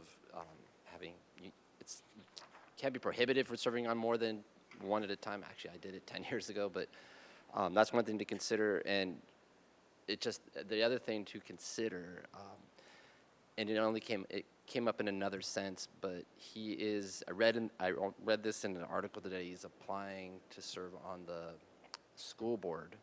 And if he gets appointed, I don't know if this would present a conflict of interest. Ms. Nick? Mr. Mayor, Councilmember Freeman, it very well could be an incompatible office situation. If he did get appointed to the school board, we'd have to, evaluate that at that time, but, can't make a determination on that now, but it's a possibility. So if we appoint him, we'd have to wait to see if he got appointed to that and then Right. revisit it. Yeah, Okay. obviously, yes. If I could comment to that. Okay. I've gotten word that there's going to be more applicants to that seat, so there's nothing to worry about on that front. Okay. Ms. Nick? Sorry, that just stunned me because in my personal interview with him, he had said he had no political aspirations. So let's hold that one open and have specific, I was about to say let's have him do it, but maybe we hold it open and have a specific recruitment for Civil Service Committee is actually really important. So maybe we want to just encourage him to reapply for I'd be that. fine with that. I'm a little goosey about going outside of the process. We're obviously doing a lot of process tightening in this cycle as well. So hopefully we'll be a little bit better defined. So with that, if that's okay with everybody, we'll move on. So that was by acclamation for the 2 applicants on the list. On the, which one now? I forgot The where you. Civil Service Commission. Yes, that was by acclamation for the 2 applicants that were there. Okay, community development, community events and festivals, committee 3 vacancy, there are 2. Move by acclamation, all in favor? Aye. Okay. Can't forget to say that. Library advisory, nobody. Creeks Advisory Committee, there are 3 vacancies and 2 applicants. Move acclamation. All in favor? Aye. Harbor Commission, okay, now we're getting down to some fun here. We have one vacancy, 4 applicants. Nominate Cohen. Nominate Kramer. Friedman? Derek? Nomination for Harbor Commission? Oh, I'll nominate Cohen.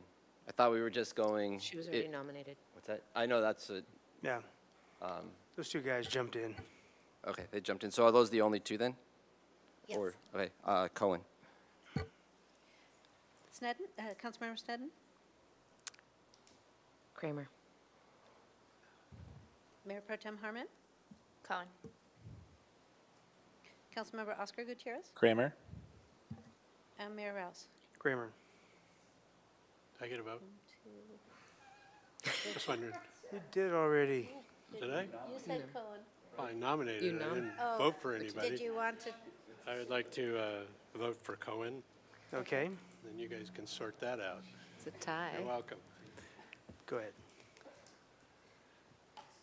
so, hold on. We have a 3-3 tie.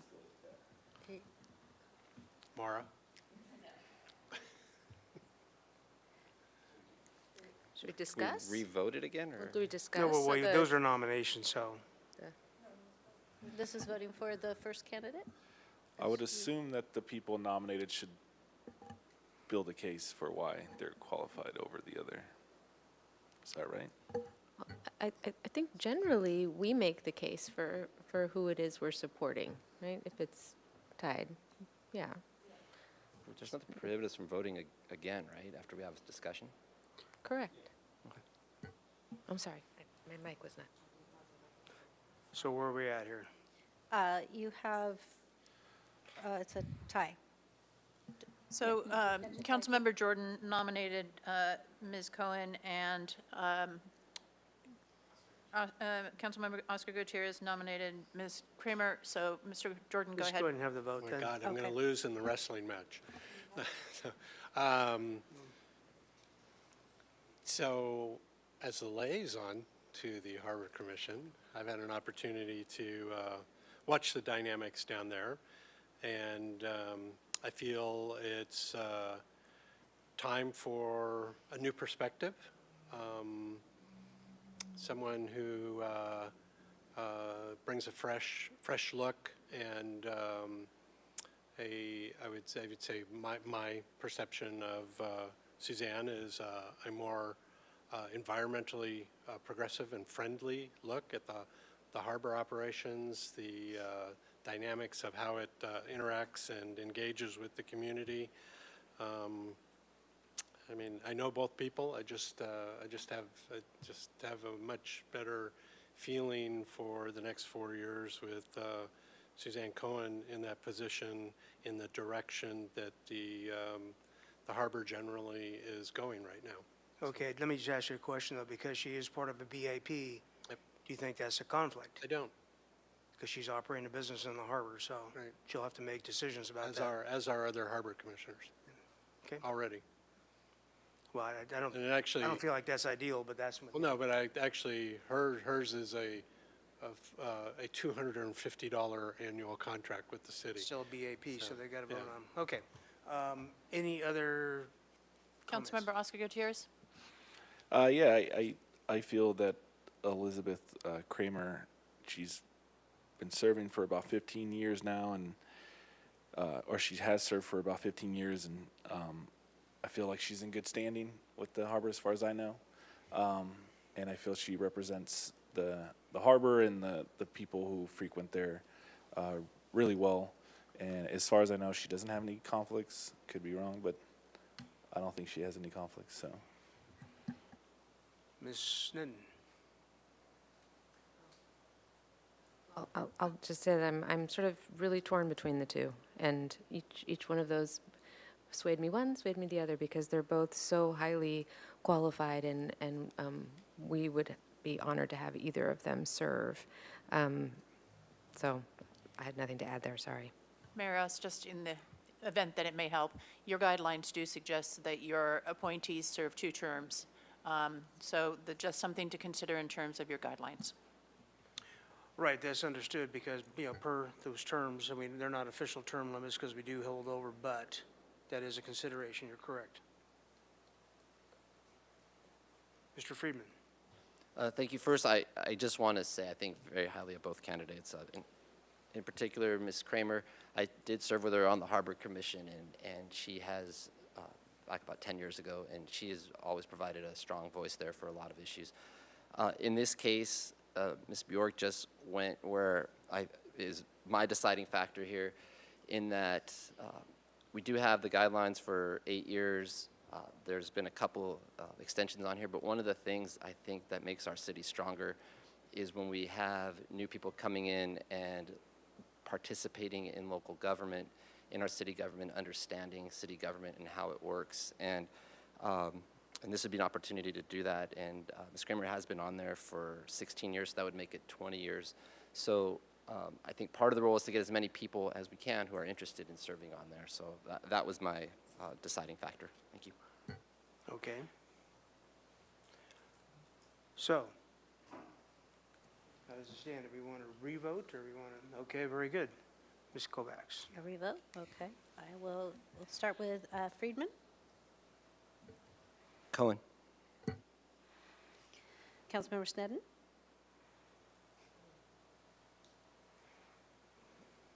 Cohen. Mayor Pro Tem Harmon, Cohen. Councilmember Oscar Gutierrez, Kramer. Mayor Rouse, I'll go with Cohen, given the term limits situation. and Councilmember Jordan. Cohen. Okay. So All right, very Cohen- good. We'll move on to HLC. We have 3 vacancies, and it looks like 3 applicants. Before we start, Ms. Connect, could you, or Nicola, could you actually clarify that? Because I had an exchange with them, and it's probably 2, if I understand it correctly, not 3. Mr. Mayor, Councilmember Friedman, you are correct. It's only 2 since there's no licensed architect that's applied. So perhaps Mr. Lopez could confirm that under the new rules that were just adopted, 2 of 3 only. Is that correct? That is correct. So Yeah. only 2 can be appointed. Right, to since serve there's that no position. licensed We architect. need to keep that space open for a landscape No, architect. sorry, yeah, no It- licensed Landscape landscape architect. We need to architect. keep that Now, space open. isn't the incumbent holding over until they appoint in the following year? That is correct, that's my understanding. The Okay, but so we incumbent can only, licensed. but you only have room landscape- for 2 of these then, not Yes. 3 plus that? Yeah. Correct. That, exactly.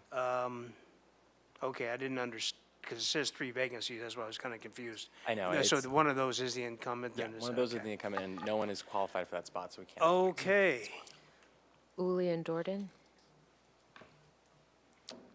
All right, so let's do some nominations here. Uli and Dordan.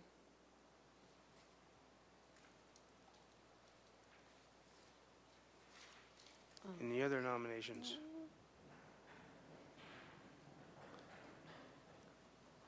Okay, We move by acclamation then?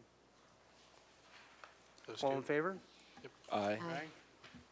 Thank you.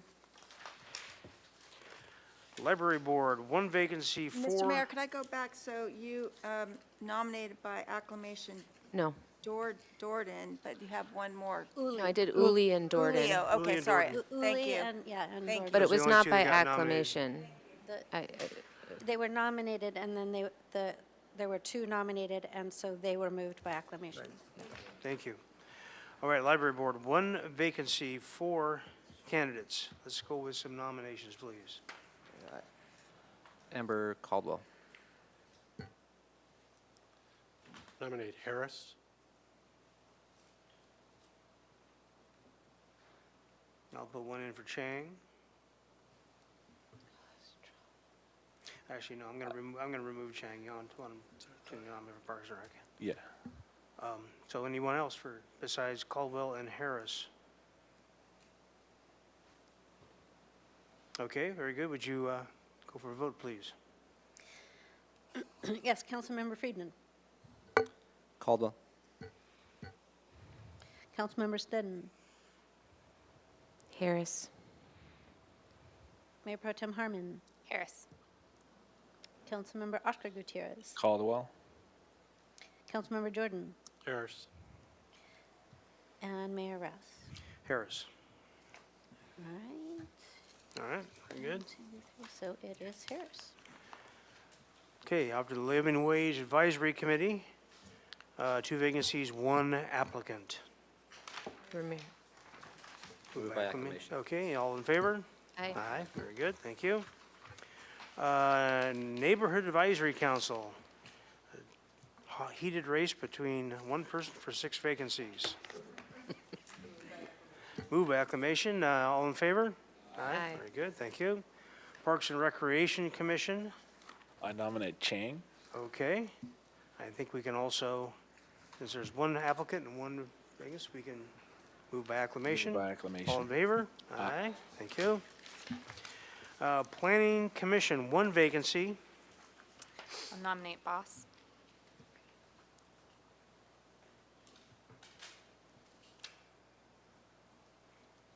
Move by acclamation then? Question with Boss, Ms. Connect, have you already had a, because she's got a conflicting position as well. Mr. Mayor, she does have a incompatible office. She serves on the Housing Authority Board. She will be required to resign from the Housing Authority Board if you do put her on the Planning Commission. Does she understand She that? does. Okay. Okay, all in favor? Aye. Aye. Rental Housing Mediation Board, there is 1 applicant, Mr. Gutierrez, for 4 vacancies. Move by acclamation. Okay, all in favor? Aye. Aye. Sign Committee, 3 vacancies and 4 applications. Go for nominations. I nominate Sorgman and Thomas Sikula. Is that right? Sakula? Sikula? Sakula. And I'll nominate Ziegler. Further nominations. Those are 3, right? Those are 3 right there. Yeah. Sakula, Sorgman, and Ziegler. Yeah. Well, but I might nominate Okay. Limon. I'm going to nominate Limon. Okay, 1 for Lamone. Okay, now we got to run off. There we go. Let's vote. Councilmember Friedman. You're welcome, Jordan. Now I'm going first every time. Sorry, it has to do with you doing all fine. the acclamations. It's They're fine. Such wimps. Sakula, Sorgman, Ziegler.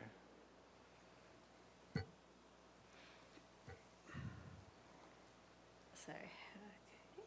Okay. Councilmember Snedden. Limon, Sorgman, Ziegler. Mayor Pro Tem Harmon. Sakula, Sorgman, Ziegler.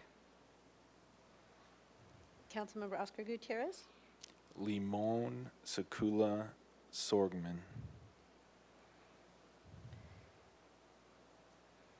Councilmember Jordan. Limon, Sorgman, Ziegler.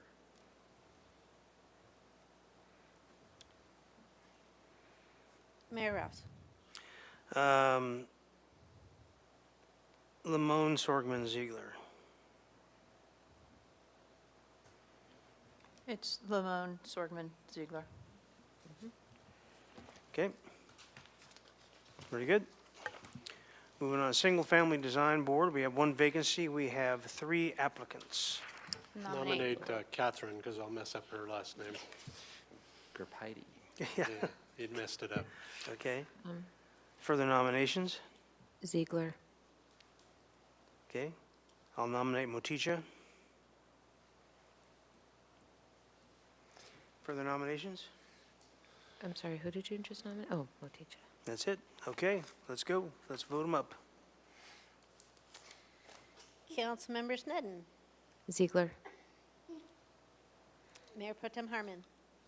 Gerpaidi. Councilmember Oscar Gutierrez. Catherine? Could we back up a second? Uh-huh. This is the same Ziegler we just appointed to the sign committee? think so. Yes. I will be honest, I had him earmarked for this one and not the sign committee, but I'm going with it. I mean, there's nothing wrong with that. I just want to make sure. Okay, I'm sorry. Councilmember Jordan? Graffiti.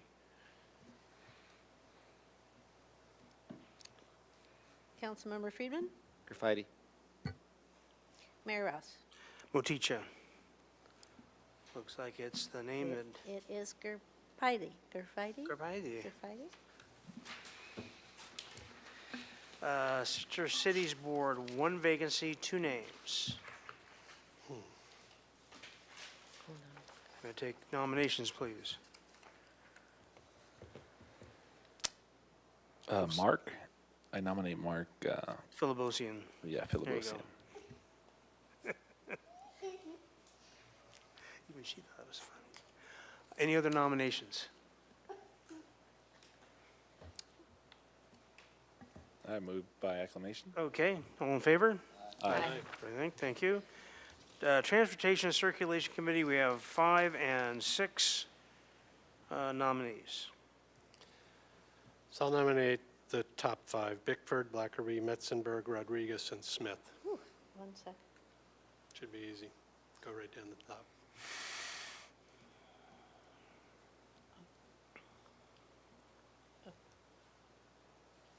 Okay. Further nominations? Can we get clarification on if Ziegler prioritized his, I mean, how they're listed on the form? well, he changed it after. Mr. Lopez, did he?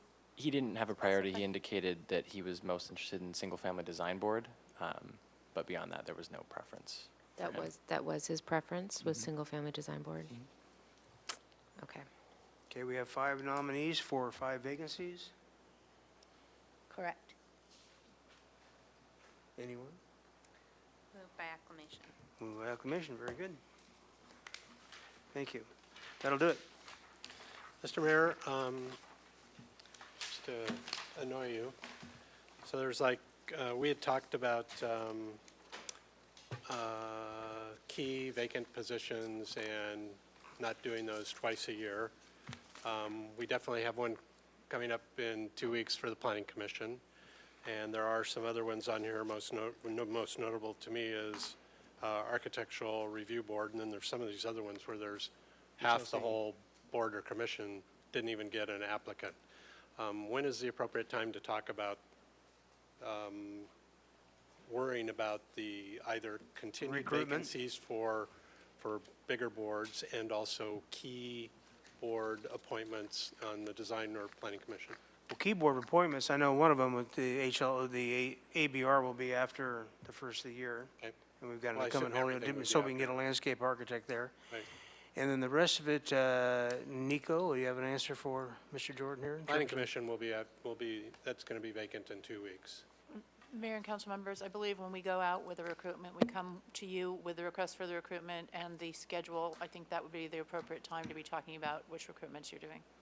And at what time we'll be getting also updated guidelines on this whole process? I have asked our assigned group to try and have that in the first quarter of the year, so I don't expect to have that before March. Okay. Fair enough. All right, any council committee assignment reports? Mr. Jordan? Just have one item of note to possibly put on your calendar. I'll mention it again next week, but the 21st is the longest day of the year, of course, whatever that is, the winter solstice or winter something.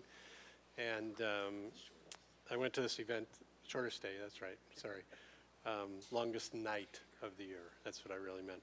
I went to this event last year, but I'm not really sure of the sponsoring agency, but at the courthouse on the 21st at 6 o'clock, they have a remembrance ceremony for those homeless or those unhoused that have lost their lives in the last year. And it's a really nice ceremony, just in terms of humanizing names you may have seen or not that have passed away while on the street, and just remembers to keep those names and people humanized as to people who lost their lives. And if you have an opportunity to stop on by, I think it's really good to see elected support there. Mr. Gutierrez. Thank you, Mr. Mayor. The last couple of weeks, went to a lot of events, but I'll try to remember as best I can. Senator Monique Limon and I were able to host a blood drive at the Red Cross, and that was a big success. We got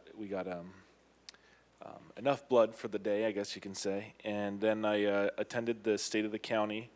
I got to listen to the CEO of the county and also Peter Rupert report on the past year. Got to attend the Cox cable ribbon cutting at the Boys and Girls Club. They built them a new kind of, it's like a media lab, and they have 3D printers now, and it's really cool stuff that I was extremely jealous of. I got to attend the Santa Barbara Independence Hero Luncheon. Got to attend the downtown Santa Barbara's Christmas tree lighting on State Street, which was a great event. A lot of great people came out. Attended Veterans Day at the cemetery, held by the Pierre Clison's organization. And I think that's, we also had a housing crisis task force meeting with some residents from all over the city. There were property owners, mom and pop property owners, and we got to hear their perspectives and ideas for dealing with the housing crisis. Thank you. Thank you, Ms. Snedden. Thank you, Mayor Rouse. I attended Water Commission meeting where they heard capital improvement projects, including planning for sea level rise and long-range plans into 2028, so really long-term planning, and also proposed changes to the reserve policy, which will come to council in December, and also year-end water supply updates, including what our future plans for conservation might be. Also attended the Santa Barbara Chamber of Commerce, the State of the County, as many of us did. Also, with Councilmember Friedman, we attended the AIA Award ceremony, and also the Independent Local Heroes Awards. Really, really fantastic event. And then one more event with the Jimeno Way Utility Benefit District meeting to look at undergrounding utilities there. Mr. Friedman. Thank you. I attended the State of the County, the Independent Local Heroes Award Luncheon, the AIA Annual Awards, the Realtors Annual Awards.